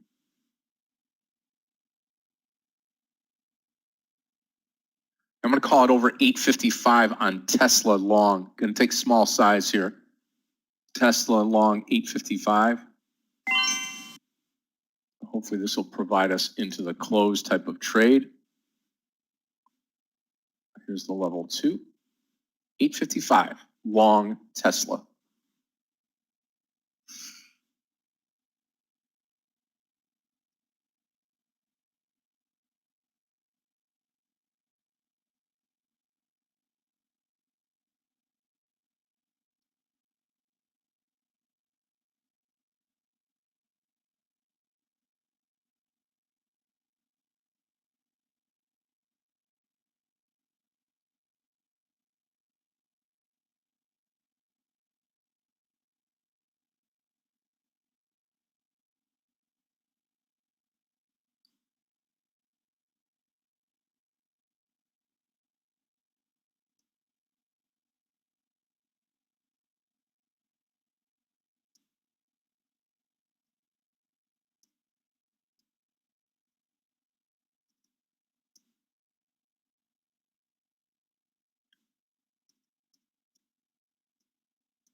Okay, good. We're going to get it towards that 850 now. So let's just wait. I'm going to pick it up a little bit earlier here. Probably around the, we're going to check it at 850, maybe 850 and a half.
Okay, right here.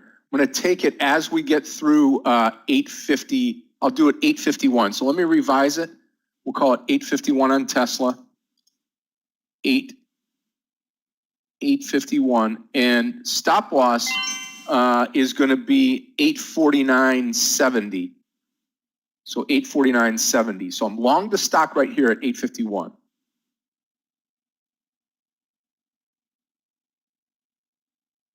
See if we can get this to go.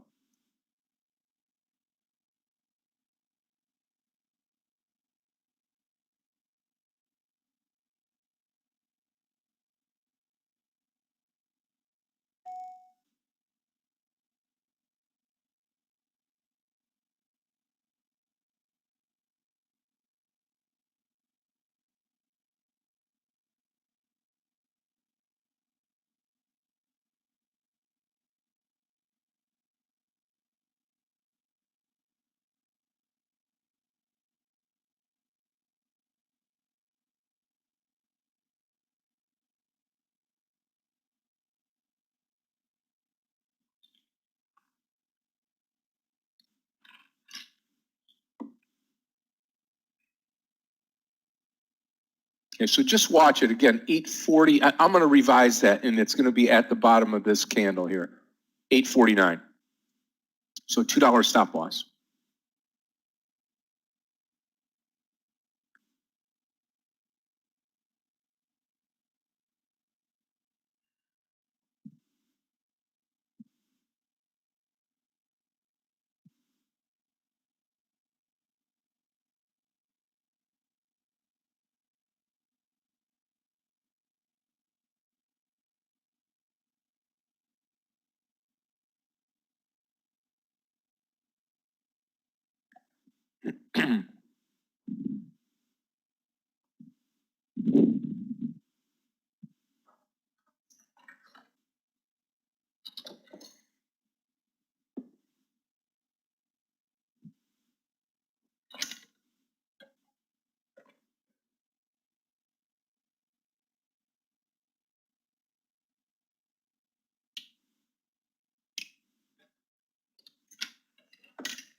Okay, so not going to come out on that spike down. I mean, just spiked down and came right back up.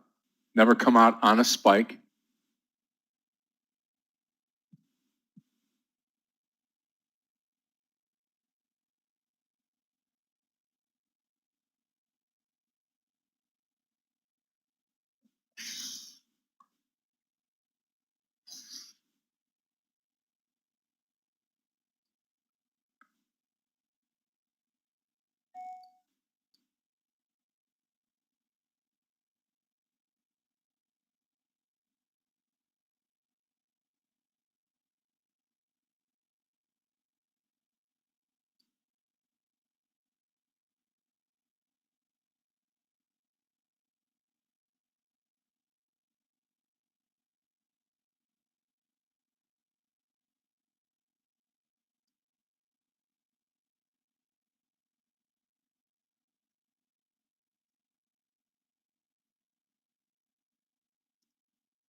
Okay, Fubo off to the races. This is going to break out the top here on Fubo.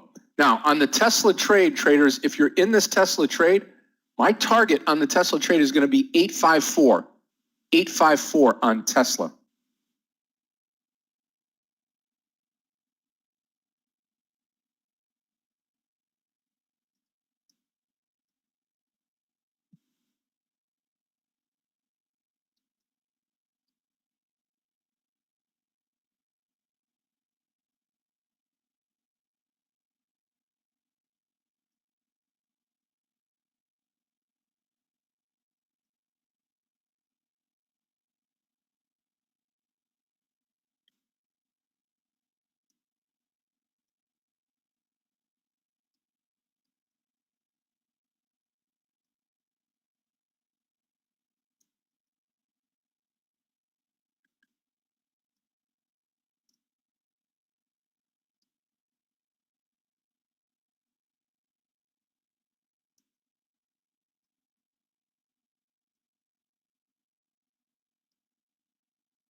Now, we just got to get it 854 and that'll be fine. Well, no, the stop loss here will be under, like I said, I'm not going to get it down on a spike when it just rolls down like that, but we'll take it 849. 849.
Okay, Fubo at a brand new high.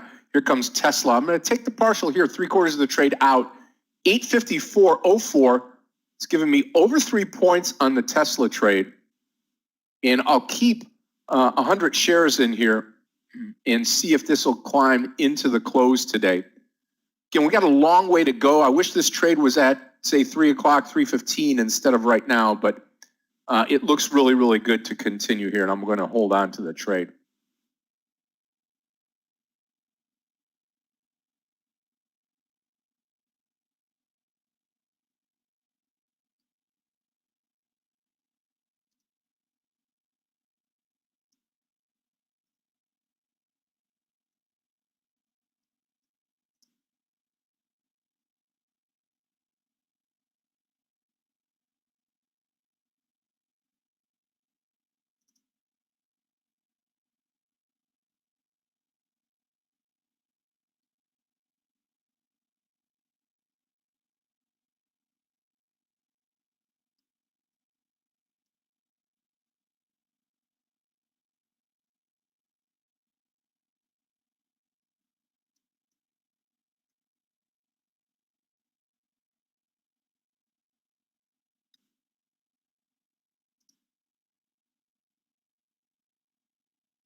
And we're going to get more from Tesla, a lot more here. This is great. So just, again, pay yourself first, let the rest run. We're good to go.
Anything under 852, I will come out of the last 100 shares.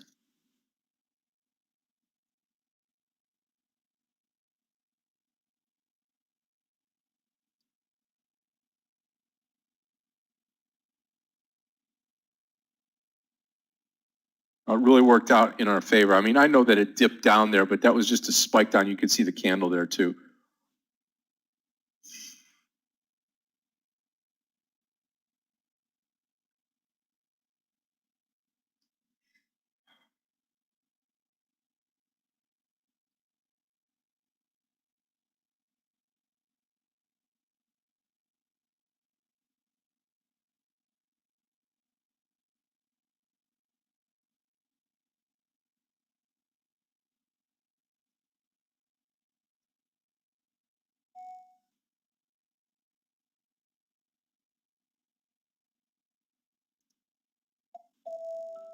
Sure, I'll be right.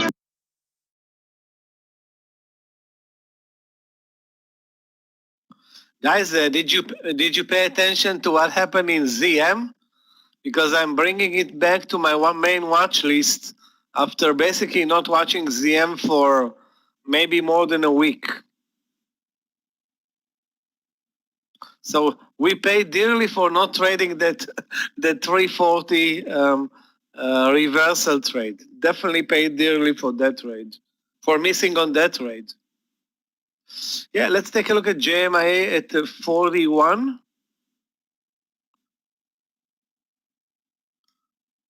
JMIA, that's a breakout, Amir.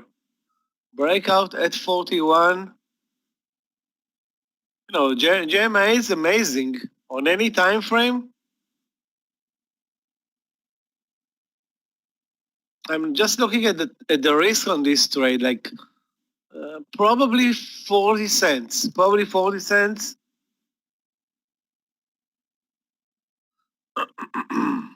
Why didn't I take it? That's a good question. I wasn't really sure about the ZM because ZM, if you look at the daily chart, Janet, looks horrible. If you look at the intraday chart today, before the trade, it didn't look that good. I mean, after the trade, of course, things changed. So because also I was focusing on other trades, mainly on FUBO. FUBO was my main trade, so I was dealing also with the room, with the Webinato application, and did not post an entry there. Because you know you trade ZM, you cannot be doing it. You need to be focusing on the trade. Either enter at 340, before 340, after 340. So it was a big miss. BDTX. You didn't miss BDTX. You didn't miss it. I think the break should be at 29.80 or 90. Basically, it just moved down the 40 cents, but the stock was flat all day, flat or under the view up all day. It's also spready.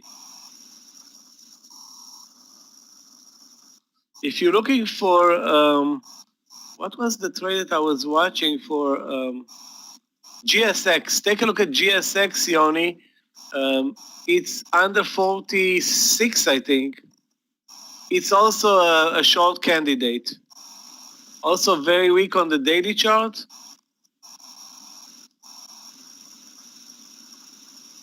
And the spread is tradable.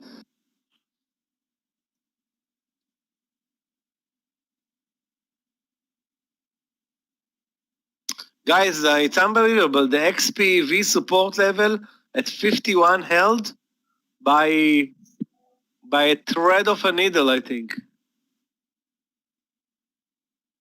Right? Yeah, held by 10 cents, 15 cents maybe.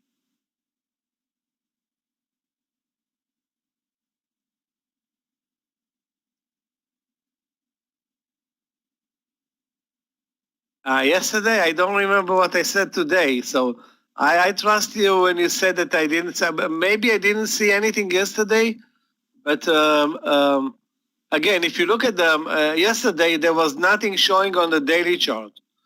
Today, a gap up, very good. Take a look at the volume bars yesterday and the volume bar today. So it's a different trade, and the setup at 32 was perfect.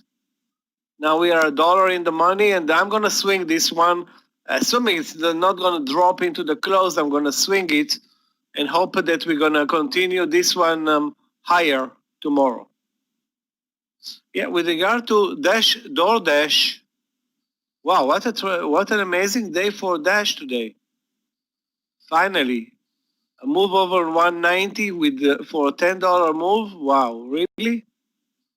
190 was a great trade, but the problem with Dash is the spreads. It's so spready. I mean, it's like now 50 cents, $1.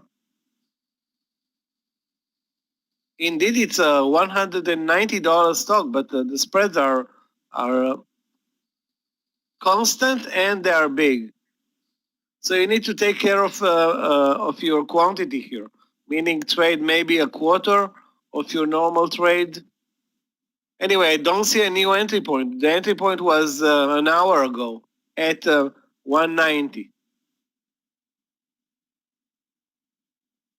Now the spread is 80 cents or 60 cents, whatever. It's like too much.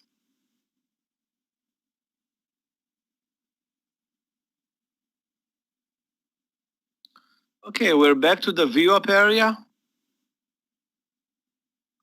Guys, the Tiger trade, I don't remember who posted the Tiger trade TIGR over lunch, but it's working.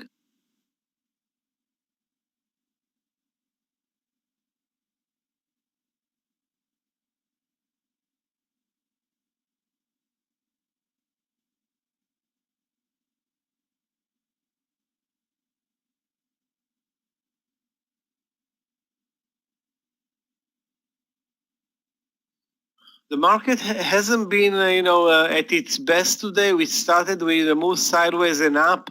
We broke lower over lunch, came up after 12 p.m.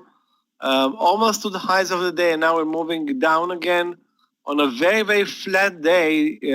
SPY is at the flat line. The Q is down 0.18. So yeah, both indexes are totally flat.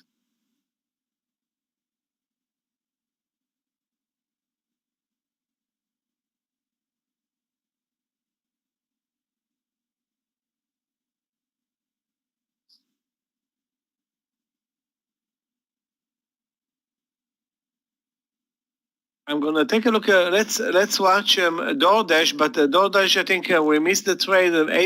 Airbnb had also a nice trade today. I guess some investors are moving into those IPOs for whatever reason.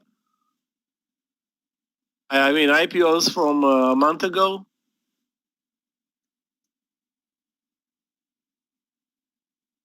Both can continue tomorrow. Both can continue tomorrow, or I hope will continue tomorrow because I didn't have them on my watch list today.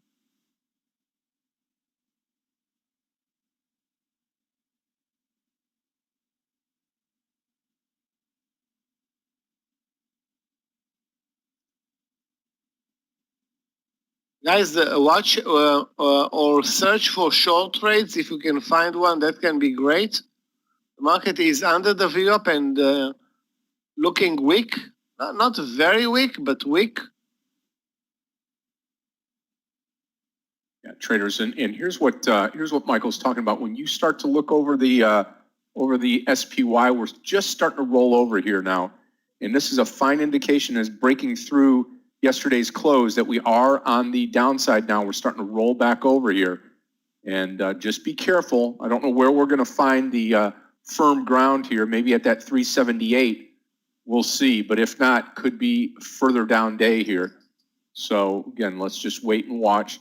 Tesla automatically under 152. I will come out of this. The rest of it. If not, we should bounce here. Okay, good.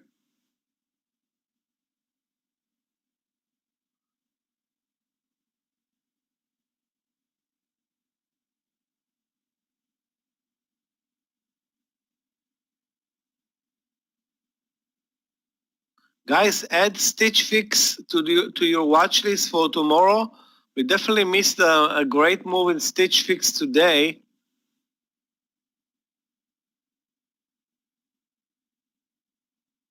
Stitch.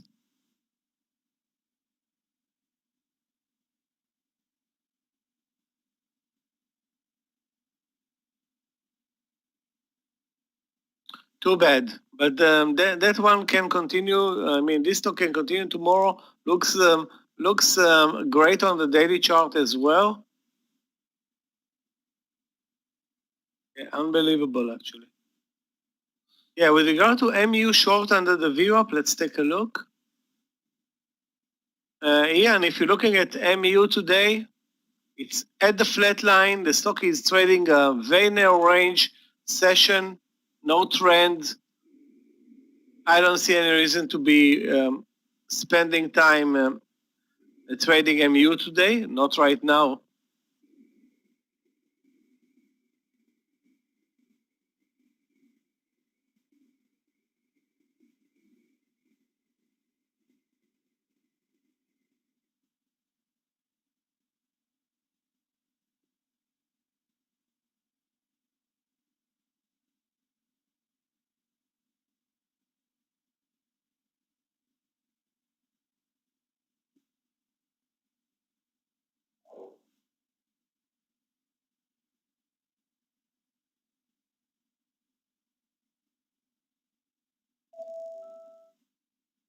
Yeah, not.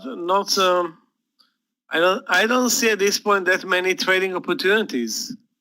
Facebook, Baba, Apple, even Tesla, not going to their best trading days, and basically other than ZM on my watch list, nothing is moving much. Looking at the big movers. Yeah, and just watch that. Just watch the overall market here as we get into the close today.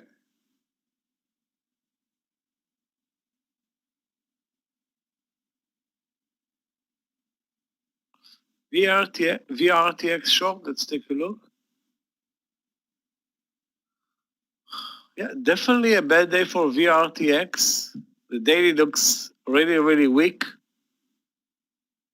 Question is, where do you enter? It's actually sitting at the lows of the day already.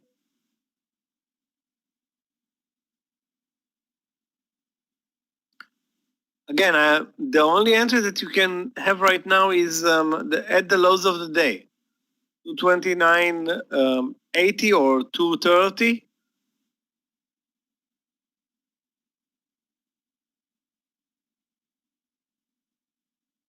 I don't think you have great risk reward here.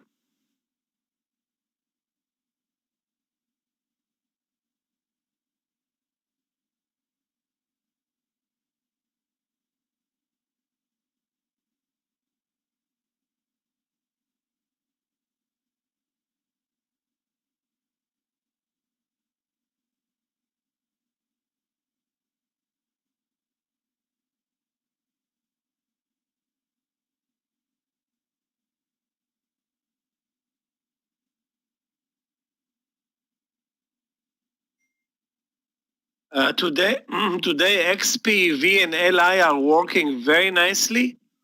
On the other hand, I think, where is Neo? Let's take a look at Neo. Neo is kind of dead. So if you remember, guys, yesterday Neo was the big mover, and the other two Chinese EV stocks basically were moving lower. Today it's a change of pace, and XPV is leading, LI is following, and Neo is kind of dead. So is Tesla.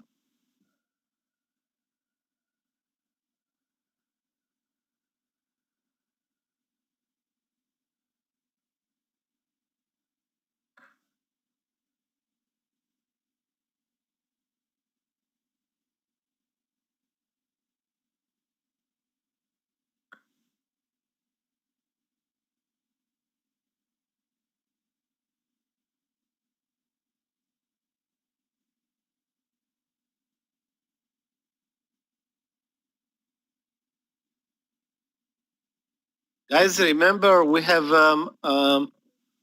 starting Thursday or Friday, I don't remember exactly. The new earnings season is basically now around the corner, with the financial stocks opening up this week. I think Citigroup is on Friday, Goldman Sachs, and some other banks also Friday or Thursday. And then in a couple of weeks, the whole technology sector. That should be fun.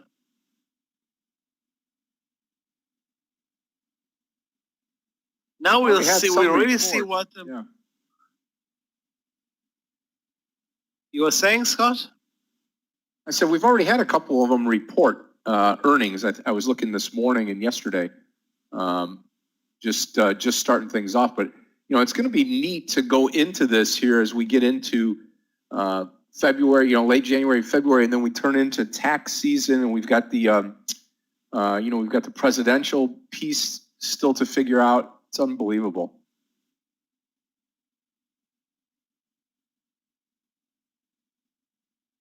Yeah, plenty of action ahead. Yeah. The action never stops, actually.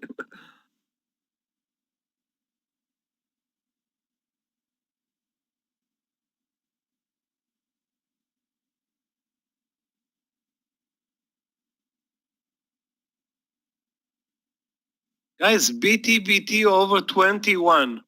That's my next potential trade. Although it's, the risk is down to the 20, but, BT is such a crazy, fast, huge volume mover.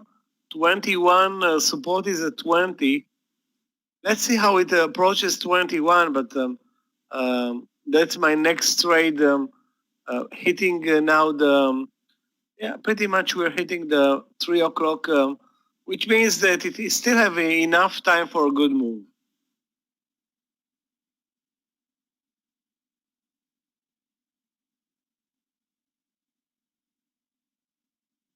Thoughts on Starbucks?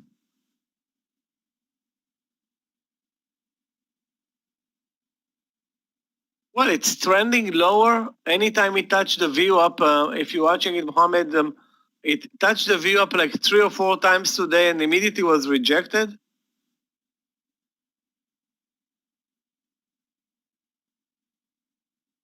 If I see an entry right now it's 102.80. Stop loss is going to be probably 103 or the view up. Down 1.7%. Yeah, but not the best trading day in Starbucks. And with regard to Etsy had, that's all-time highs for Etsy today. An amazing move over 190 and 200 in the first 10 minutes. Sorry, in the first half hour. And since then, mostly sideways.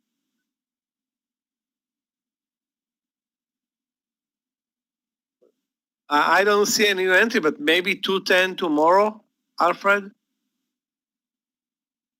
This is all-time highs for Etsy. Etsy is such a winner over the last 12 months, up from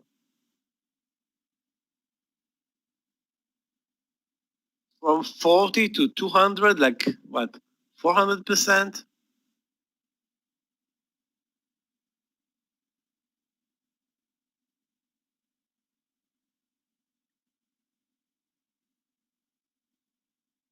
FedEx is working. FedEx and UPS are working hard on holiday returns. I mean, people got gifts that nobody needs and or wants, and now they want to return them. And this is I guess a big business. Another big business for FedEx. Once they deliver and then they have to take care of the returns. That's like the best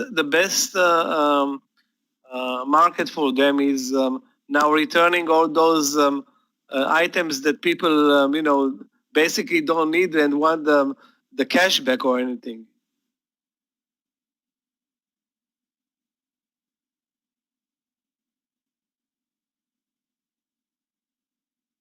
Walmart is actually running, I think UPS or FedEx sending trucks to your door and picking up basically the packages instead of making you go to the post office and return them yourself. So that's a great service.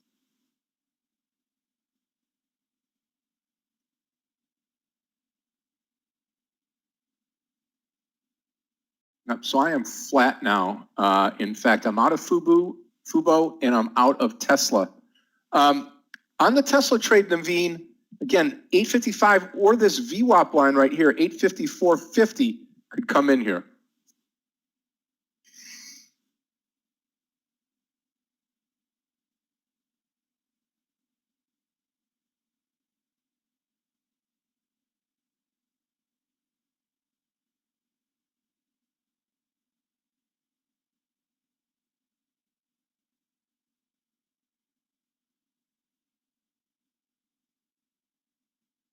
Another stock that's doing unbelievably well is Baidu.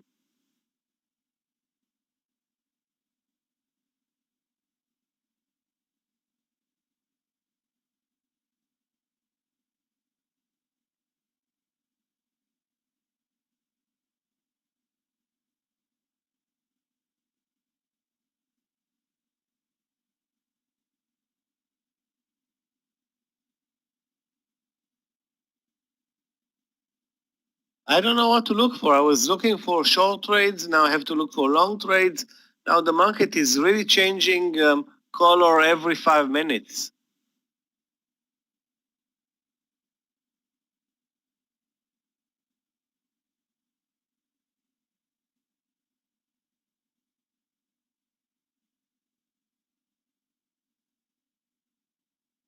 BNK, let's take a look. BNK had a great day yesterday. Not such a great day today, though. Touched all-time highs and immediately sold off. I'm thinking maybe 50-50 short. If you do like it, 50-50. Target is, what is the target? 1-to-1 probably. Probably 1-to-1 in this move under 50-50.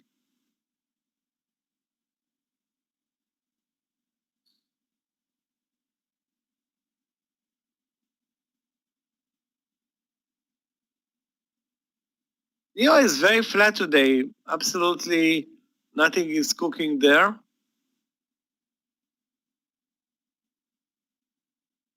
Not really clear where you can buy it, if you want to buy it. Keep in mind the stock is mostly moving mostly sideways, has no trend on the intraday, and looks, of course, great on the daily chart, but the intraday today not that amazing.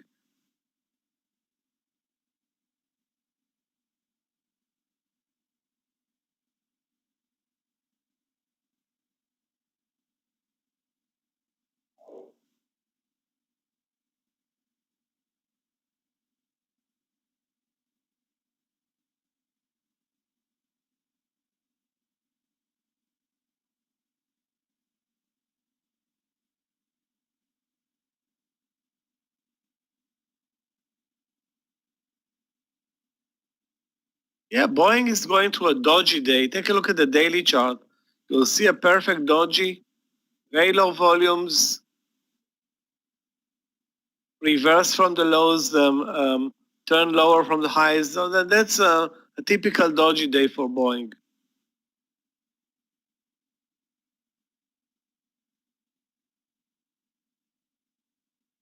And the market is pretty much doing the same. The market is also in a dodgy day.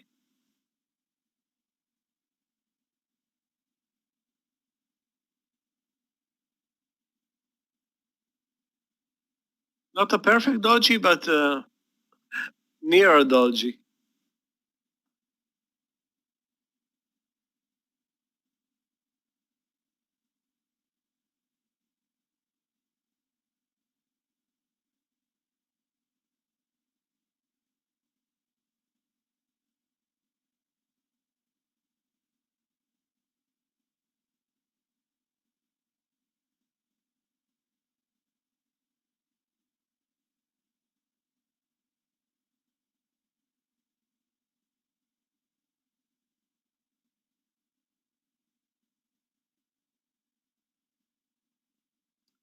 I don't have any new trades. Still in XPEV, Fubo.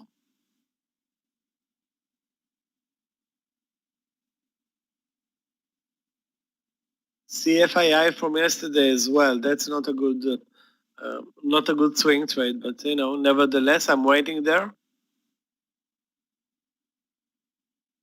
Guys, PNN failed the first time over 105. I think it looks better now at 105 in PNN. Wow, as soon as I say 105, it's already there. So it's like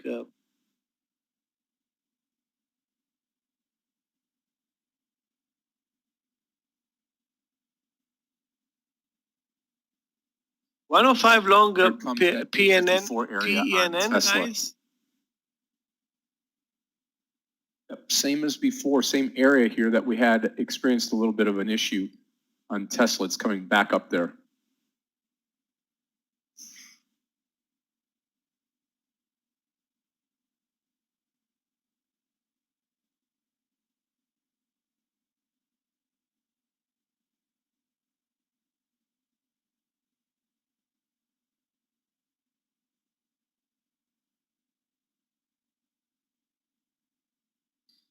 The risk on PNN is, let's see how much. 50 cents. 50 cents, which is not a lot of risk for a big mover like PNN, which is also now, as I see, is trading, trading some spreads.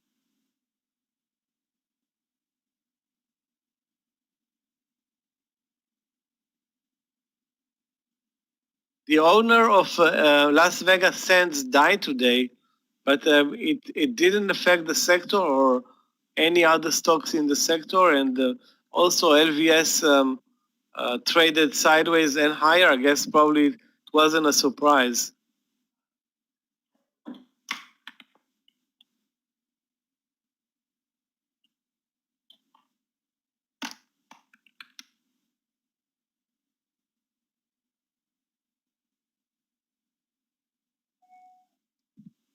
Okay, guys, we're moving higher again. Wow, this is like very, very choppy price action.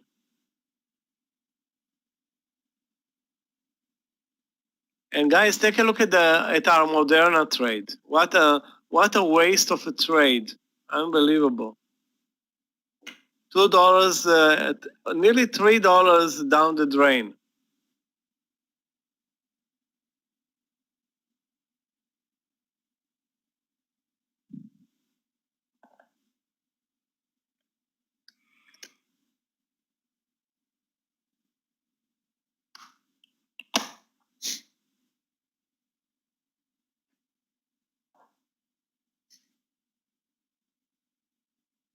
I'm waiting on Tesla 855. And we'll see if this thing may run into the close today. We're just about 5 minutes after 3 o'clock.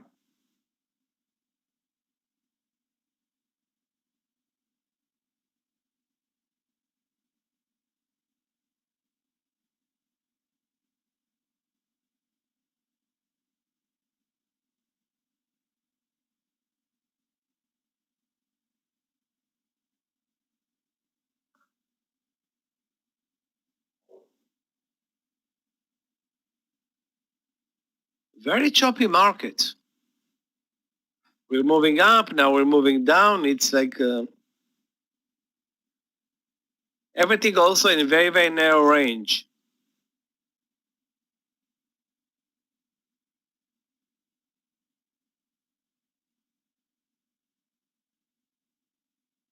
Guys, nobody's watching NGA. All-time highs and an amazing move. Breaking over the highs of the day. Too bad it's spready.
Lag?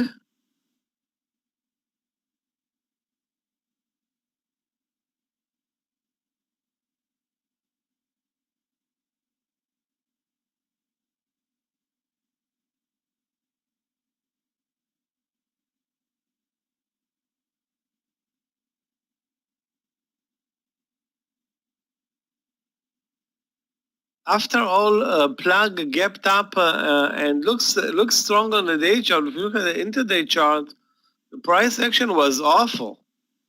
Up and down and up to the view, up and down again and up and down. Wow, like 25 trend changes, and finally now it's moving higher. But it wasn't easy to find an entry point there.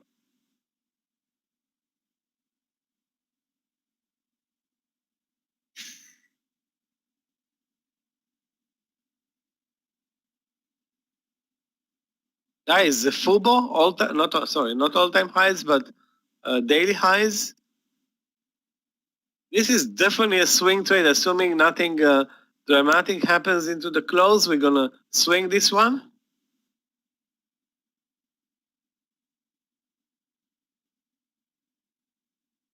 And it needs to gap up for us tomorrow.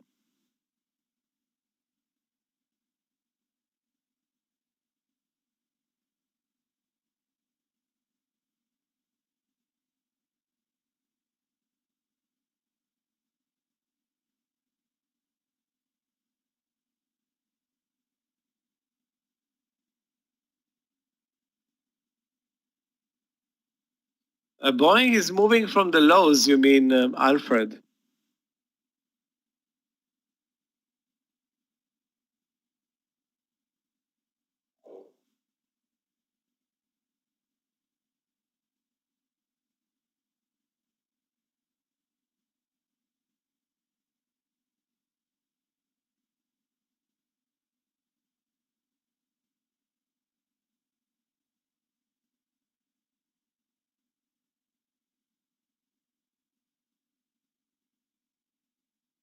Open long, let's take a look.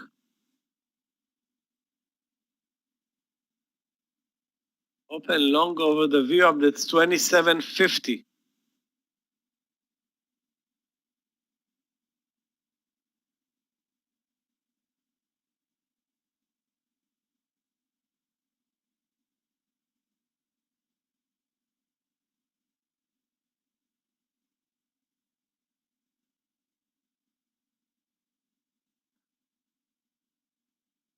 I'm not a fan of this trade, being that it sits exactly under the VWAP, and it's after a 50 cent move, hitting some resistance.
BMRN was very weak all day, traded lower.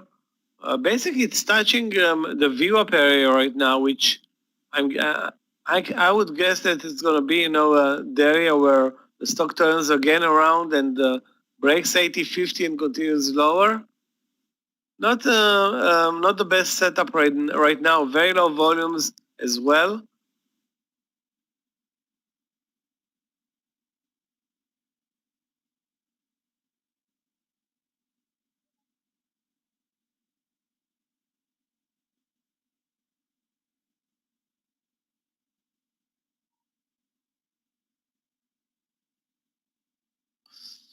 What about short NVIDIA? That's a challenge to short NVIDIA.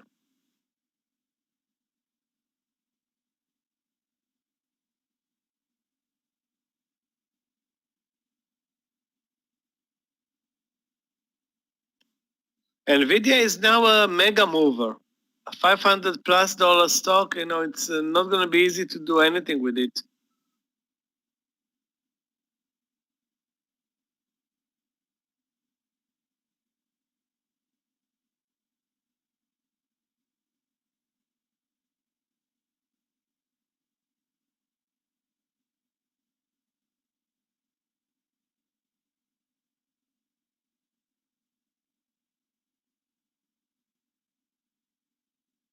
Wow, Fubo. Wow, Fubo. I'm looking for one last trade into the close today. And what I think I'm going to do is remove this dash here. And plug looks good too. I mean, plug could take off. But where this Neo trade is here, I'm going to switch this out with Lemonade, LMND. I'll put Neo up on the other screen. And I'm going to take a Lemonade trade under 175 into the close. So we're going to change this to Lemonade. And I will add the announcement here. This is going to be a LMND, oops, LMND short under 175. All right.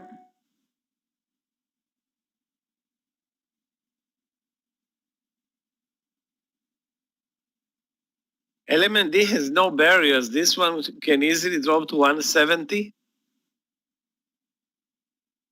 It'd be nice to end the day like that for sure.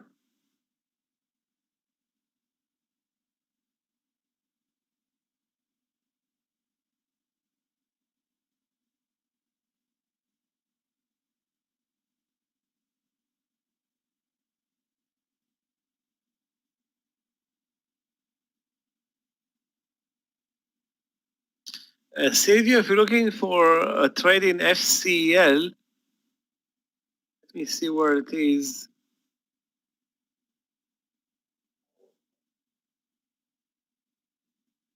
At the highs of the day. Not the best entry though.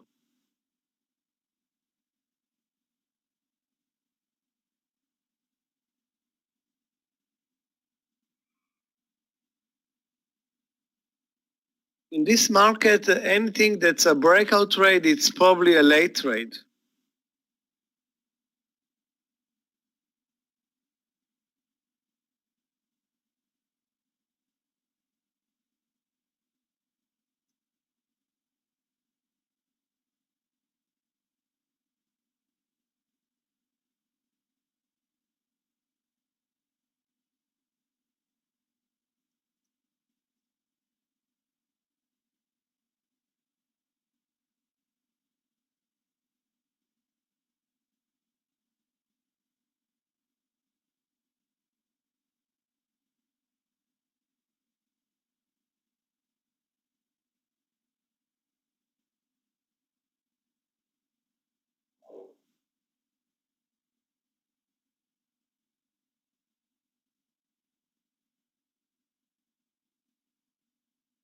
And now we're back to the VWAP. Basically, the VWAP stopped being a factor in this market. There's no market and no factor. Everything is very, very slow.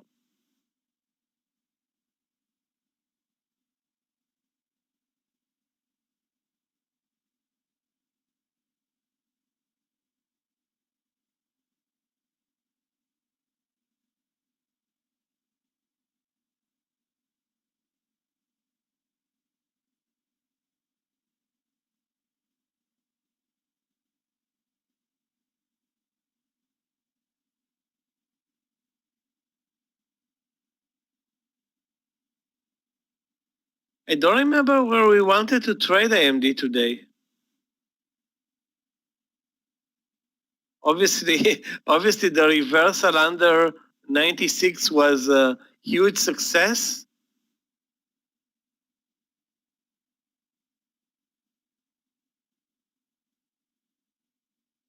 Let's see if LMND can break here.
Hard to find an entry or a new entry in plug, Sebastian. If you trust the round number, meaning 64, any pullback towards that area is viable. But let's face it, it's, the trend is good. In the plug, it's probably going to close, I don't want to say the highs of the day, but it's very strong. The only problem is a good entry point right now.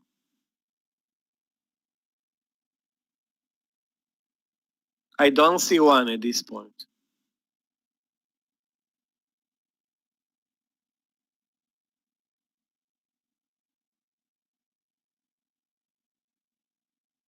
Ubo is totally nuts.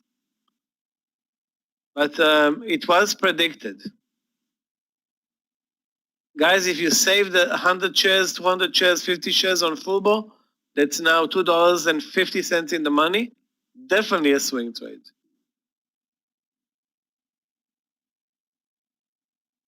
Still, there are 40 minutes into the close, but in 40 minutes, Fubo can still deliver an ugly move down. Hopefully, it won't. That's unbelievable. Wow, on Fubo.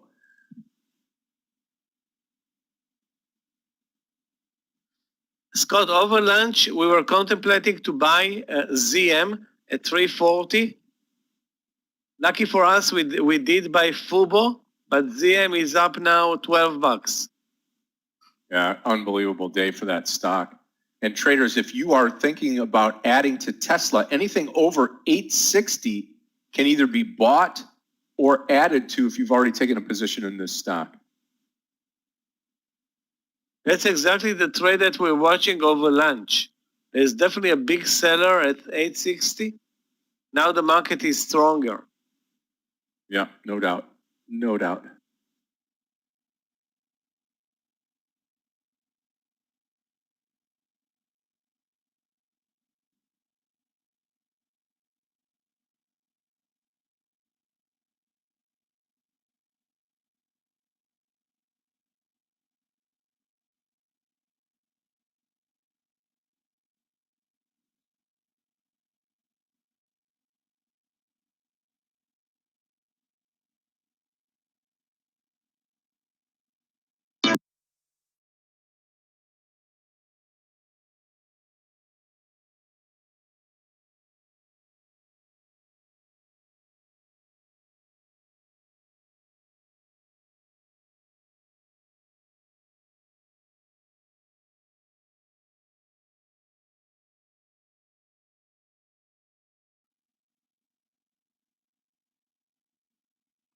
LMND is the spready one, but that's LMND. That's why the stock is moving up and down many dollars every day.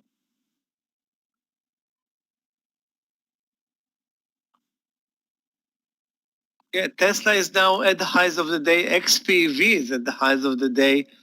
Probably LI is also at the highs of the day. Is it? The only one that's not at the highs of the day, I think, is NIO. Yeah, Neo is kind of dead today.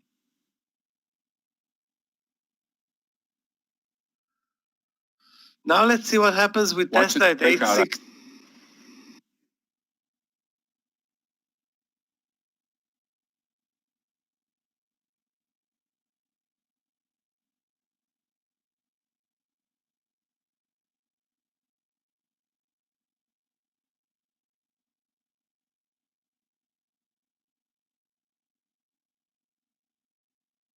Yeah, definitely going to go on, Alec. It's got a few shares there to get out of the way, and then away it goes. Having trouble though. It's having trouble. I mean, it's had trouble up there all day long, really.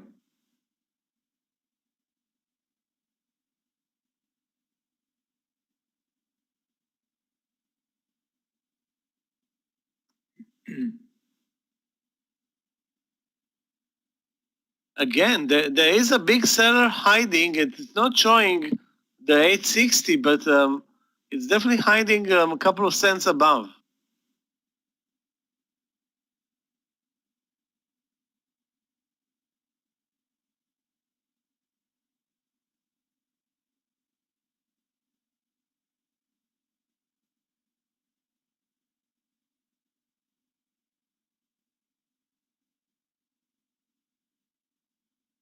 Oh boy, is $2.50 in the money and counting?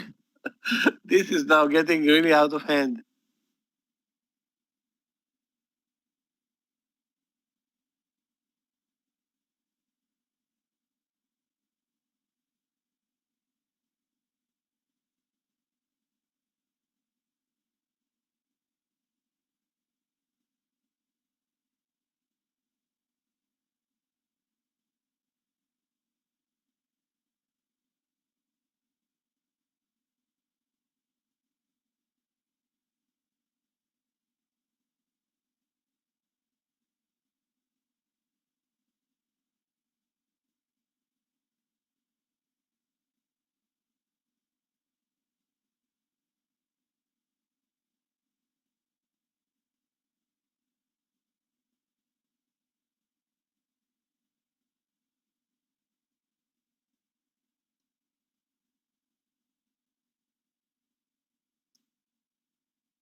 Swing what? XPV? Sorry, not XPV. Fubo? Yeah, sure.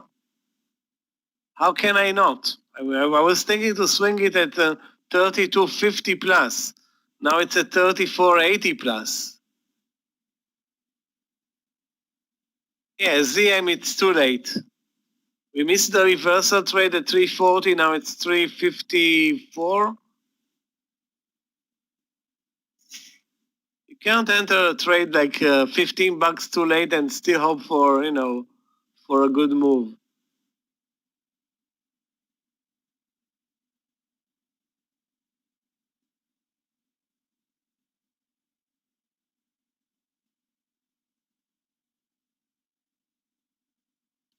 Again, if you bought it at 30, there's, this is obviously a huge winner for you, up $5. Whereas if you are in the lemonade trade, if you're in the lemonade trade, like we said, at that 175, partial is going to be a drop below 174. We just had it. I wasn't quick enough to grab it, but I think we're going to get more out of this trade. I really do. Boy, Tesla is struggling here.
Tesla has a 360 resistance that's so far not penetrable. 360 since 1230 pretty much. Actually, that's going to be, the more it stays under 360, when it's going to move over 360, the move is going to be a substantial one.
Now, I mean, right back up. That stop loss is going to be closer to 177 on LMND. Tesla never made it to that 860. Let's see if it tries again here in the last 30 minutes, 29 minutes of the day.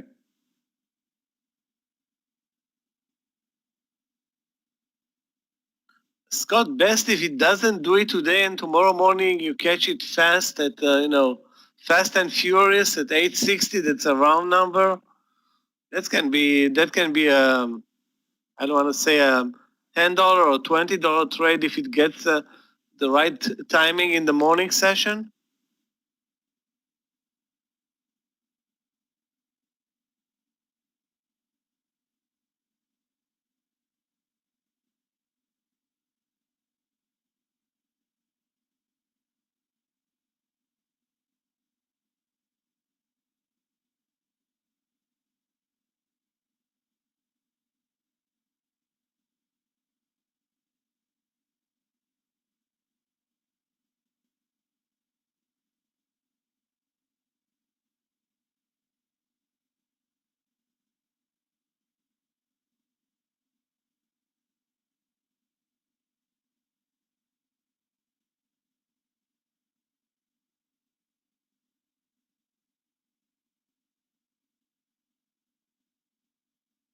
And the market back lower. Wow, this is like now a 3-hour chop since 12:30 pretty much. Sorry, since 1.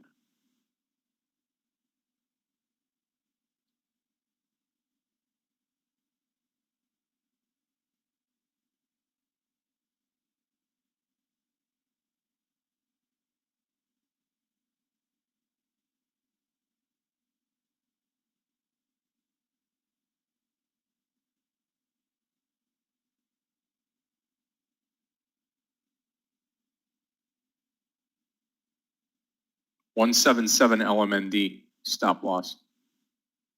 Wow, look at Fubo just go, Mike.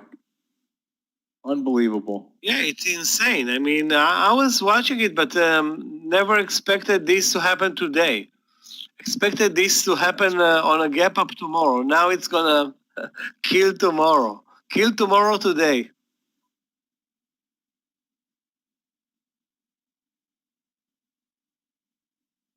Now it's, I don't know if it is now irresponsible not to take another partial. Up $3.50.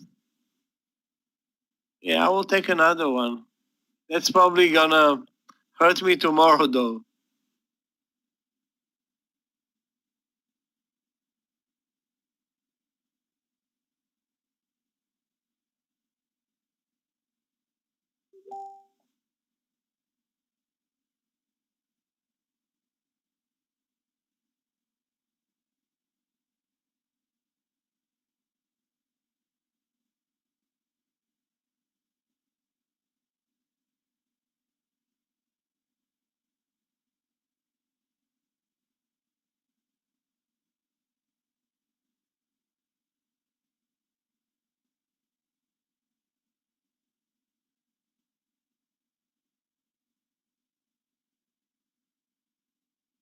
Something happened right now in football. Some news. Guys, take a look at the volume bars, and that's. I took another partial. Now I have only 250 shares left. That's the good thing about this move. It's a great move into the close. Now there's no question about the swing tomorrow. On the other hand, you cannot not take on this 10% move in, I don't know, half an hour. Cannot take some profits.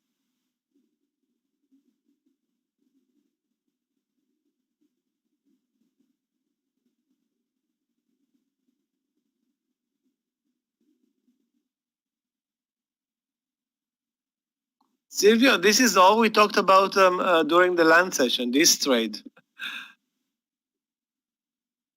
Yep, still in the LMND trade.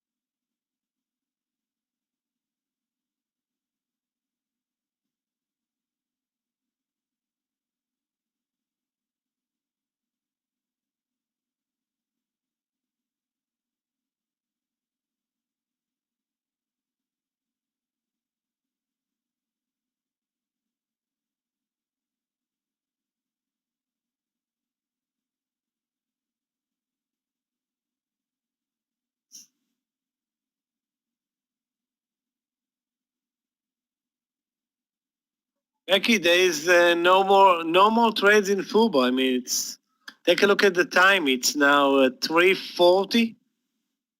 You've been left with maybe 10 minutes, 15 minutes, and you need to take care of business 5 minutes before the close tomorrow. Tomorrow, new trades. Hopefully, new trades.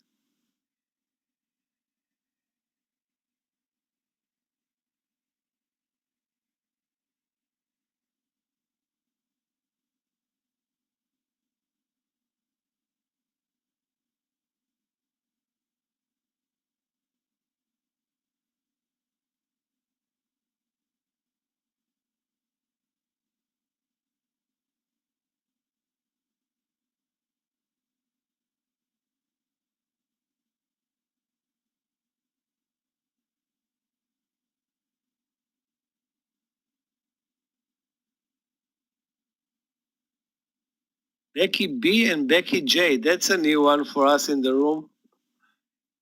Yep. Hey, Becky. And the hey, spelling Becky. is the same.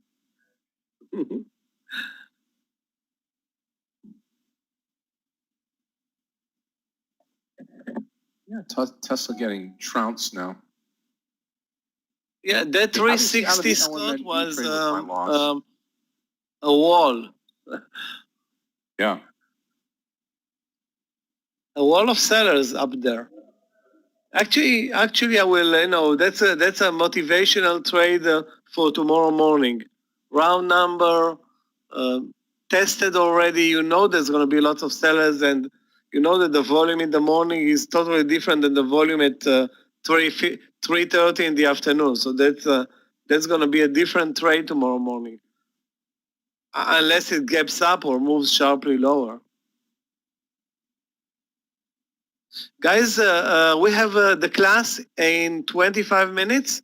It's 4:05 here in the room. Also, is it on social media today as well, Scott? Yes. Yeah. We'll. I'll restart the social media. We'll have it on YouTube. And all Okay, set to go. great. So, guys, I'm taking a short break. We meet at 4:05 here in the room for day number 2. Hopefully, the Webinato screen share is going to work. It stopped working last night out of the blue at what was the time? 6:10 p.m. That was really obnoxious. But it was. I thought it was on my side or anything. I mean, now this morning I understood that this is a global event for Webinato.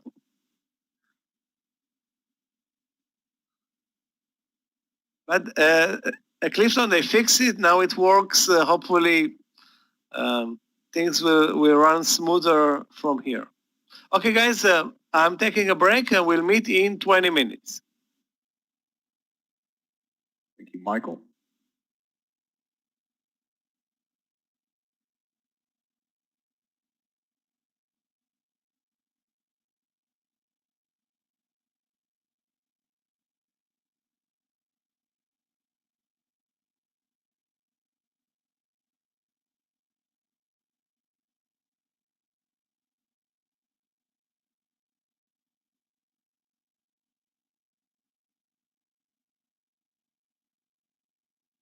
There's 20 minutes left in the day, 19 minutes left. I mean, I got to tell you, I mean, I think the LMND trade runs lower here. I've already stopped out, but again, the SPY is really at the flat line today. The triple Q's almost the same thing. It's going to be really a nothing day today when we get said and done with it.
Maybe Tesla makes a comeback here. Looking for that one last trade, probably too late in the day, really, right now.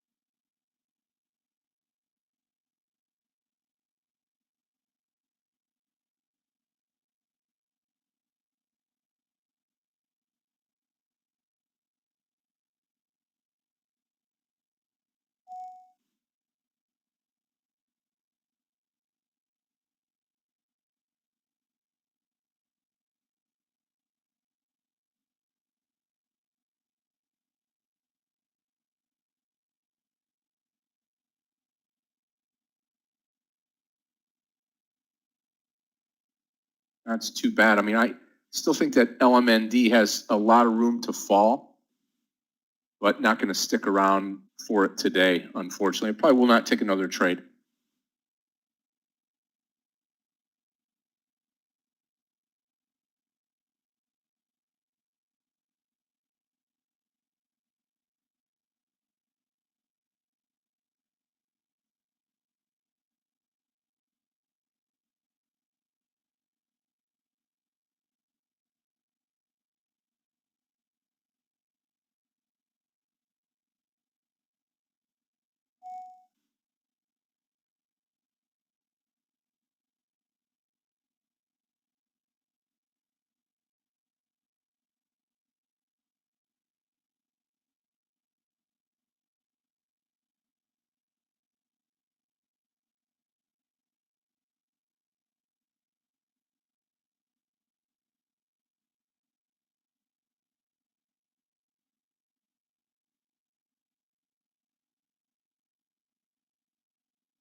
Fubo even coming down just a little bit right now. See where we land this afternoon. I still think it's going to be a nothing day, really. Not much movement here into the close.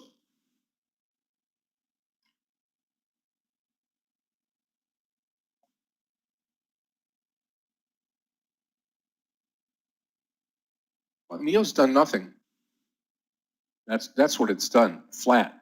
See yesterday's close, that dotted line? It's really done zero today.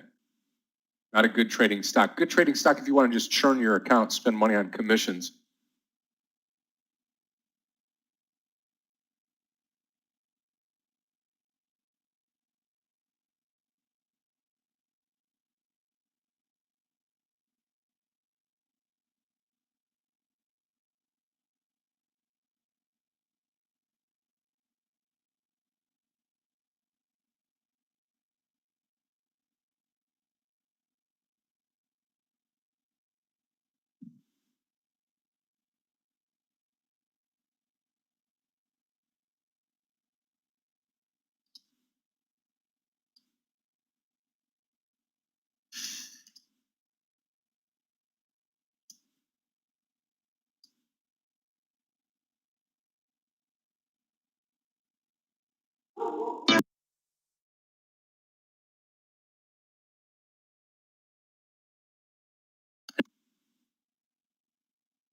Yeah, now LMND breaks down. Gee, Maniz.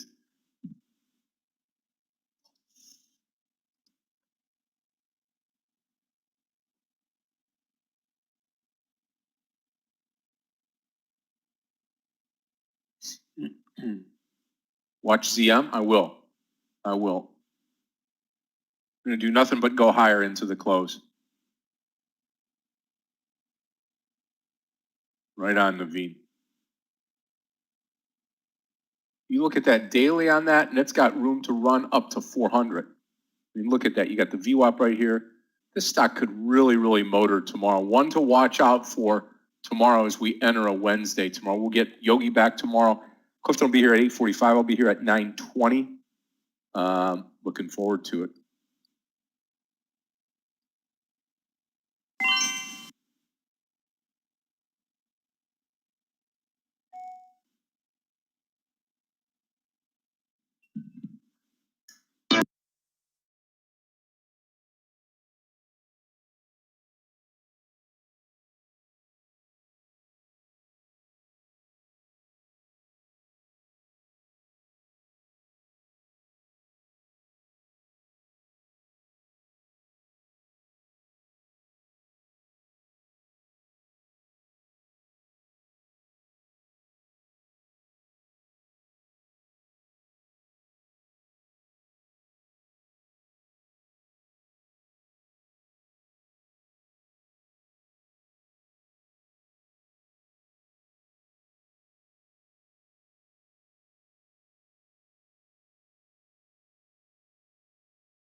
Well, maybe it gets there here. About 11 minutes left on Tesla running higher.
Yeah, there goes the LMND trade.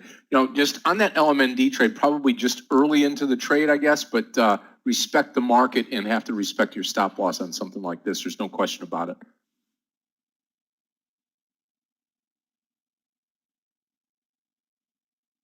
Still going to be a decent day here. Tomorrow, midweek hump day already. Here we come.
Okay, traders, remember, Michael gets started in about 10 minutes coming up now.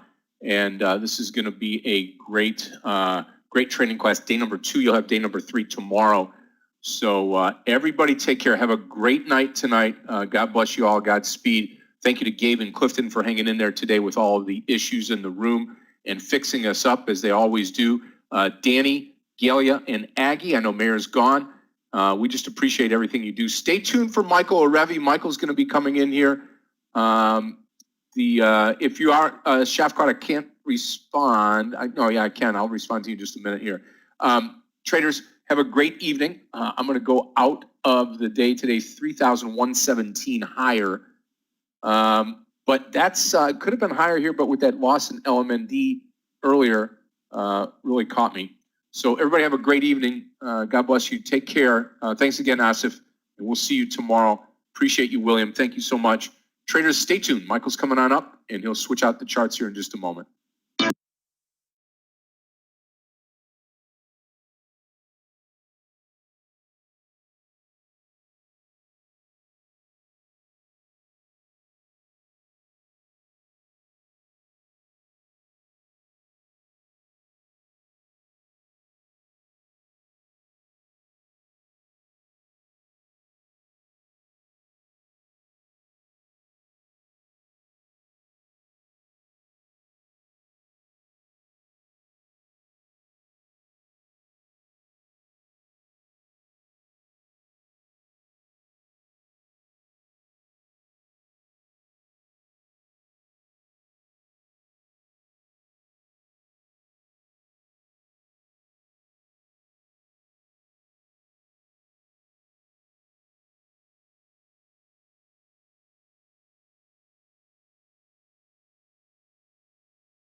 Hi, and good afternoon, everyone. May I get a sound test, please?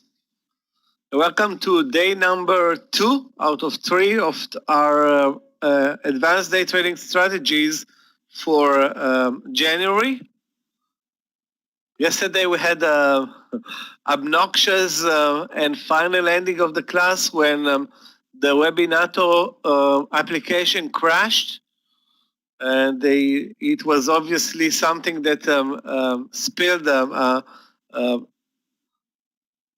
an issue that spilled into today's, but we took care of it and we are ready to go. Now the presentation works, everything is fine. Guys, I'm starting the recording. That's gonna be, hold on a second. Yeah, Clifton is on top of the recordings.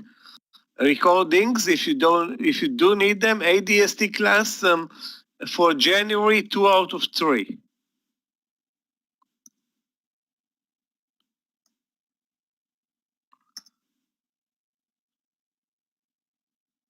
Okay, that's.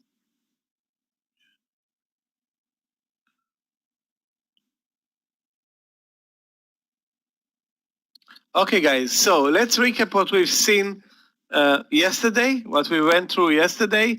Basically, the concept yesterday of the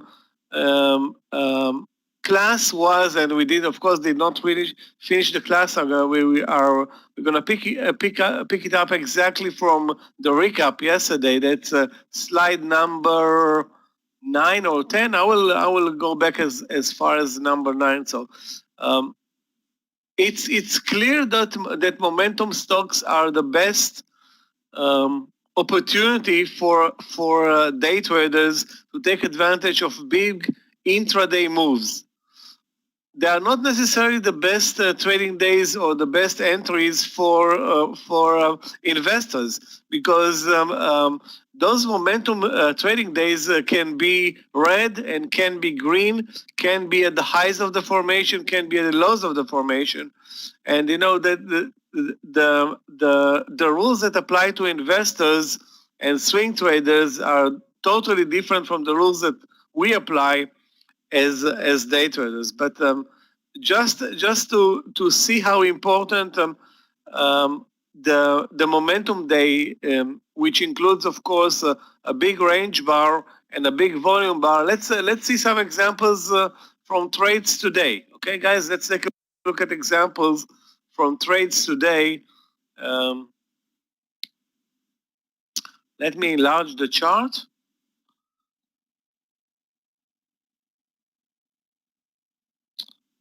Okay. Let's start with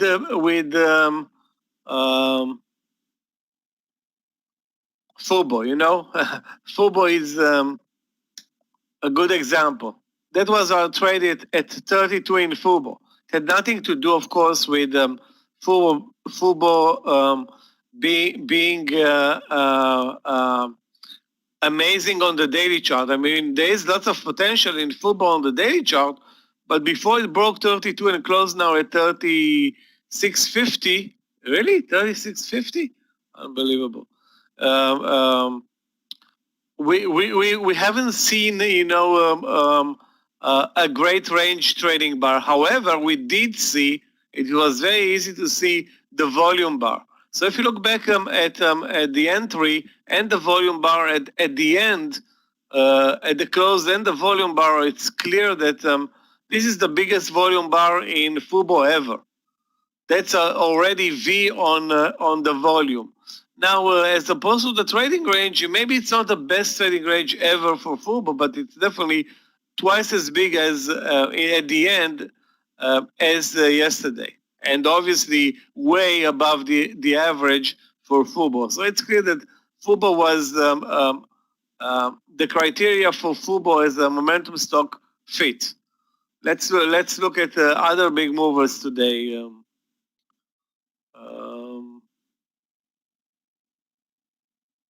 Plug, okay, PLUG. All you need is just spend 2 seconds on the daily chart.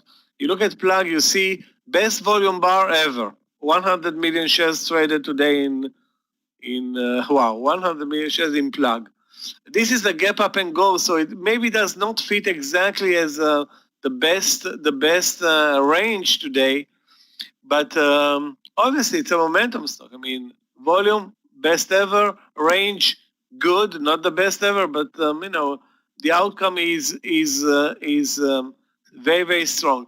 Is it necessarily the best trading setup, or was there the best trading setup for plug?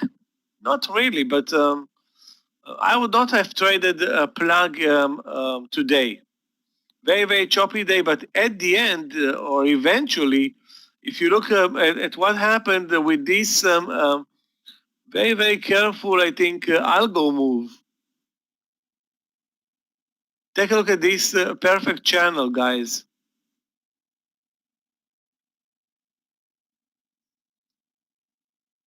Does it make sense that it is an algo move and not, a traders-driven move? It's so accurate and clear. It's not very easy to see when the move starts.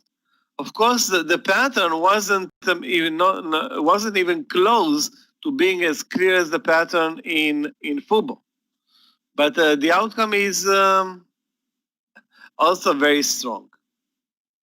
Let's check other big movers today. So you see that. Let's go to MIME. MIME, a loser today on the daily chart. MIME, best volume bar ever? Yes. Very good range bar, if not the best ever? Yes. Now let's take a look at the price action intraday. Not the best, not amazing. So it's not necessarily that a great range volume and range and volume are amazing, but it doesn't necessarily needs to translate immediately to a great move lower or higher. In this case, of course, the move is lower all day. Very, very slow, but methodically lower. Let's take a look at Mara. I mean, on top of that, let's take a look at Mara on the daily chart. It's now Mara is going through a phase where basically every other day something's going on. Okay, so this stock is now a momentum stock for almost I don't know, a week, maybe more than a week. 1, 2, 3, 4, 5, 6 green days, including the gap downs. Wow. So again, but this is a phase now where Mara and Riot are higher or lower or trade very aggressively every day because of their relationship between those stocks and the Bitcoin.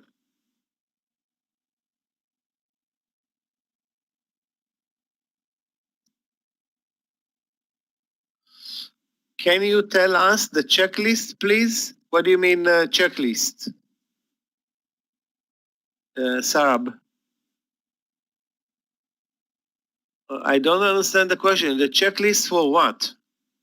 For the entry points or just for the momentum stocks?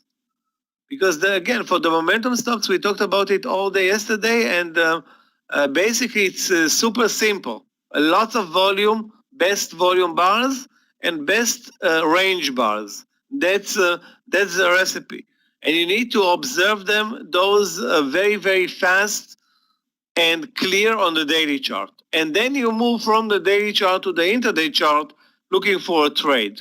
Okay, but you start with the daily chart. Okay, you start with the daily chart. Now, most of those movers, range bars, of course, yeah. Most of those stocks are going to be in the top 20. They must be there. Okay, unless you trade something or follow something like Mara, which is now 6-7 days basically every day going through amazing trading days. Does the spread make a difference? No, the spread does not make a difference. Having said that, it's not like we trade anything blindly. Okay, so the daily bars is telling us that we should take the trade, but it's not telling us what is the entry point. So it's telling us, okay, focus on Mara, focus on plug, focus on Fubo, but it doesn't tell us necessarily what is the entry point. That's for us to find out. So if I'm looking at Mara, what is an entry point in Mara? I can tell you up front that there is one great entry point in the morning here at 25.20. This is a consolidation where you risk very little and get a lot. And immediately after, you pretty much, that's it. You know, that's one trade the whole day. Maybe there were other trades, but they are not so easily observed.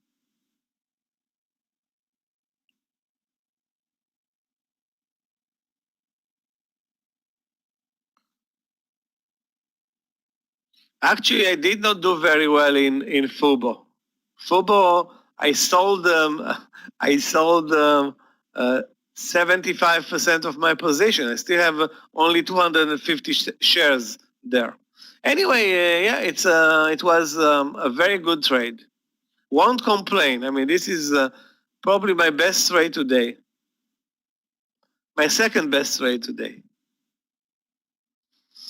So, guys, thanks, Becky. Anyway, take a look at Tamara, okay? Daily says trade it. Intraday says trade it, but, there are rules for us for trading an intraday stock, okay? So if you have a clear entry point, fine. If you don't have a clear entry point, maybe it's a momentum stock, but you may lose your entry. Maybe you see it too early or too late. Or maybe it's moving too fast in the morning session and there's nothing left for the afternoon session. Or it's maybe moving very fast in the morning session and then drops. But most of the time what you want to see is a close at the highs of the day for a long trade and a close at the lows of the day for a short trade, and then you can trade also, you have the continuation trading day, which is also important. Because if you have a good trading day today, it may spill into tomorrow, and if you have a weak trading day, the stock closes at the lows, it may also spill into tomorrow. But that's of course another thing, and I don't want to get into it right now. Right now, we will continue with our momentum stocks. Anything else that you want me to look at, guys? Let's check, for example, a DDD. Okay.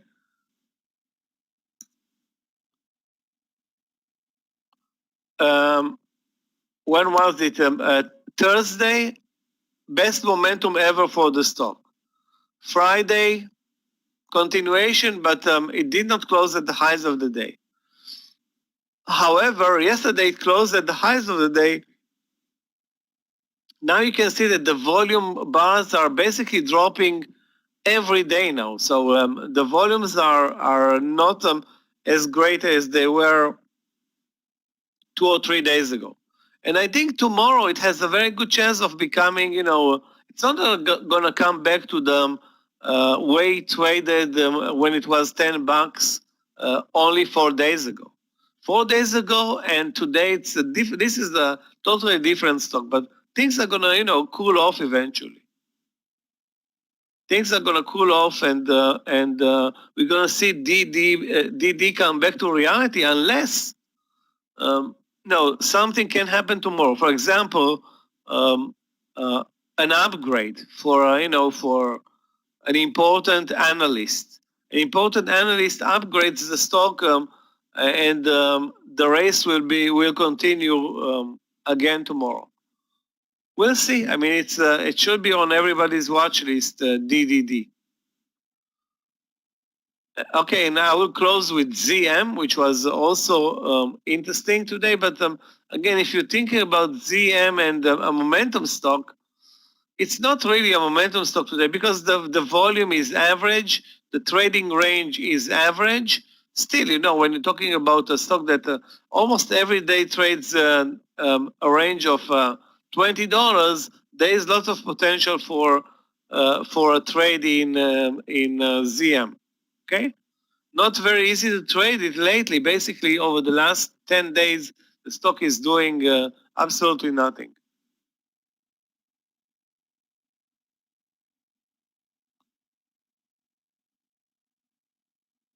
Let me try to answer this one for Anthony. Which candle good for day trading? EX? What do you mean EX?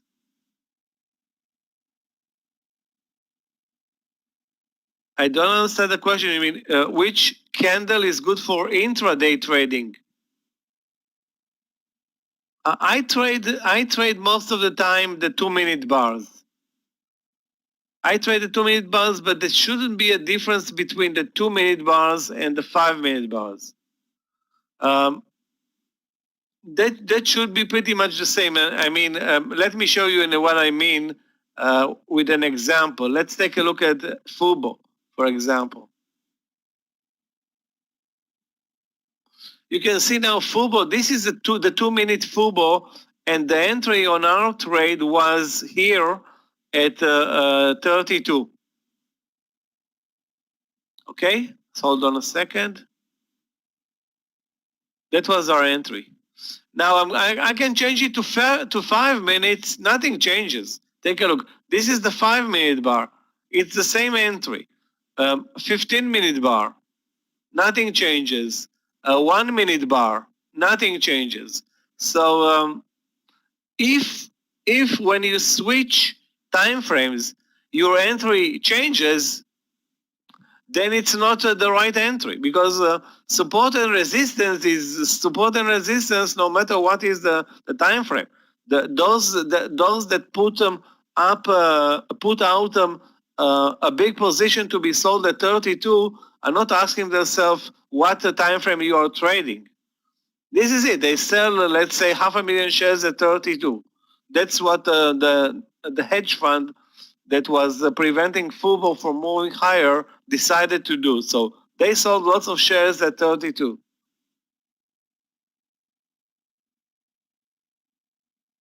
Okay, that's clear?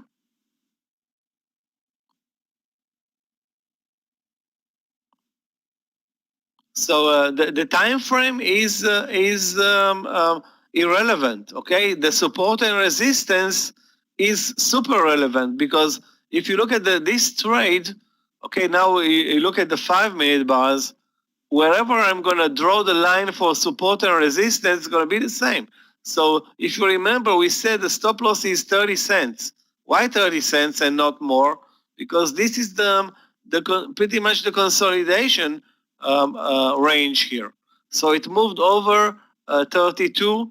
The stop loss should have been 30 cents plus, let's say 40 cents. That's the worst case scenario for this trade. Okay? Now, let's see if I can answer more questions. Can you cover VUG? What is VUG? I never encountered this ETF, VUG. Vanguard Index, that's an ETF. I don't know what type of ETF is it. But Vanguard is index funds. Again, it's an ETF. We don't trade ETFs. We use ETFs as benchmarks. It's a Nasdaq ETF or whatever. Index funds, again, means nothing to me. I can try and figure out what exactly it is later, but we're not going to spend time on it right now.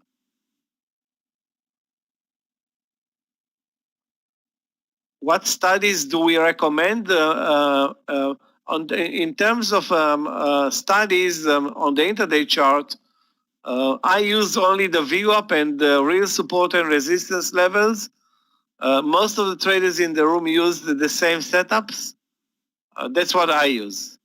Don't use anything more other than the VWAP and real support and resistance. I don't think day traders need a lot of lines on the chart. A messy chart means you don't know what's going on. Or most of the time, you have a real trouble finding the real support and resistance levels if you draw too many lines on the chart. Okay, let's go back to our presentation, guys, and there will be room for more questions later. Okay. So let's move on. Pick up the pace. Let me see. Okay, let's see a couple of more examples. Okay, let's put it this way.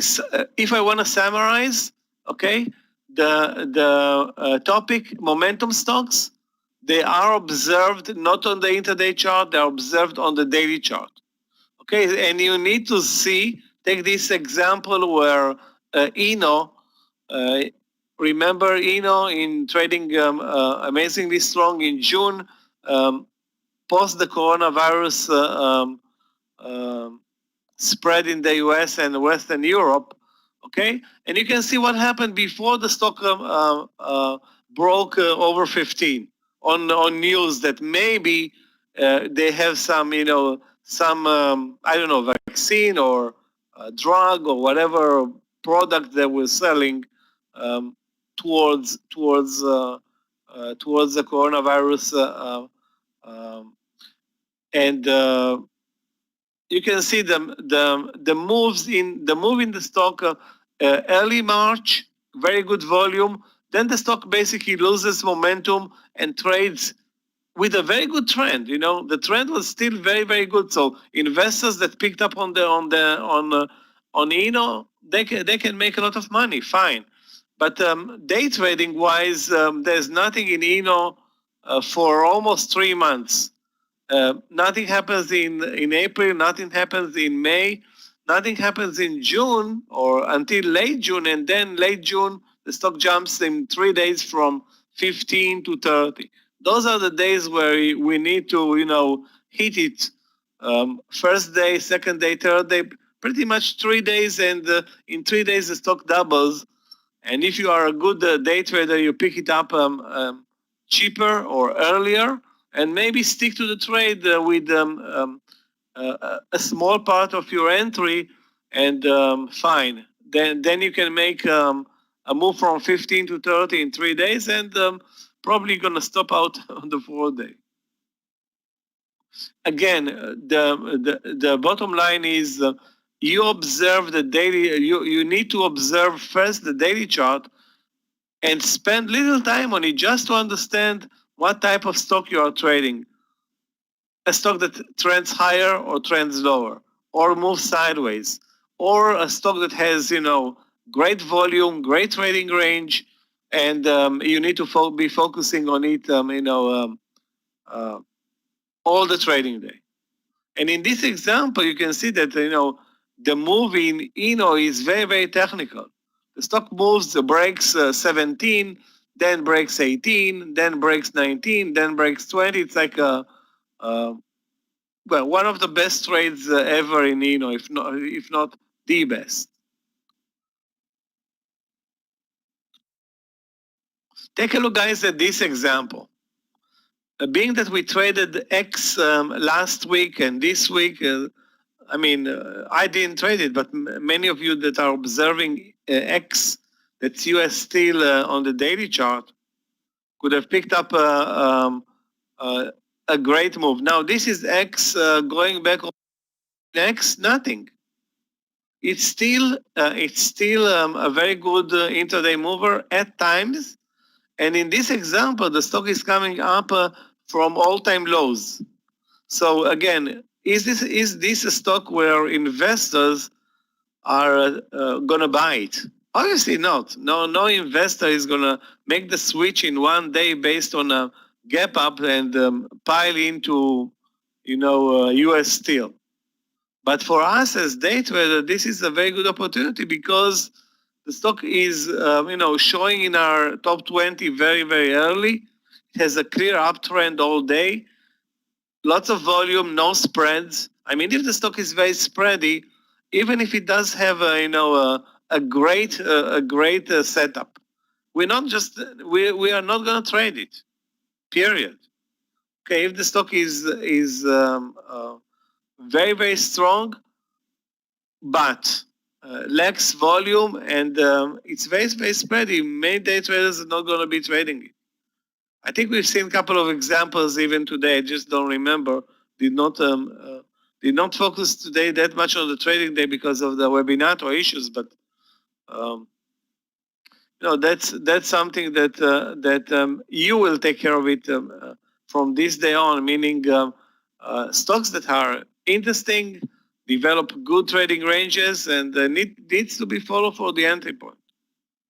And if you look at this X move that started very, very early, straight up, then sideways, then the reversal over 16, and the stock closes at 16.88. For a $16 stock that when you buy it at 16 and it closes up nearly 90 cents at the highs of the day, that's a success. Now take a look at X this week. What's the difference? Other than the setup on the daily chart, nothing. It's exactly the same stock. The same SPY, the same stock, the same everything. Maybe today now it's no longer a $16 stock, it's a 22. But the concepts, the basics are the same. Just trade X because it's such a good mover. For example, the spreads in X are, I don't know, no more than 2 or 3 cents. Most of the time, 1 cent. Volume is millions of shares. So you don't have surprises or ugly surprises when trading X. Although that stuff can still happen on any trade.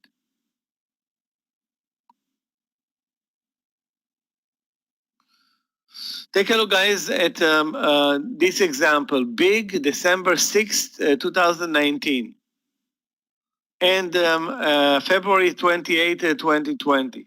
Those are two very, very important trading days in Big. But what is the difference? The first one on December 6th, the stock gaps up, delivers an amazing trading day with great volume and great trading range, closes at the highs of the day. That's definitely a momentum stock. And there is continuation. Remember, we just said that if the stock closes at the highs of the day and you are up to swinging a small position, not the whole position, a small position, based on your strategy, and we're not going to discuss swing trades right now, but this is a great example for that. On the other hand, the stock gaps down, that's February 28. Probably on some earnings or bad news, I don't know, maybe Corona, maybe the coronavirus hit the stock at that point.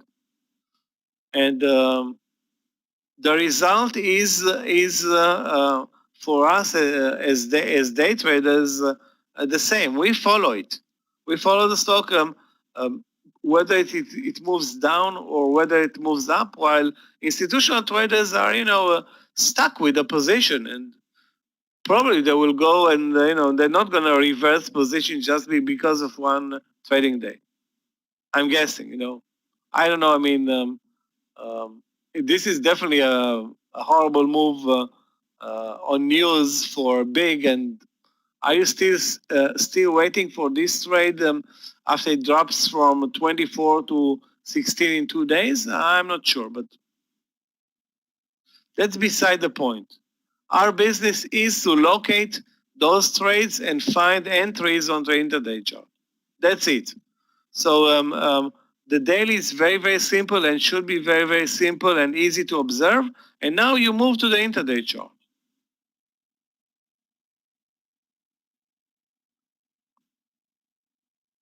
This is also a very good example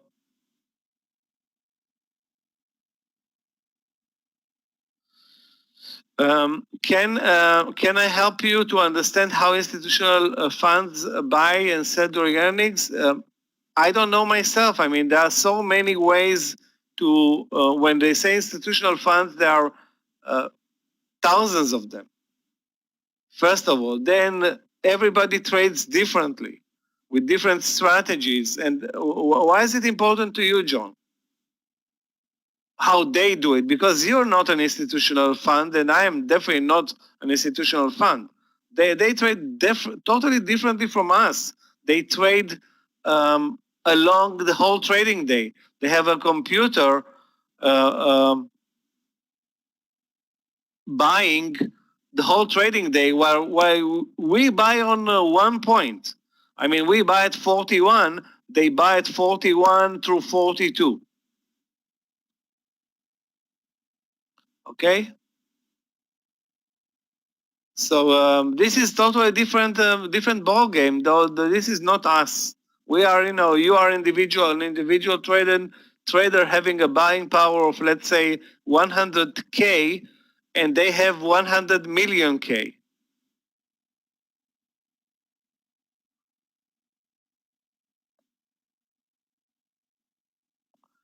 On this class, we're not going to be discussing today positioning size and risk. Not now.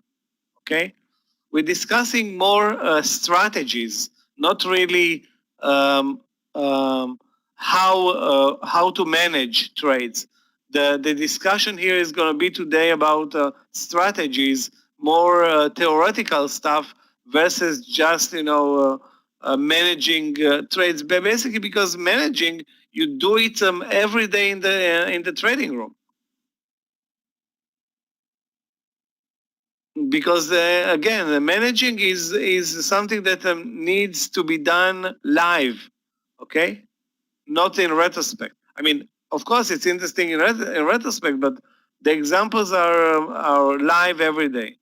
I suggest you take the whole list take the announcement list.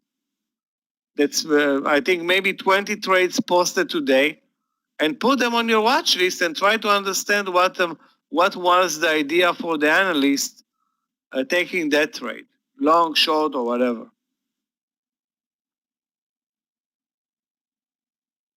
Okay, so now let's take a look, for example, at this Biogen trading day. What happens here? Basically, the stock is moving sideways on the daily chart. So if I'm a day trader, I'm looking at this daily chart and I'm thinking, wow, this stock is really not going anywhere. But then I'm looking at the volume bars and the range bars that, as it so happens, every 3 months, almost every 3 months, something is cooking here. So what's happening every 3 months that's so important? Basically, the event that is the most important event for the stock is the earnings report.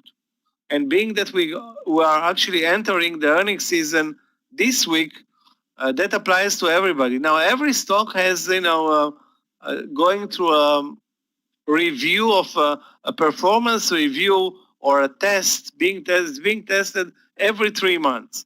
Every 3 months, the stock, the company COO or CEO, whatever, I don't care, is coming out and telling the story to investors.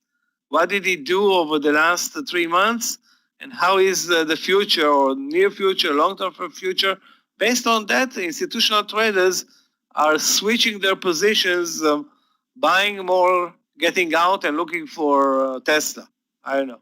So that's Biogen. Basically, Biogen is not doing anything for months in a row, but on earnings or on news, it's responding. So if you are a day trader, you know exactly what you need to look for. That particular day when Biogen is coming out with earnings, probably in a week. As you can see, it's actually it's going to be in February or early February. So in 2 weeks probably. The next move in Biogen can be predicted to be in 2 weeks. It's going to be a move for 1 day, 2 days. Who cares? You start with a day at a time. Now, can you make money trading Biogen on a normal trading day? Highly unlikely. But on earnings day, the stock moves $100 or $50 or $20. So the potential is there. Can you find a good entry point without losing money? It's never very easy. It's not like there are no easy trades, okay? There are no easy trades. So again, it's always look for the range bar and the volume bar. The combo of range and volume will give you more potential to take trades and make money on trades versus a normal trading bar.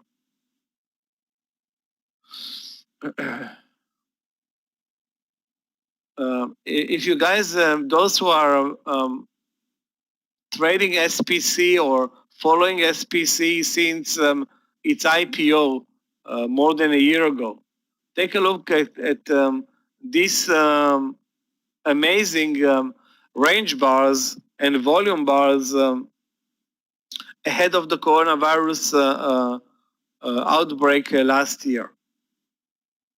And again, sometimes the range bar is misleading. Okay, the range bar can be 200% or 400% bigger than the average, but the price action is not very consistent.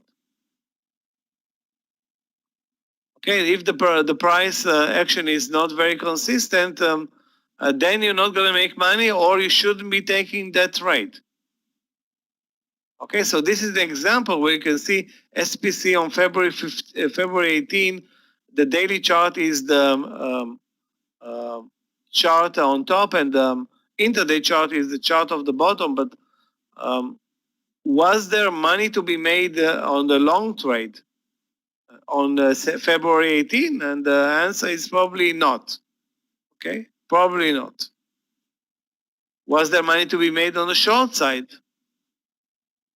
Anywhere between 10:30 and 11:30, and then it was game over as well. But it was, an opportunity trading day. At least the opportunity was there. Did you, was it easy to make money on SPC on February 18, 2020? Probably it was very hard. In retrospect, watching the chart, this is a lying chart. Okay, now let me answer some questions. What is the range bar for? What do you mean, what is the range bar for? That's what you want to trade, a big range bar. Okay, so if the average range of the stock is 50 cents, and on a given day the stock trades $3, then you want to trade the stock when it trades a $3 range bar versus an average 50-cent range bar, because your chances of making a good move when the range is $3 versus when the range is 50 cents, the chances are substantially higher. Now, what is an IPO? Anthony, you have your answer below. If you want to know more, just write down IPO on Investopedia, because I won't be able to go into this subject right now. Okay, but IPO is an initial public offering where a stock is being offered to the public and starts trading on the New York Stock Exchange or the Nasdaq, or any other exchange in Europe or Asia, pretty much.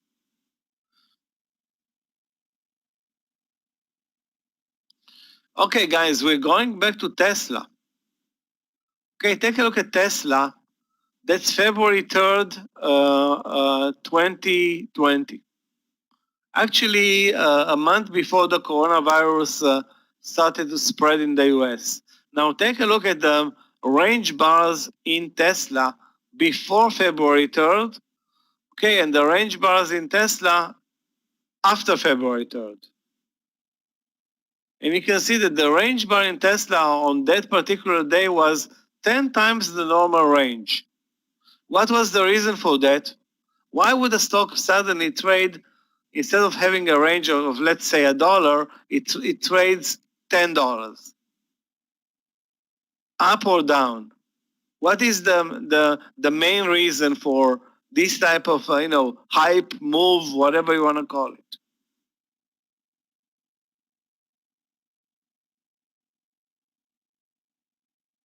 Yeah, there's news, good news. I mean, if the stock drops 20%, very bad news. The stock gaps up 25%, amazing news. In that case, Tesla probably came out, I don't remember, of course, what happened a year ago in Tesla. Probably they came out and said, guys, we're selling, instead of the projected, I don't know, 200 cars per month, we're now selling 500 cars per month. Okay, so 500 cars per month versus 200, fine. What is your projection for 2020 for the next 10 months of the year? Musk is coming out and it's saying we're gonna double our production. We're gonna open up factories in Berlin, in China. We're gonna do 1, 2, 3, 4, 5, 6, 7, 8, 9, 10. Okay. Investors which are looking at the Tesla are thinking, wow, this guy is either delusional or the stock is gonna be be responding. You either join or you don't join. The number is the number that I just said, 500. It's just an example. I don't know how many cars Tesla is selling per day, per week, per month, or whatever. It's just an example. I just said if the expectations were that they're going to sell 200 cars per day or per month, okay, and then they're coming out and they're saying, okay, we are selling 500, and we're going to sell 1,000. And again, I don't know how many cars Tesla is selling per day, per year, and why is it important to us?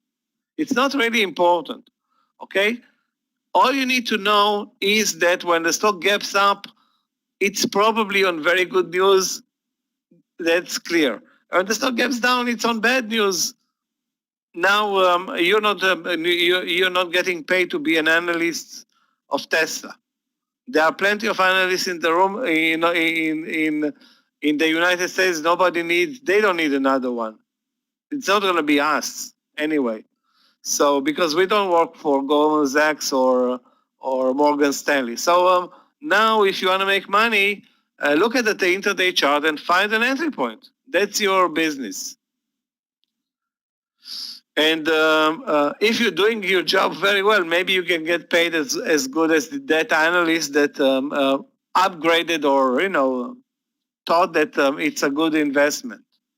Okay, because analysts are not day traders. They are looking at patterns, and they are accountants, and they know how to translate the sales in Tesla to the value of Tesla, and then it's up to other traders to fight for Tesla shares. And now the fight is on February 3rd, 2020, and the fight was a big one. And take a look at the volume bar and the range bar, the best ever for Tesla. Basically, Tesla is up more than 1,000% in the last 14 months. More than 1,000% in the last 14 months. Apple is up maybe 80%. So Tesla is, probably the best winner in the S&P 500. Probably the best winner, if maybe also the best winner for the NASDAQ 100. Again, I'm not sure, but it fits. Maybe other than Moderna, which is also in the NASDAQ 100, Tesla is the number one winner this year, was the number one winner in 2020. Okay, guys, we summarize. Momentum stocks should be a priority to go place for day traders. I hope that by now it's clear as a whistle. Momentum stocks, this is your priority trade. That's it. That's what you're looking for. Because we want to look as day traders for powerful intraday moves. Again, this is not exactly what institutional traders are looking for, but on that particular given day, there's going to be a fight between day traders, swing traders, investors, hedge funds, short traders. Everybody's going to be in this fight for shares. That's good. We want to be in a stock that there is a fight there, okay? Because if there is a fight, the engine behind this fight are institutional traders. And the example where we buy the breakout at 40, 1,000 shares, and the stock moves from 40 to 42. Who's buying the 40.01, 40.02, 40.03, and so forth? Probably not day traders. Probably not. Day traders are 20% of the market. Depends, of course, on the stock and timing and everything, but the main market is not day traders. Main market is investors. Now, everybody agrees that momentum stocks are easy to spot, not easy to trade, easy to spot. There's a difference between trading and spotting. But everybody understands that those stocks are easy to spot.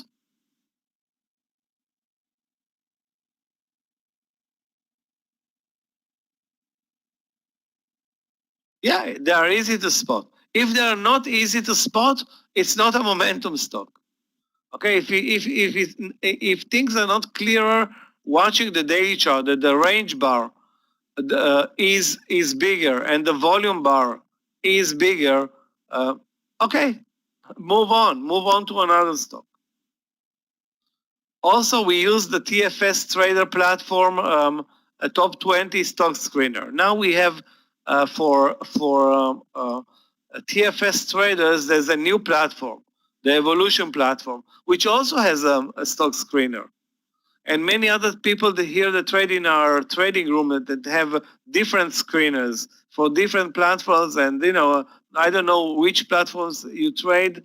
Those who trade outside of TFS with a US broker, but the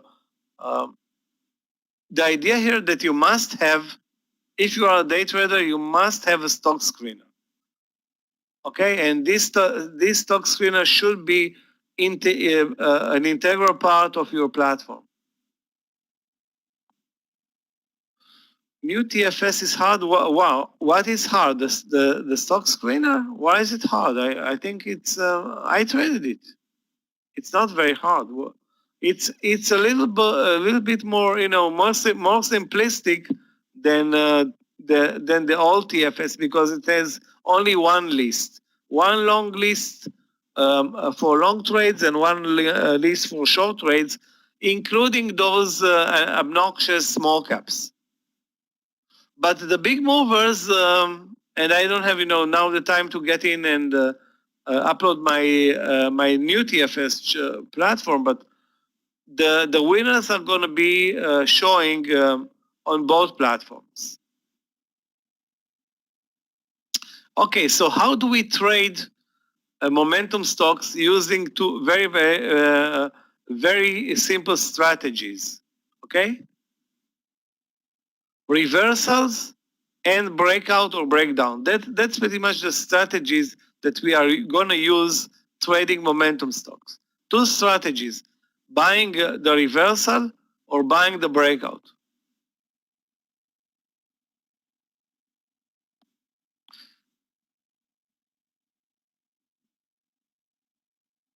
Let's check out this example. Okay, MAN April 18, 2019, almost 2 years ago. Wow, really? 2 years ago since I prepared this presentation? Wow. Time flies, guys. Regarding the volume, okay, let me actually emphasize, you don't need the volume, Julian, on the new TFS. Why do you need the volume? Just click on the symbol and look at the top 20, okay? Click on the symbol in the top 20 and bring it into the daily chart, okay? Look at the daily chart. If the daily chart is showing bigger volume than average and bigger range than average substantially, then it's a candidate. And then you look at the intraday chart, you move from the daily chart to the intraday chart.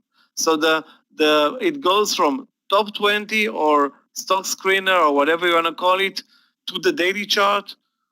That takes 3 seconds, maybe 10 seconds, okay? And then you move to the intraday chart, and now you find an entry on the intraday chart. For this, for example, let's take a look at MAN, again, 2 years ago. The stock breaks over 90 on the daily chart. That's clear, guys, watching the bottom right chart. That shows manpower on the daily chart. You can see February, March, and April.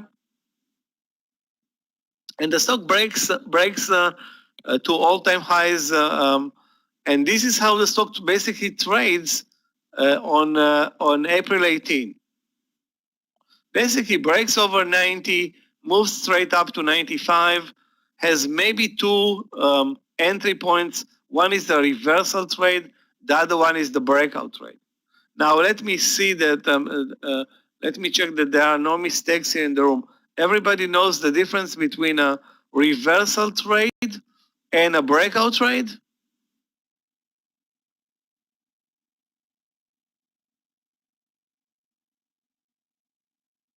Again, this is a topic that's covered. This is a topic that's being covered in great depth by the Star Trader class. Okay, so the Star Trader class is where you need to really understand the difference. But I will, let's be very simplistic. The breakout trade is where you buy a position not at the highs of the day, cheaper, which is a very good trade.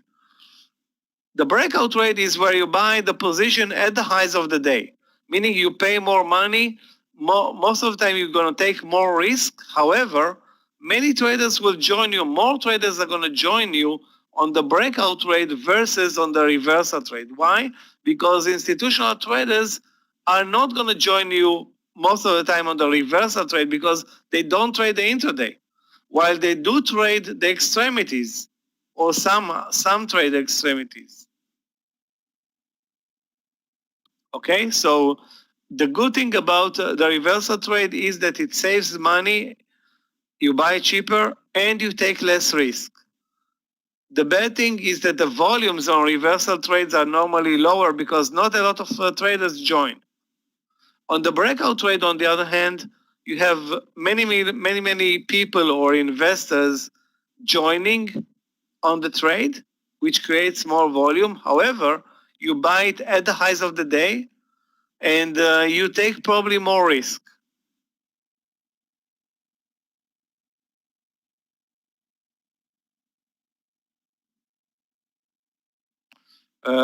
Would you say that there is an entry around 91? Maybe there is, but that's not our focus today.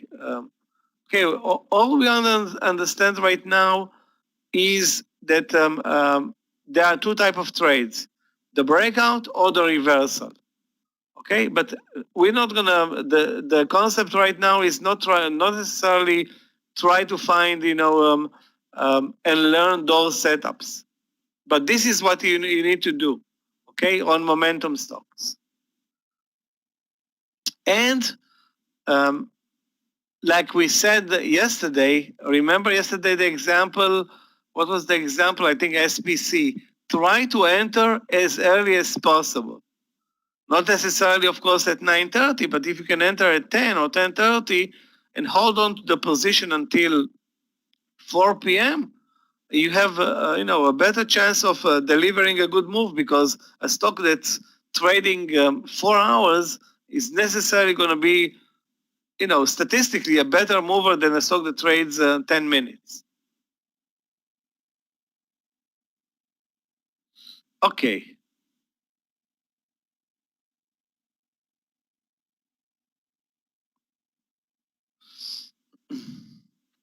This is again another example from a couple of years ago. The idea is again the same. Look for those substantial big bars. Obviously, it's going to be easier when there is a trend in the stock. For example, if you look at the 3M going through August, September, October, November, whatever, in 2019, the trend is pretty much lower. And you can see that from time to time, there's a huge bar or red bar lower from time to time. Okay, so most of the time, I will have to say 90% of the time we're not trading 3M. Why aren't we trading 3M despite the 160 or I don't know, whatever price tag it has right now? Why aren't we trading 3M every day?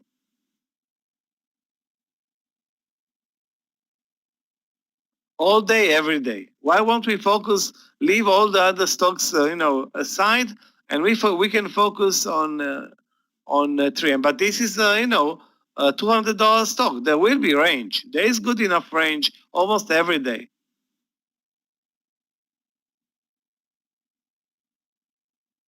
And the reason for that is that we have better alternatives. That's it. I mean, maybe 3M is a great trading stock and it could be traded every day, but we have better alternatives. So if we can trade, let's say on average, a $1 trade per day in 3M. But using the rest of the market, we can do $2 or $3, okay? Then what's the point of trading 3M every day? Obviously, it's not going to be easy to trade 3M because, a stock is going to go through great trading days once every 2 or 3 weeks. And most of the other time it's going to spend, basically doing whatever the market is doing. So if the market is moving up, 3M is going to move up and the other way around. So there's not going to be any, particular edge trading 3M. Okay. So again, we're looking for clarity, and clarity means that we need to see the daily chart being very, very clear. The trend on the daily chart is important, but it's not crucial, okay? What's more important is that particular trading day that we're gonna trade.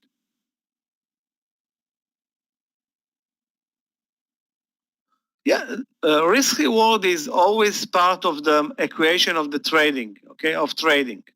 But like I said, this is not the focus of our discussion. Right now, our focus is reversal trades and breakout trades, okay? And every trade, of course, has a predetermined risk reward.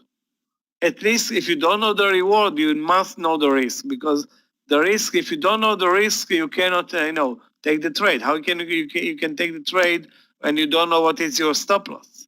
If you don't know what is your stop loss, you better not take the trade. Anyway, let's move on. So what happens here in BYND? That's February 28, guys. The stock basically moved sideways in November and December in absolutely no range, and there's nothing to go, nothing to trade. November, it's moving sideways. December, it's moving sideways. Then early January, the stock starts to move higher very, very fast. And you can see that the momentum is picking up. And at one point, the stock goes from, 100 to almost 120 in one trading day. While just a week ago, it was trading a $1 range for the whole trading day, suddenly the stock is moving 20 times as much in one trading day. Again, something happened. In this case, of course, positive. But it's, again, very, very important to understand that the daily is only the signal. Okay, again, the daily is the signal. You need to fight for the entry on the intraday chart. That's where you make your money, on the intraday chart, not on the daily chart. Okay, so if you can find an entry on the daily chart and you have a great daily and momentum, that's the best. That's probably going to be, those trades are going to be probably your best trades. If there is no momentum and it's just a matter of timing and institutional traders are barely trading, but the trend in the market is good, and you can make maybe 20 cents or 30 cents or a very, very, very small portion of your target, that's also fine. But if you do have the ability to trade them more momentum stocks, you should, take care of business with them. Okay. Now let's see more examples, guys. This is not right now. I mean, over the last, I will have to say, 8 months, maybe 10 months since COVID started, like March a year ago. So that's 10 months now. We're focusing almost solely, I have to say, on long trades. But let's check some examples in short trades. Is this a GPC a momentum stock, guys? Take a look at the bottom right chart. Is GPC a momentum stock? Yeah, it's very, how fast you can see it, Becky. Takes 1 second, one glimpse on the daily chart, and you know that it's a momentum stock. And you don't know if, in retrospect, if it was a momentum stock at 9:30 in the morning. Probably it was already 9:30 in the morning, if not at 10. And the stock is moving lower, and it's already being uploaded in the top 20. So the stock is in the top 20. It's down, let's say, 8% or whatever, or 5%, and now your business is to look for a trade. If the trend is lower and the stock is lower and not moving fast higher in the first half hour, it most of the time will mean, most of the time, again, we're gonna check our charts every time, but it's a gap down and go situation. And indeed, in this case, the stock is moving lower all day. It could have been different. The stock gaps up and continues higher, or gaps down and continues higher, or gaps up and continues lower. So those are the scenarios we like. Our preferred scenario is going to be a gap up and continue, or gap down and continue. In this case, we have the gap down and continue. So what are the best trades here? Probably breakdown under the lows, probably. But again, we wanna observe first and understand how easy it is to spot those momentum stocks.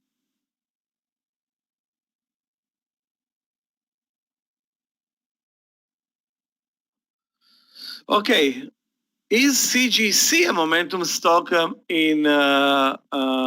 April 18?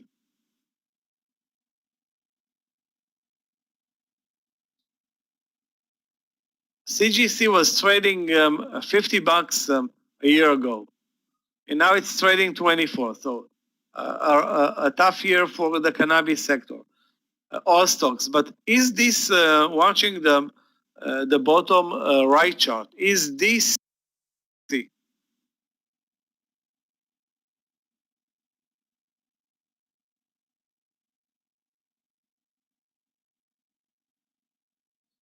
First of all, the volume bar is probably one of the best ever. So this is half of the equation is there. Okay, now let's take a look at the range bar. Is the range bar eventually a big range bar or an average range bar? And the answer is, again, clear. It's bigger than average. So you have volume bigger than average substantially, and the range bar bigger than average substantially.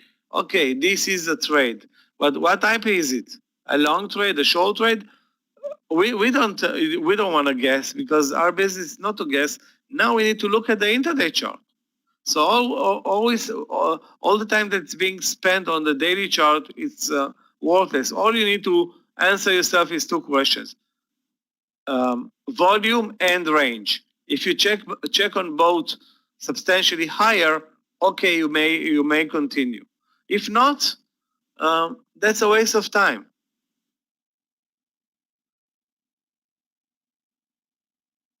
So in this case, CGC basically gaps up on very good volume, and I know because I traded it long on that particular day.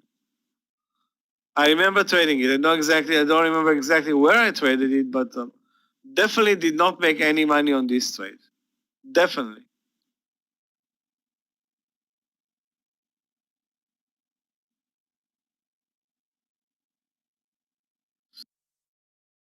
Okay, guys, Boeing,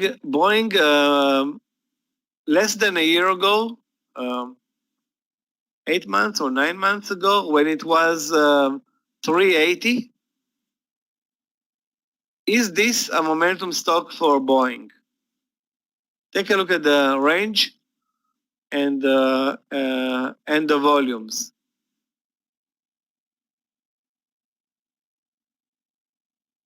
No, it's not.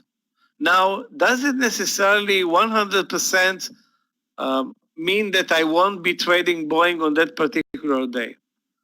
Not really, but if I have momentum stocks, let's say a list of 10 or 20 to follow, versus now spending time trying to find, an entry point long for Boeing. And I have to, spend my time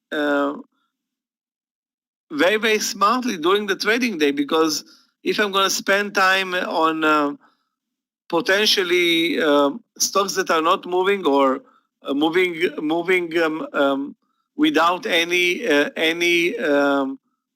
technical pattern, or that trading lower volumes, or basically I need to be very, very focused.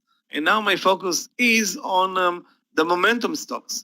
And now we have a $300 or $400 stock that's not a momentum stock, but maybe trades fine still. If I know what I'm doing in Boeing and I can find a great entry point, fine. But I cannot spend my whole time waiting for a good trade in Boeing that may not come, and overlook the rest of the market with many, many other probably way better trading opportunities. So again, it doesn't pay to stick to one particular stock. Sometimes you will miss on a trade. So what? You're going to start, lingering and waiting for things that probably won't come back again. You have 10,000 stocks in the U.S. markets. Then you have 80 candidates. 80 candidates in the top 20. And then you have other candidates with your own personal lists. And I suggest that everybody will build eventually a personal list of stocks that are, preferred trades. And that list is going to change, from time to time. Right now we have preferred trades in NEO, in XPV, in the Bitcoin stocks, in some cannabis stocks. That's pretty much the deal.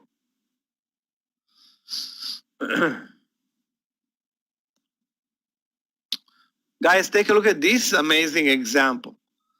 And this is really something that we've seen those type of moves lately more and more.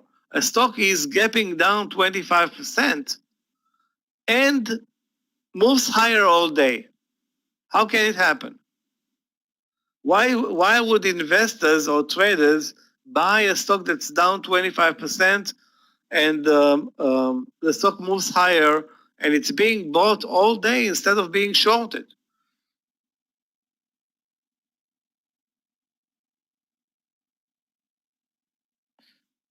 Yeah, basically, who cares? If the stock moves higher, you follow the trend. If the stock moves lower, you follow the trend. But who's in charge? Who's in charge? And guys, take a look at the volume bar at the bottom. Take a look at the volume bar in Skechers that was April 18 a year ago versus the average. So you by now understand immediately that something happened, something very, very bad. Okay, something very, very, very, very, very bad, but institutional traders, or some of them, or maybe one of them, I don't know who, okay, thinks that this is a great bargain entry for Skechers at 31.50. That was 10 months ago. Okay, so those guys are thinking, okay, 31.50.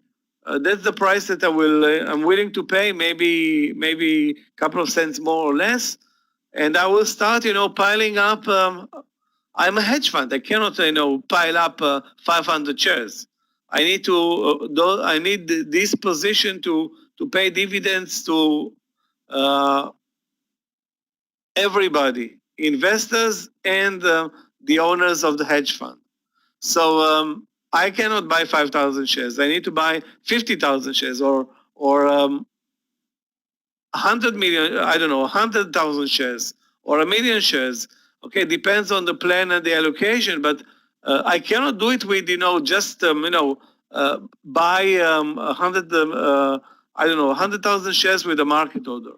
It's going to be a process, okay? A process where you buy 100,000 shares in one given day or two trading days or whatever plan you have, but you don't want to show the rest of the market that you're buying. Okay, you want to try and buy as cheap as possible. Okay, so in this example, Skechers is a great opportunity because the gap up created a 25% gap, and some investors thought to themselves, "Wow, what the hell? I have I believe in the stock. I believe in the company. That's a great opportunity." It's trading at 38 right now, really? Okay. Is it a good investment buying it at 31 10 months ago, and now it's trading at 38? Is it a good investment?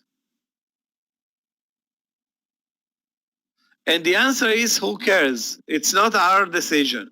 If those guys, I don't know if it is a good investment for them. It depends. I mean, you have the allocation to let's say to invest $500,000 in SKX and gain 20% for the year. On the other hand, you had an option to buy Apple, obviously a better choice, and gain 80% for the year. And you have the opportunity to buy Tesla and gain 12,000% 1,200% of the year. And you had, probably worse investment opportunities. So who cares if this is a good trade or not a good trade? All we are looking is at the first day up. So the first day up, the gap up and go, and you look at the top chart, you see that basically the move higher was so fast in the morning session, and then the rest of the day is spent kind of not doing anything.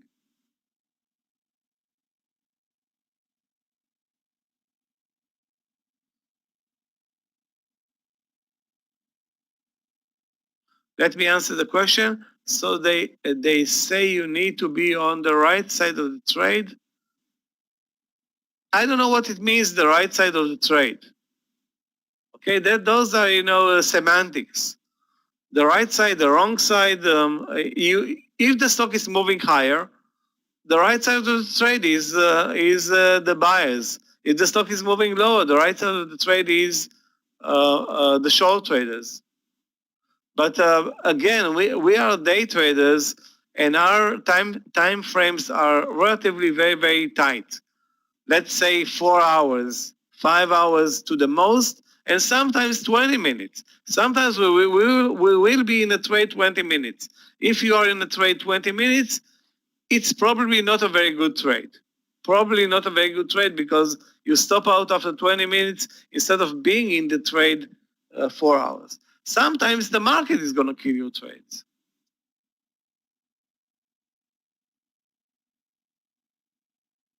Okay, guys, let's summarize. What are momentum stocks? And now that we have experience with them, I would expect some of you, I think I asked some of you yesterday to give us some examples of momentum trades today, but because we are, kind of tight with our time frame, let's do it tomorrow, okay? So anybody here in the room, please prepare at least one, if you can two, but two momentum trades for discussion. Not now. Tomorrow, okay? For discussion after the market closes tomorrow. Before we open the presentation, we're going to discuss some examples of momentum trades. So, what does a momentum stock needs? A big uptick in volume. What is the big uptick in volume? Twice the average or 10 times the average. That's good. If it is 20 times the average, even better. Okay, but we can settle for twice the average up to 10 times the average. Okay, it cannot be 5% more than the average or 10% more than the average. 10% more than the average, we are not interested. It's not momentum. But if it is 100%, 200%, 300% more, that's fine. Now about significantly larger than average trading range. So if the trading range on a normal day is $1, you need to be a momentum stock when you develop a trading range of $2 to $5. 3 is fine. 4 is fine. 5 is amazing and perfect. Still, you need to find as a day trader the entry point. Of course, the entry point can be a breakout trade or a reversal trade, and of course the risk. Because this is the most important thing for us as day traders. Finding the entry point, and then of course finding or deciding what is the risk for me. Okay, what is the risk for me is something that is crucial when you day trade. It's also very important when you swing trade, but for day traders, it's you cannot afford yourself that many mistakes when you are a day trader. And all other day trading parameters, okay, guys, must be checked as positive. So, for example, maybe we have a stock that's gapped up on very good volume, a very good trading range, but the spread is $1. I think we had one example today or yesterday, a very, very strong and good trade. What was the symbol? I don't remember the symbol, but it was very, very spready. Very, very spready. I think it was a Doku or something like that. Doku. I think it was Doku. Anyway, we have plenty of stocks that are, again, BNTX. I know that BNTX is also very spready. LMND, super spready. Okay? So maybe it is a momentum stock, but then you need to take into account the spreads, the slippage. Okay, you trade LMND days, on top of the spreads, you're going to have some slippage. Unless you enter exactly at the breakdown level or the breakout level, and then you take a risk where the stock can actually move lower. Okay, but LMND is actually the right example of a trade where everything is a question mark. Do we want to trade LMND if the spread is 80 cents? And even with a small position, as soon as I enter the trade, I'm down 80 cents. I'm not even talking about the slippage. So spreads, clear trend, risk reward, technical pattern, volume buying at the time, timing, sector match, market support. So again, we have a momentum stock. However, the market is moving sharply lower. and that stock is a long candidate. Is it the right thing to focus now on a long candidate when the market is moving sharply lower, ignore the short candidates of any kind, and me focusing now on a long trade? Does it make a lot of sense?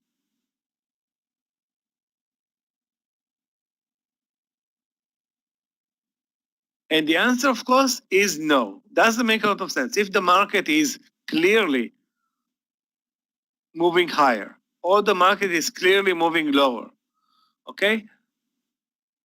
The best ideas will be probably to buy if the market's moving up and to sell or short if the market's moving down. Okay? Let me see if I have anything else to add here. If not, we're gonna take a 5-minute break, guys, or a 10-minute break. Okay, hold on a second. I have this slide, and then we'll take the break. So, what is the reason behind the big day in an individual stock? The most important and obviously the clearest reason is the earnings report. We talked about it. Earnings report is the exam. Okay, you take the exam and you are if the result is a 20% gap down, you failed.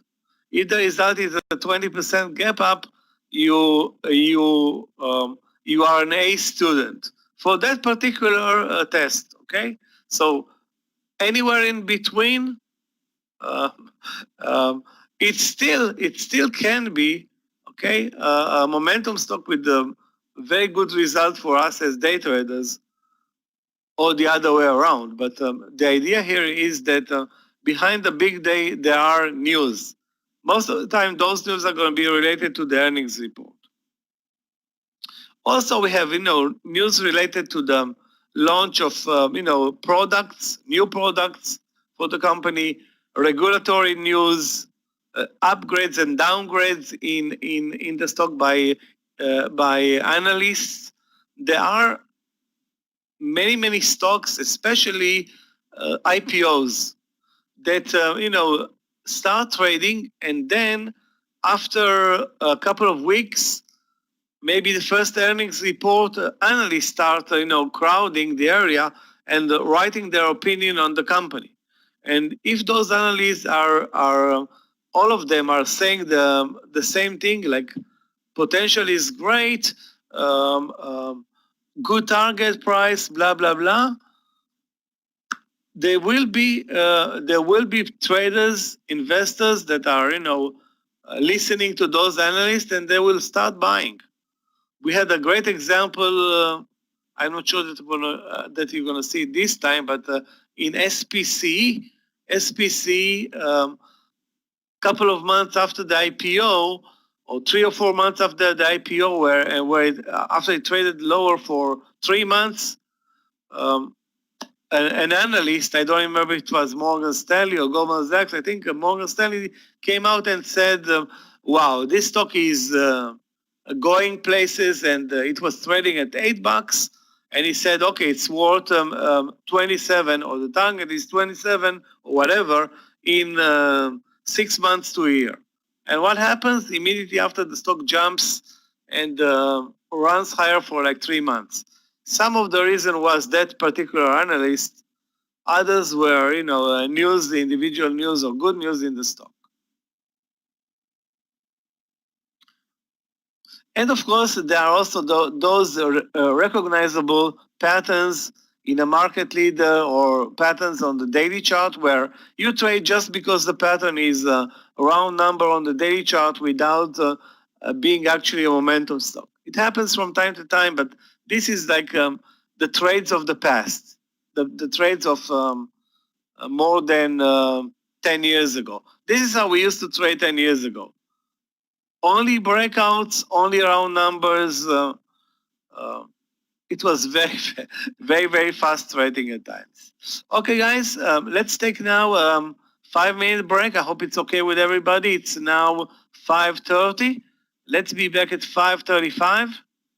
Everybody's okay with that? 5 minutes? Okay, great. Guys, if you need the recordings of this session, you have Clifton. If you have any questions, also that's my email.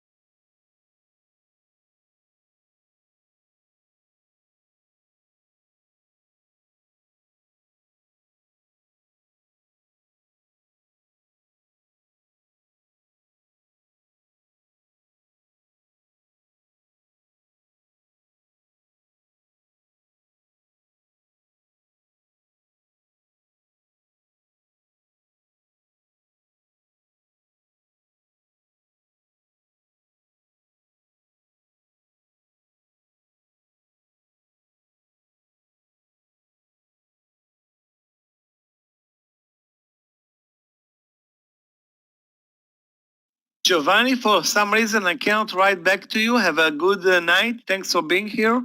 If you need the recordings, just email Clifton tomorrow morning. And have a good night.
Okay, guys, I'm back.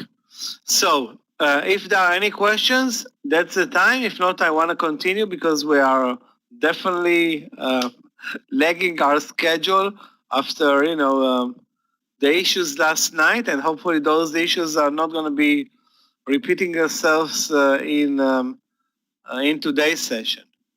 So acting on momentum stock, that's actually now the practice. What do we do? Okay, we find the momentum stocks. We find one or two or three. How do we proceed? Okay, how do we do? What do we actually do in order to manage those momentum stocks? Because you find a momentum stock, okay, but you can't necessarily find an entry point the second that you find it on a daily chart. Okay, maybe the stock is going higher very fast, and you're waiting for a pullback. Maybe the stock is not moving. Maybe the stock is trending lower. So it doesn't fit your strategy. Maybe there's no technical pattern. Maybe it's too early or too late on the day. So the idea here is to manage them very simply, and basically create a list. Okay, basically create a list and keep no more than 5 to 10 stocks on that list. Okay, and the list is hot or interesting for at least one day, sometimes for 2 days. Okay, so if, for example, today football closed at the highs of the day and had a great trading day, by any means, watch it also tomorrow. Okay, most of the time the stocks are going to cool off by the third day. However, as you can see, Mara, Riot. The third one, I don't remember the symbol, BKBK, are basically now with us for more than a week. If you look at X, is also with us for more than a week. You look at some EV stocks like LI, XPEV, Neon. Those are with us, not every day, but basically they are with us for like months now. Okay, so the market goes through all types of stages. The idea here is to keep watching those interesting stocks. Okay, and if for some reason, and let me give you an example. This is ZM.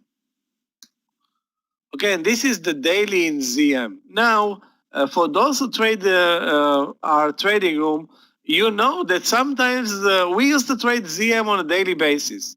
Almost every day there was a trade in ZM. What was the timing for that?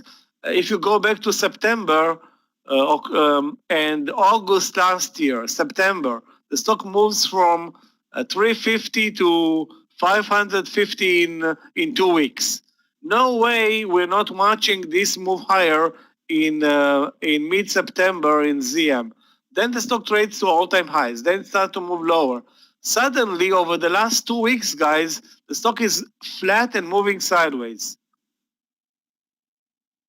Okay, the stock is very flat and moving sideways. And who's watching ZM? Basically, I'm not watching ZM.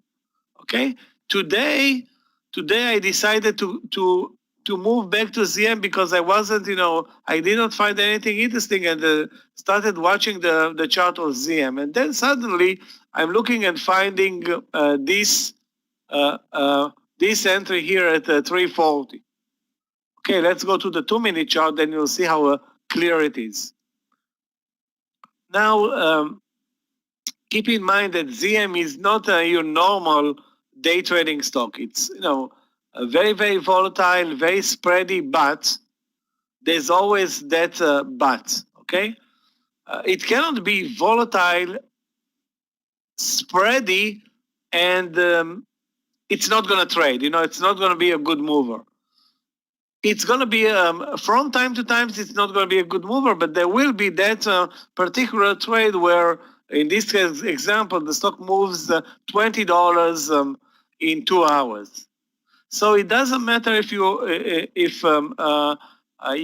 think it's spread or not spread. The result is if you buy 50 shares, you have $1,000 out of this trade, and $1,000 is a lot of money for every day trader. There is no one day trader that's gonna give up on $1,000 where you buy. It doesn't matter if you buy 50 shares, 1,000 shares, or whatever. $1,000 in 2 hours, for a day trader, that's a good crop. It's very good money. Okay, so nobody knows and nobody planned for the $20 move in ZM. Okay, but it's clear that the risk on ZM was $1.50. Take a look at the chart, Becky. The entry is 340, and the stop loss is 338.60. Let's call it 50. So the dollar is $1. The risk is $1.50 on a $340 stock. So the risk is 0.5%. If the risk is 0.5%, you already know that you're up for a very good trade, because your worst case scenario, you lose 0.5%. That's it. You cannot lose more than 0.5% of your position. Your position can be $100,000 and then you lose 500, or $10,000, then you lose 50. You decide how big your position is. Okay, but it's assuming there is no slippage, and there is always some slippage in ZM. I agree. The risk is 0.5%. Any day, any trade where the risk is 0.5%, any trade, it's an amazing trade. Assuming there is a reason to trade it. Okay, so let's go back to our presentation. Why I'm even talking about it? Okay, because it's very important to be very, very focused what you're trading. Okay, so if you have the right pattern, and maybe sometimes the momentum stock is not the perfect momentum. Okay, but you're still watching it and you still can find a good entry point. Okay, fine. So you make 1 and 1, and 1 and 1 is always 2. Okay, so maybe you're not trading the best momentum stock, but now you can find a great risk reward. Okay, so you're turning your momentum stock into a risk reward trade. So will I keep a ZM on my watch list for tomorrow? Yeah. Am I sorry for not taking this trade? Of course, but it's not going to help me much being sorry about missing one trade, because we miss every day, I don't know, dozens of great trades. That one, because it worked so nice, it's shameful. Anyway, the intraday scanners are picking up the momentum stocks for us. So the momentum stocks are all of them, or most of them, in the top 20, okay? The only scenario, guys, where's the only scenario where a momentum stock is not on the top 20? Anybody wants to guess or is thinking about it? The only scenario where a momentum stock is not on the top 20. No, I mean, so I can search for under 10 stocks. I mean, I can do it. So it's there, okay? But there is a specific pattern where it doesn't show. Yeah, yeah, it's engulfing, the engulfing bars, where the stock starts with a gap down. Okay, so and it looks like it is a short trade, but then the momentum carries it up. So it starts down 6%, and suddenly it's at 0. Well, now, when it is at 0, what happens with the stock scanner? The stock scanner is not going to bring you into the scanner, the zero trading stocks, because most of the market is 0. 90% of the market is around the 0 number, assuming the SPY is not up 2 or 3%. Okay, So in that case, you may lose touch with one stock. Okay, big deal. Those are not the most common scenarios.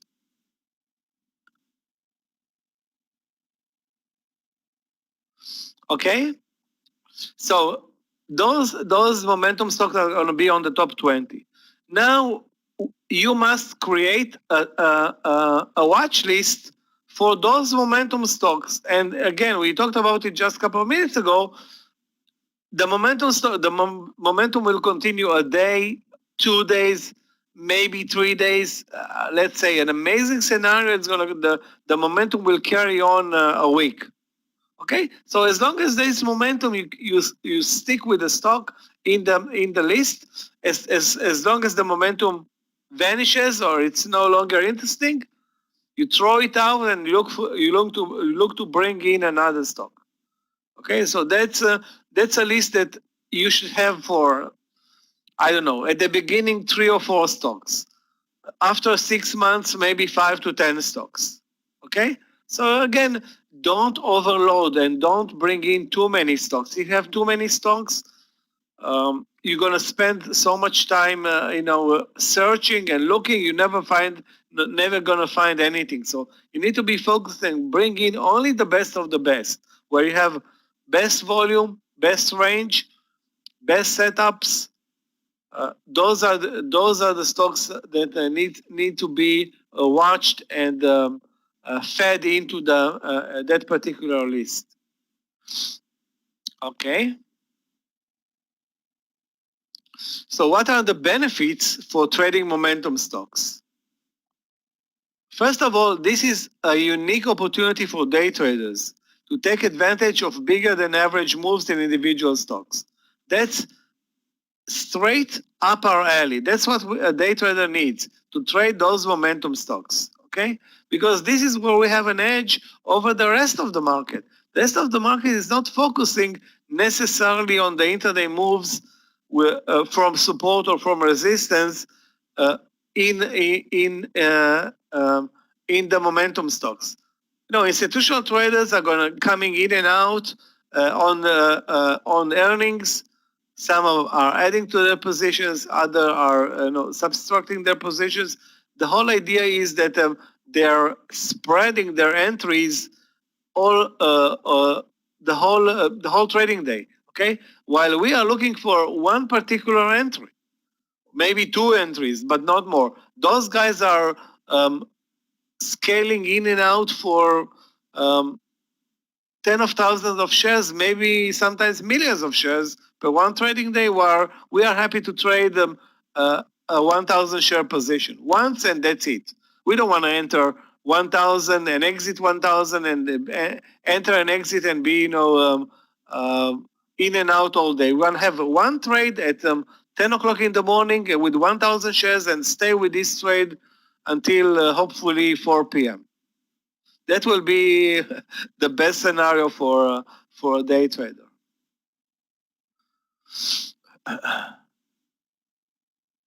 Another example here, this is Disney, guys. If you remember the event where they launched Disney Plus more than a year ago, in the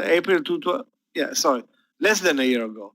9 months ago, in April 12, 2019, they launched Disney Plus, and the stock gaps up on very good volume, and then continues to be hot for a couple of days.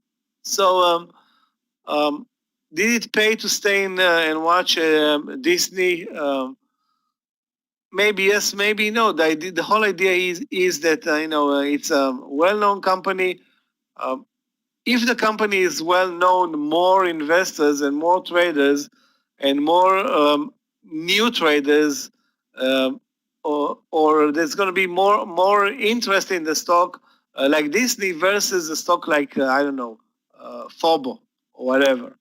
Okay, so the idea here is that if the stock is an interesting one and belongs to the leading indexes or the Dow Jones, and there is a big gap or very good news or something very, very positive happens, this you should prioritize these trades. Okay, so if Disney is on the list, prioritize Disney versus the rest of the list. Is it necessarily or 100% the best thing to do? I can't tell you. Okay, but you need to prioritize. Start with those household names like Disney, for example.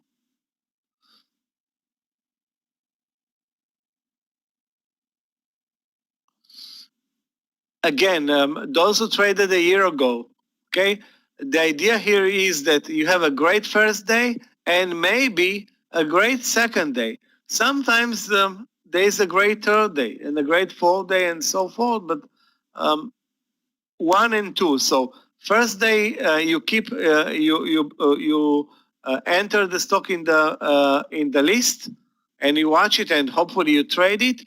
Second day it's trivial that it should be there. From the third day on, it's up to you.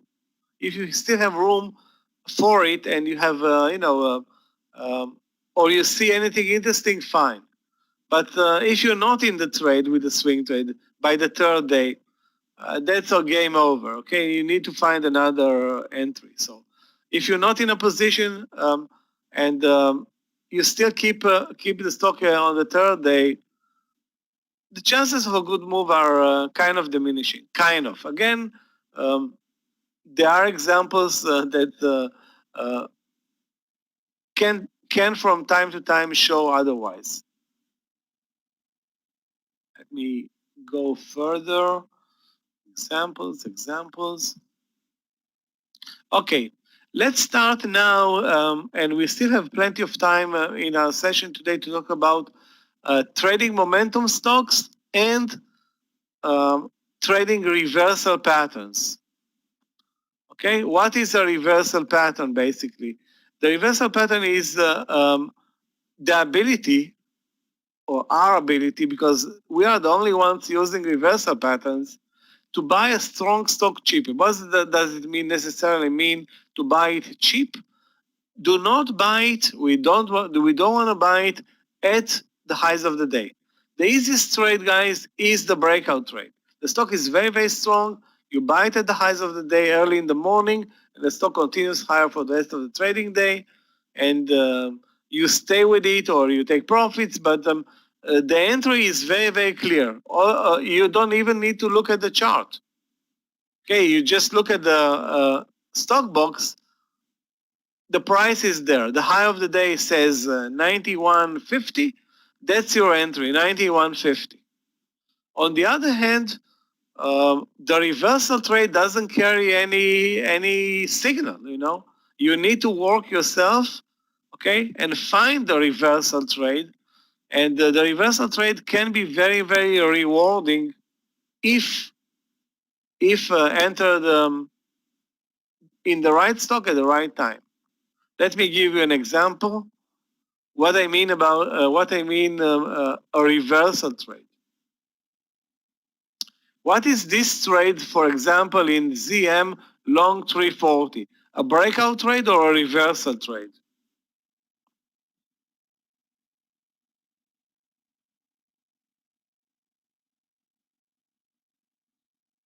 Is the ZM long 340? 340. Stop loss $1.50. A reversal or a breakout? Breakout? How can it be a breakout? The breakout is the trade at the highs of the day. The highs of the day in ZM is 345. That's the break out of the range. The range is between the highs 345 and the lows, in this case 331. So the breakout is 345. Again, I'm not saying that this is not a good trade. And take a look. Remember we said there's going to be more volume at the breakout trade?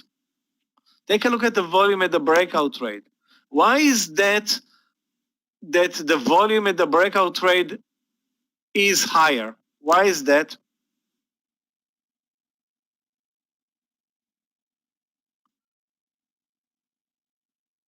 Think about it, guys.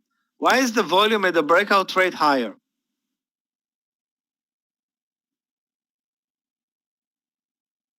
Yeah, why are more people buying? Because it's an easy trade.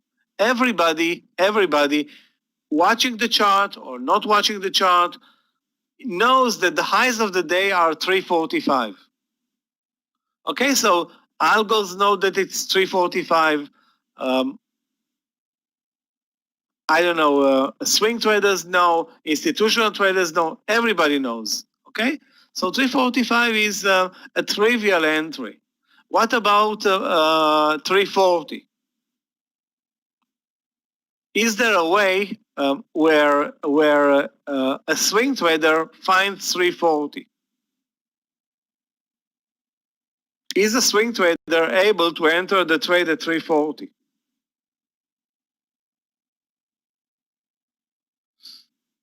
Is an institutional trader can find the 340?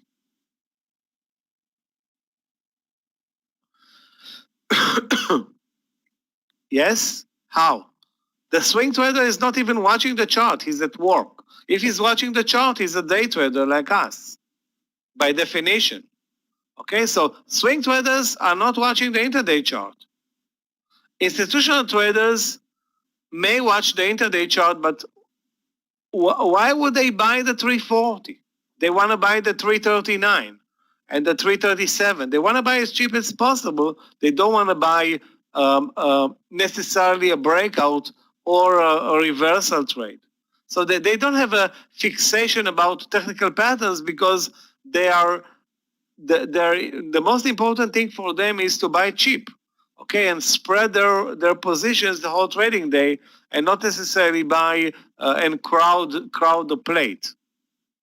Okay, so again, the idea here is that day traders are in charge of this move over 340. Maybe also some algos that are smart, but it's clear that this is our expertise.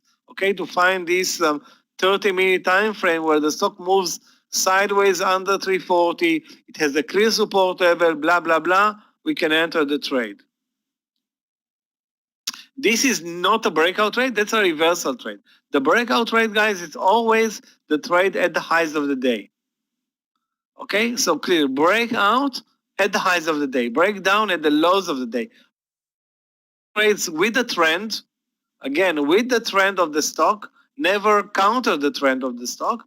And the idea here is that at least you get the reversal trade from your entry to the highs of the day. So what is the target in this trade? $5, highs of the day. So the risk reward is good because the risk is 150. The target is 5, 3 to 1.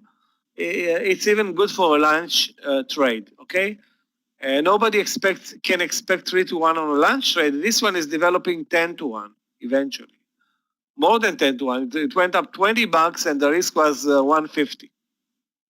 Again, sometimes things work out. So again, this is not a breakout trade. Let's take a look at this one.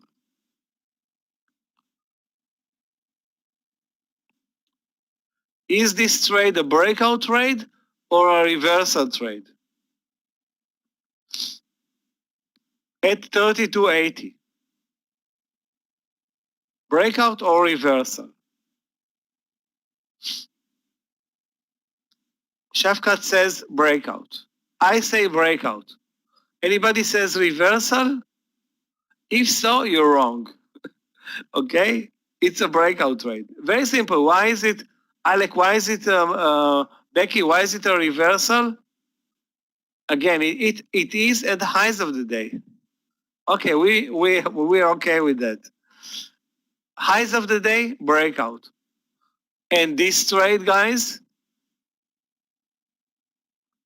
at 32, is it a reversal trade or a breakout trade? Of course, it's a reversal trade. Now, which trade is better? Buying it at 32.80 with, what is the stop loss at 32.80? Okay? Not really clear. Or buying it at 32.05 and the risk is crystal clear. This consolidation / bull flag. So most of the time on a reversal trade, you have a very clear, very clear, should be very clear risk. And the risk in this trade, you can see it's 30 cents, maybe 35 cents. Okay? Crystal clear. So now you know that on the reversal trade, the risk is 35 cents. Okay? And you know exactly how much to buy. You want to risk $300, you buy 1,000. You want to risk $30, you buy 100 shares. And any version in between. I mean, who cares how much you buy? Nobody cares. Nobody knows actually. Okay, nobody knows how much you buy and cares. But this is a clear technical entry where you have the clear entry, clear support. Everything is like great. What's uh, uh, what's happening here that you don't necessarily control? What you don't control here in a stock like Fubo, okay? What you don't control.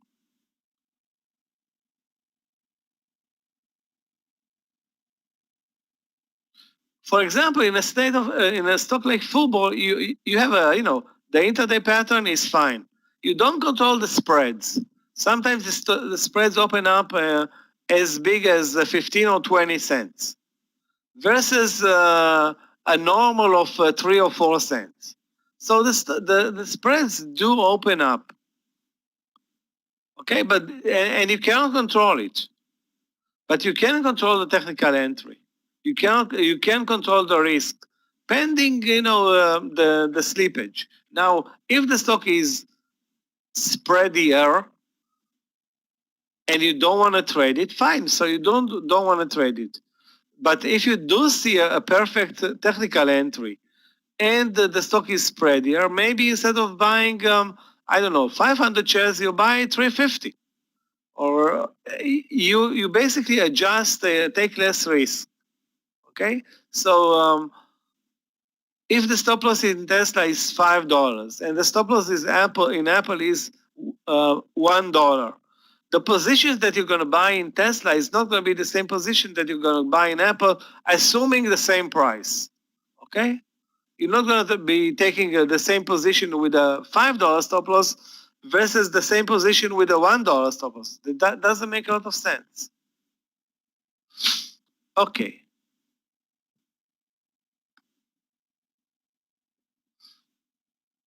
The drawback of the reversal trade is that it takes place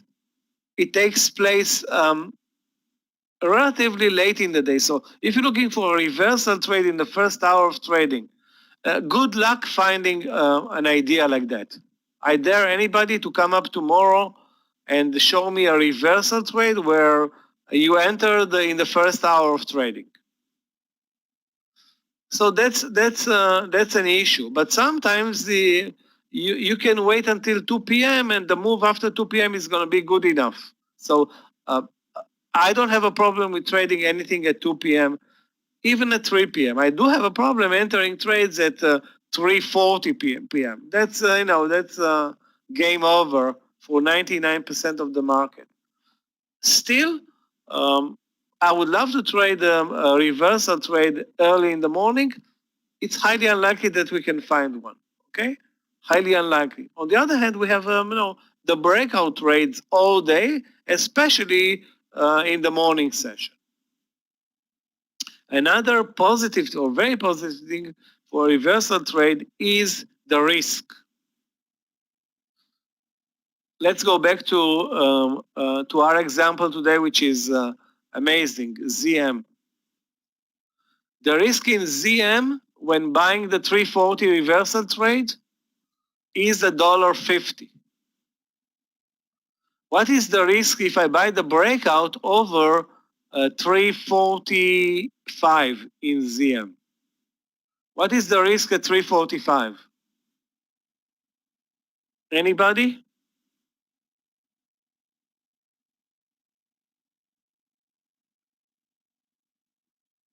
You agree, guys, that if I buy a 345, let's say 340 to 50, so it's $2.50. No, $2.50, not $7. Asif, not $7. Take a look at the chart. Don't increase your risk. $2.50, maybe $3. You know, it's not 100% clear cut, but let's say $2.50. So not only that you're not buying at 340, now you're buying at 345. So you're late to the game by $5, and now your risk instead of being $1.50 is nearly 100% more. So that's insanity. You take 100% more risk and you give up on $5 times, let's say 100 shares, $500. So those numbers won't add up. Eventually you're going to lose money buying breakouts versus buying reversals. The reversal trade is what what the doctor ordered for day traders. Okay, that's our big game.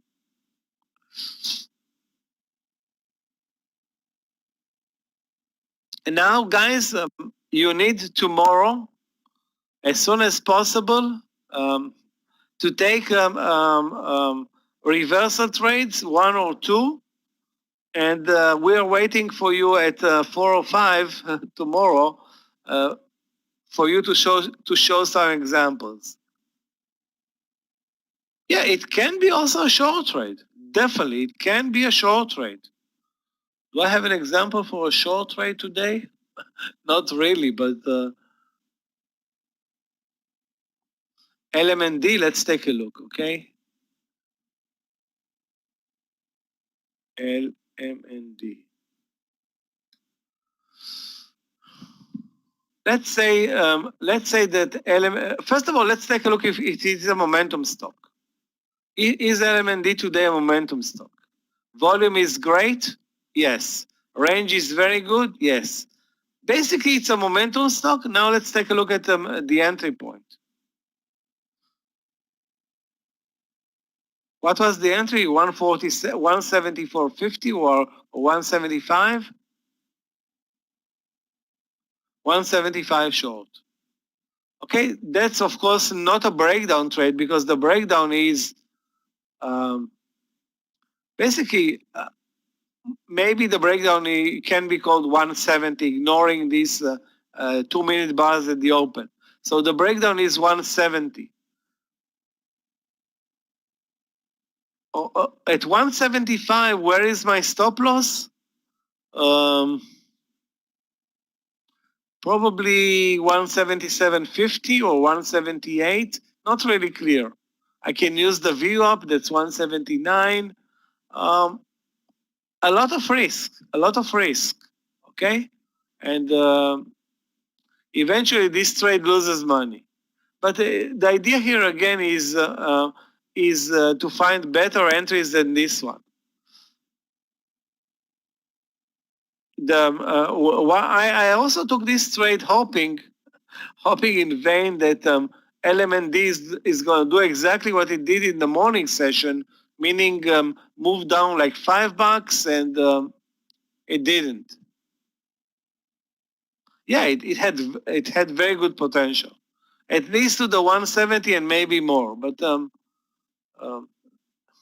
it was not meant to be today in LMND. But on the other hand, the good trades work to the upside. Again, when successful, the reversal trade can and should be a big winner because the target is the highs of the day. And if the stock is very, very strong and it moves past the highs of the day and delivers a winner from the highs of the day, then the reversal trade is a huge winner. So if the breakout trade is a winner, how come is not the reversal play a huge winner? It is a big winner, a very big winner. Now, some traders added the highs of the day, but that's not the purpose of our discussion right now, okay? The discussion right now is more theoretical. How to do it the right thing, and then you practice it. Practice it, and some of you will add at the highs of the day. Most of the time, I will have to say that based on me adding versus not adding, I make more money not adding. Was Tesla a reversal today? Yeah, basically all the trades in Tesla were reversal trades, but because there weren't trades at the highs or at the lows of the day. But was Tesla a momentum stock today? Okay, ask yourself, take a look at the daily chart in Tesla and ask yourself, was it a momentum stock today? And I think the answer is no. It was not a momentum stock today. Again, let's take a look. Was the daily range bigger than average? Not really. Was the volume bar bigger than average? Not really. Okay, so not really and not really. It's not a it's not a momentum stock. Still, I don't want to say that it wasn't a good idea to trade it. Okay, that's the best trading stock ever for a day trader, Tesla. So, but it's not a momentum stock. And like I said, as much as you can, do focus on momentum stocks. Guys, a reminder from Clifton, if you need the recordings of this session, just email Clifton tomorrow morning. Okay.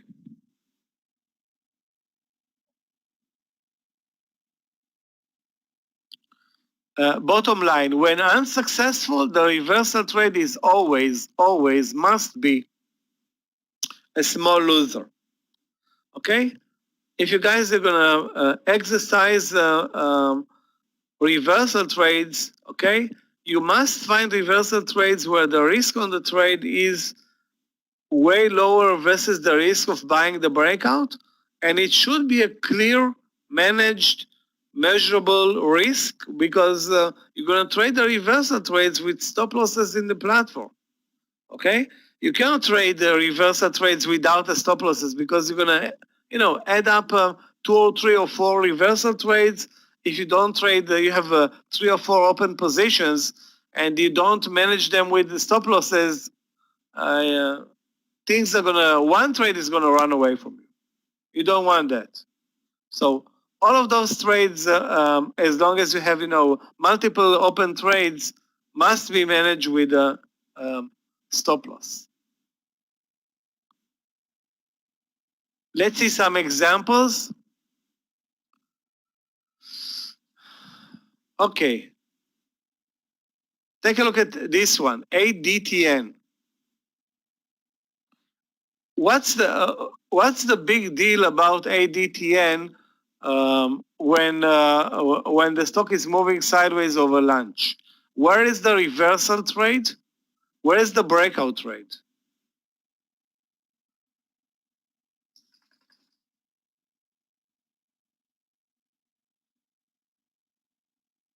And again, sometimes can you find a reversal trade early in the morning?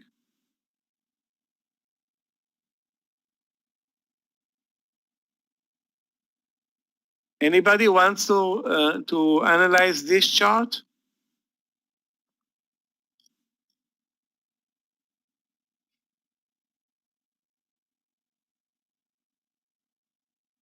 $22.16 is the breakout trade. Everybody understands that $22.16 early in the morning is the breakout trade? Very simple. Okay, it is a momentum stock. $22.16 is the breakout trade. Then the stock breaks higher, moves sideways. Guess what, guys?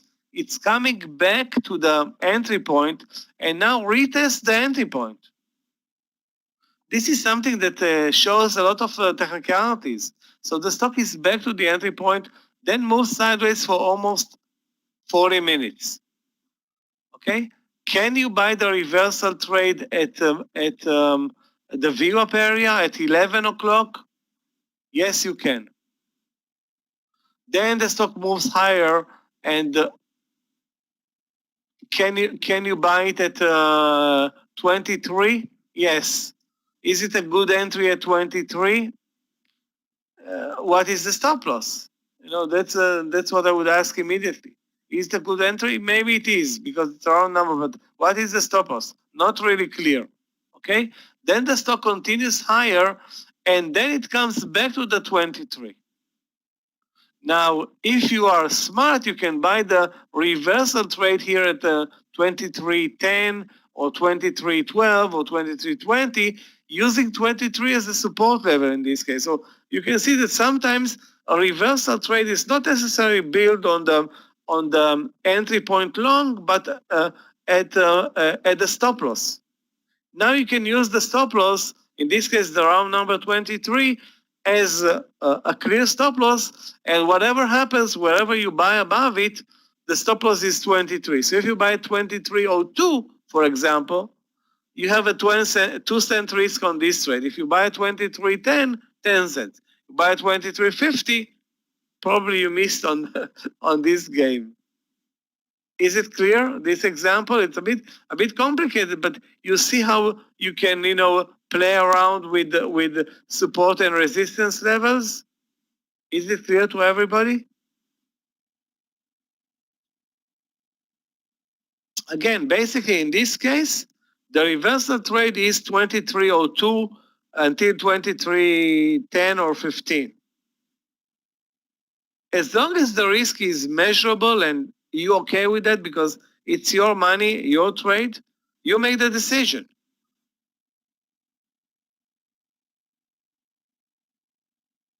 Okay? Now, of course, Jorge, the 2175 can be, but even if I'm looking right now at the chart, I have a problem. I don't see it on the chart. Now, if I don't see it when the chart is, full and no pressure, what are the chances that I'm going to see it when the chart is basically building itself?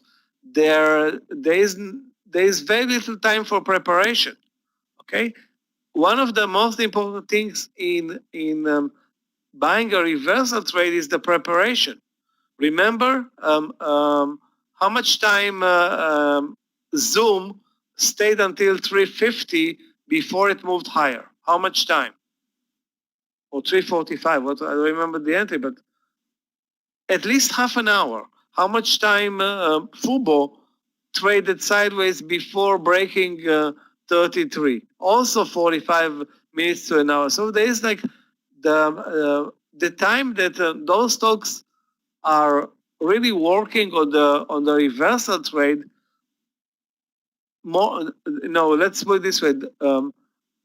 More time is more money, better trade. More is more. Okay, so you don't have to worry about the stock moving sideways for I don't know, an hour, maybe 2 hours. 2 hours, it's a bit exaggerated, but as long as it is a momentum stock. If it is a momentum stock and it moves sideways, that's the best signal for you because in that case you have a very, very low risk trade. Clear, guys? So in this case, it's a bit complicated. Let's move on because we're really lagging our time frame. Take a look at this example. The breakout rate is the orange line at 11 a.m. The reversal trade is the blue line at 42. Also incorporate as much as you can round numbers. Round numbers are also very, very important. And of course, if you look, guys, at the daily chart, you'll see the momentum day, which was, amazing, April 15, amazing, best range bar ever for CTLT. And in this case, on the day after, the stock gaps down. I can use the VWAP, Jorge, if the VWAP is there. If the VWAP is there, I will use it. But if the VWAP is not there, if instead of the VWAP at 42 2, I have 41.50. Okay? I'm not going to not take the trade just because the VWAP is not there. Many times the VWAP is going to be involved. I love the VWAP to be involved because that increases the likelihood of this trade to work. But it's not like that's my priority and this is a go or no go based on the VWAP. The VWAP must help me if it can. If not, it doesn't, it shouldn't deter me from taking a good trade. If the VWAP is not involved, fine. Okay, it's not involved this time. But it's not a, deal breaker. Let's put it this way.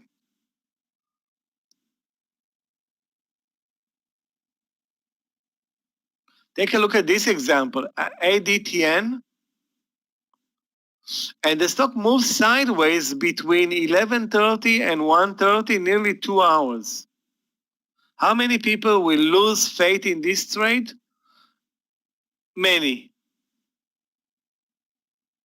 Many people will lose faith in this trade and say, okay, I'm not gonna trade ADTN because it's boring, it's not going anywhere, it's flat, and I'm wasting my time. On the other hand, if you just know how to use stop market orders, you can buy this stock at 1601, risk 10 cents and make 6 times as much. The only indicators I recommend is the ones that are working for you. Okay, I use only the VWAP and support and resistance levels. Okay, but I don't know if this works for you, Shafkat. All I can say is that use less indicators and use more the real chart. Okay, trust less the indicators, trust more the real chart. Now, Becky, one of the best uses of the platform is to use it for market orders and stop market orders. In this case, you can easily place at 1602 a stop market order to buy, let's say, 500 shares at 1602. There's not going to be probably a lot of slippage, a lot of problems, and you end up at 1660 at the close and you sell it with a 60-cent profits, risking 10 cents. That's a very good 6-to-1 risk reward.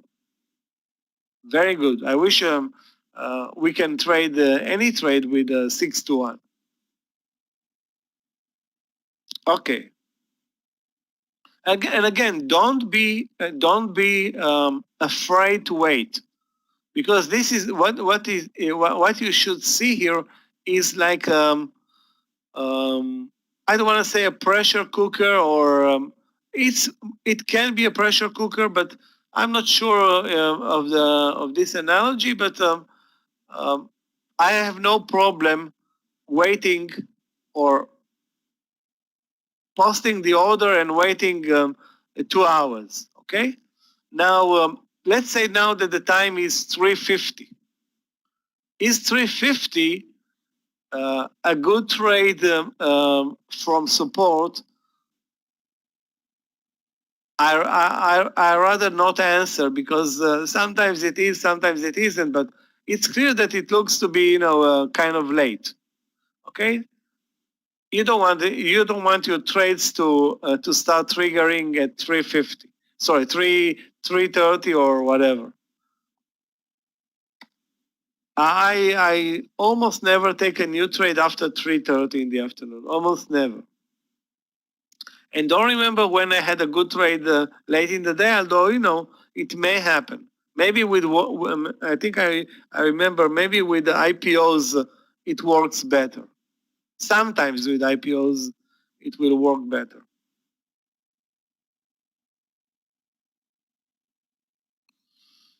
Take a look at this example, guys. Again, sometimes an $80 stock is going to give you an unbelievable reversal pattern. and the risk is going to be minimal. Again, is it easy to find this entry between 79.25 and 79 and act based on it at 2 p.m. and get $2 on this? Again, nothing is trivial or very easy. You just need to observe it. But the daily chart is pointing you immediately to the right stock, assuming the right stock is a momentum one. And the momentum one increases the likelihood that it's gonna, close at the highs of the day, be followed by more institutional traders into the close, stuff like that, that eventually is gonna play in our favor.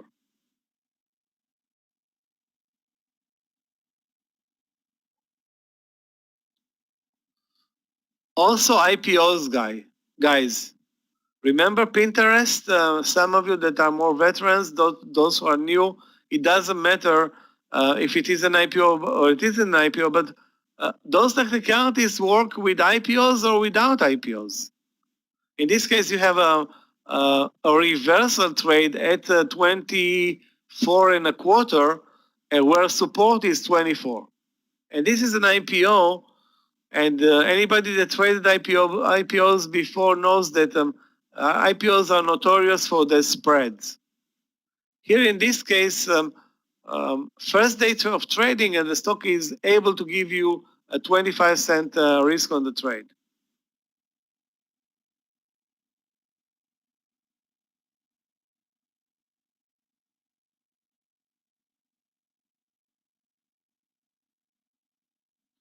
Joy, I didn't understand your question. Again, please rephrase it because you say something that's a bit confusing. Do you expect the breakout of the range in a reversal? I would say that for a reversal trade to be successful, I don't expect the breakout. I expect for the trade to reach the highs of the day. That's the first target. Maybe there I will take the partial, but I'm not going to force myself and think buy the reversal and it's going to jump through the highs of the day. If it does it, fine. Okay, if it does it, fine. Sometimes you have the instinct. Today I had a very poor instinct in what was the symbol ZM, and great instinct for the other trade, FUBO, because I was really focusing on FUBO and had very little focus on ZM. It's more like also preparation. The more you prepare, and you don't need to work that much on preparation. Maybe, I don't know, spend 5 minutes with the daily chart, additional 5 minutes with the daily chart, trying to understand what's going on. I think we're done with this case. Let's see, actually, 2 more examples, guys. Again, IPO, another example with Pinterest, second day of trading, April 22nd, 2019. Again, take a look at this super low risk trade, again from a reversal perspective, not far away from the breakout at the highs of the day, but again, very, very narrow range consolidations are very good trades in momentum stocks. Narrow range consolidations are not good trades in an everyday stock where the stock has no volume, no range, nobody is interested. But if there are narrow range consolidations in a momentum stock, those are the best trades, because those consolidations eventually are going to erupt into a good trade. Most of the time with the trend. Most of the time, if not all of the time, but let's not be aggressive. Most of the time.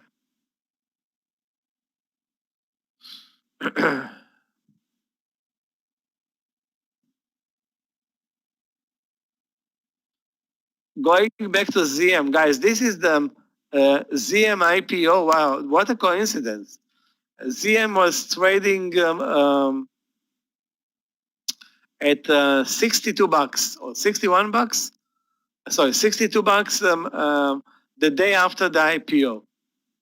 Now take a look at this beautiful trade in ZM over 62 and tell me what's the difference between this long 62 trade with a 50-cent stop loss versus the one that we took today, sorry, we didn't take, we missed today. Maybe some of you did trade it with a $1.50 stop loss. Today it was $3.40 with a $1.50, and this one was 62 with a 50 cent. What's the difference between the trades? Or let's face it, is there a difference between the trades?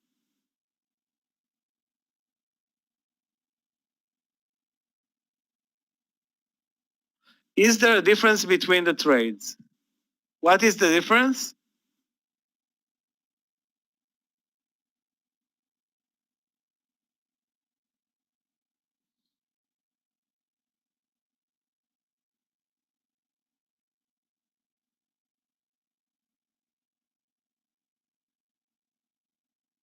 Well, okay, but wasn't the concept exactly the same?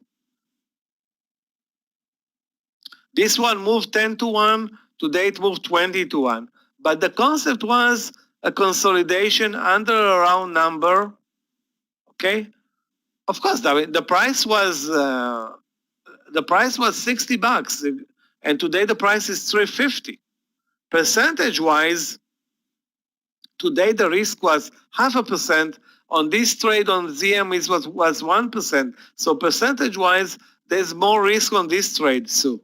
Much more risk, twice as much. Here's the risk is 1%. On today's trade is 0.5%.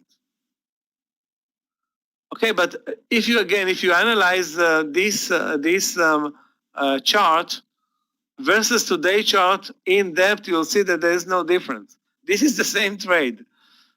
The stock is consolidating under a round number for, in this case, half an hour. Let's take a look at the consolidation today, guys.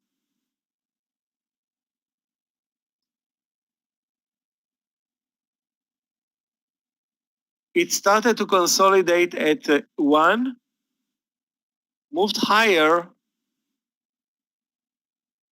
at 1:30. That's 30 minutes. 30 minutes, consolidation, and the move higher. And that's 30 minutes. And what happened on the IPO day? How much time did it consolidate here? Between 10:30 and 11, exactly 30 minutes. The concept was actually the same. So nothing changed in ZM in terms of algos management or trade management. Nothing changed. The only thing that changed was 60, now 340, 50 cents, now 150. 10 to 1, 20 to 1, it doesn't matter. If you're on top of ZM, you can get good trades. Again, I don't think this trade represents ZM. It's an IPO, or 2 days after the IPO. And today it also doesn't represent because, let's face it, what are the chances that we're going to have an intraday trade in ZM during lunch for a 20 to 1 move? Or a 15 to 1 or 10 to 1 move? The chances are, I will have to say, super slim. Okay, guys, we're good for this presentation today. We're done a bit late to close the first session, but this is the most important session. Session number 2 and session number 3, I think we'll cover it. At least I will cover 2 tomorrow and a small part of number 3, but we're good with the time. Guys, again, if anybody has a question for me, you have my email. You have Clifton's email with for the recordings. Thanks a lot for being here. Good night, everybody. We meet tomorrow, 4 or 5. If anybody has a question, again, email me and try as much as you can to find at least one reversal trade on a momentum stock. Remember, reversal, momentum stock, and present it tomorrow. Guys, tomorrow at 4 or 5, you need to present one. Thanks a lot. Good night. Clifton, thanks a lot to you as well.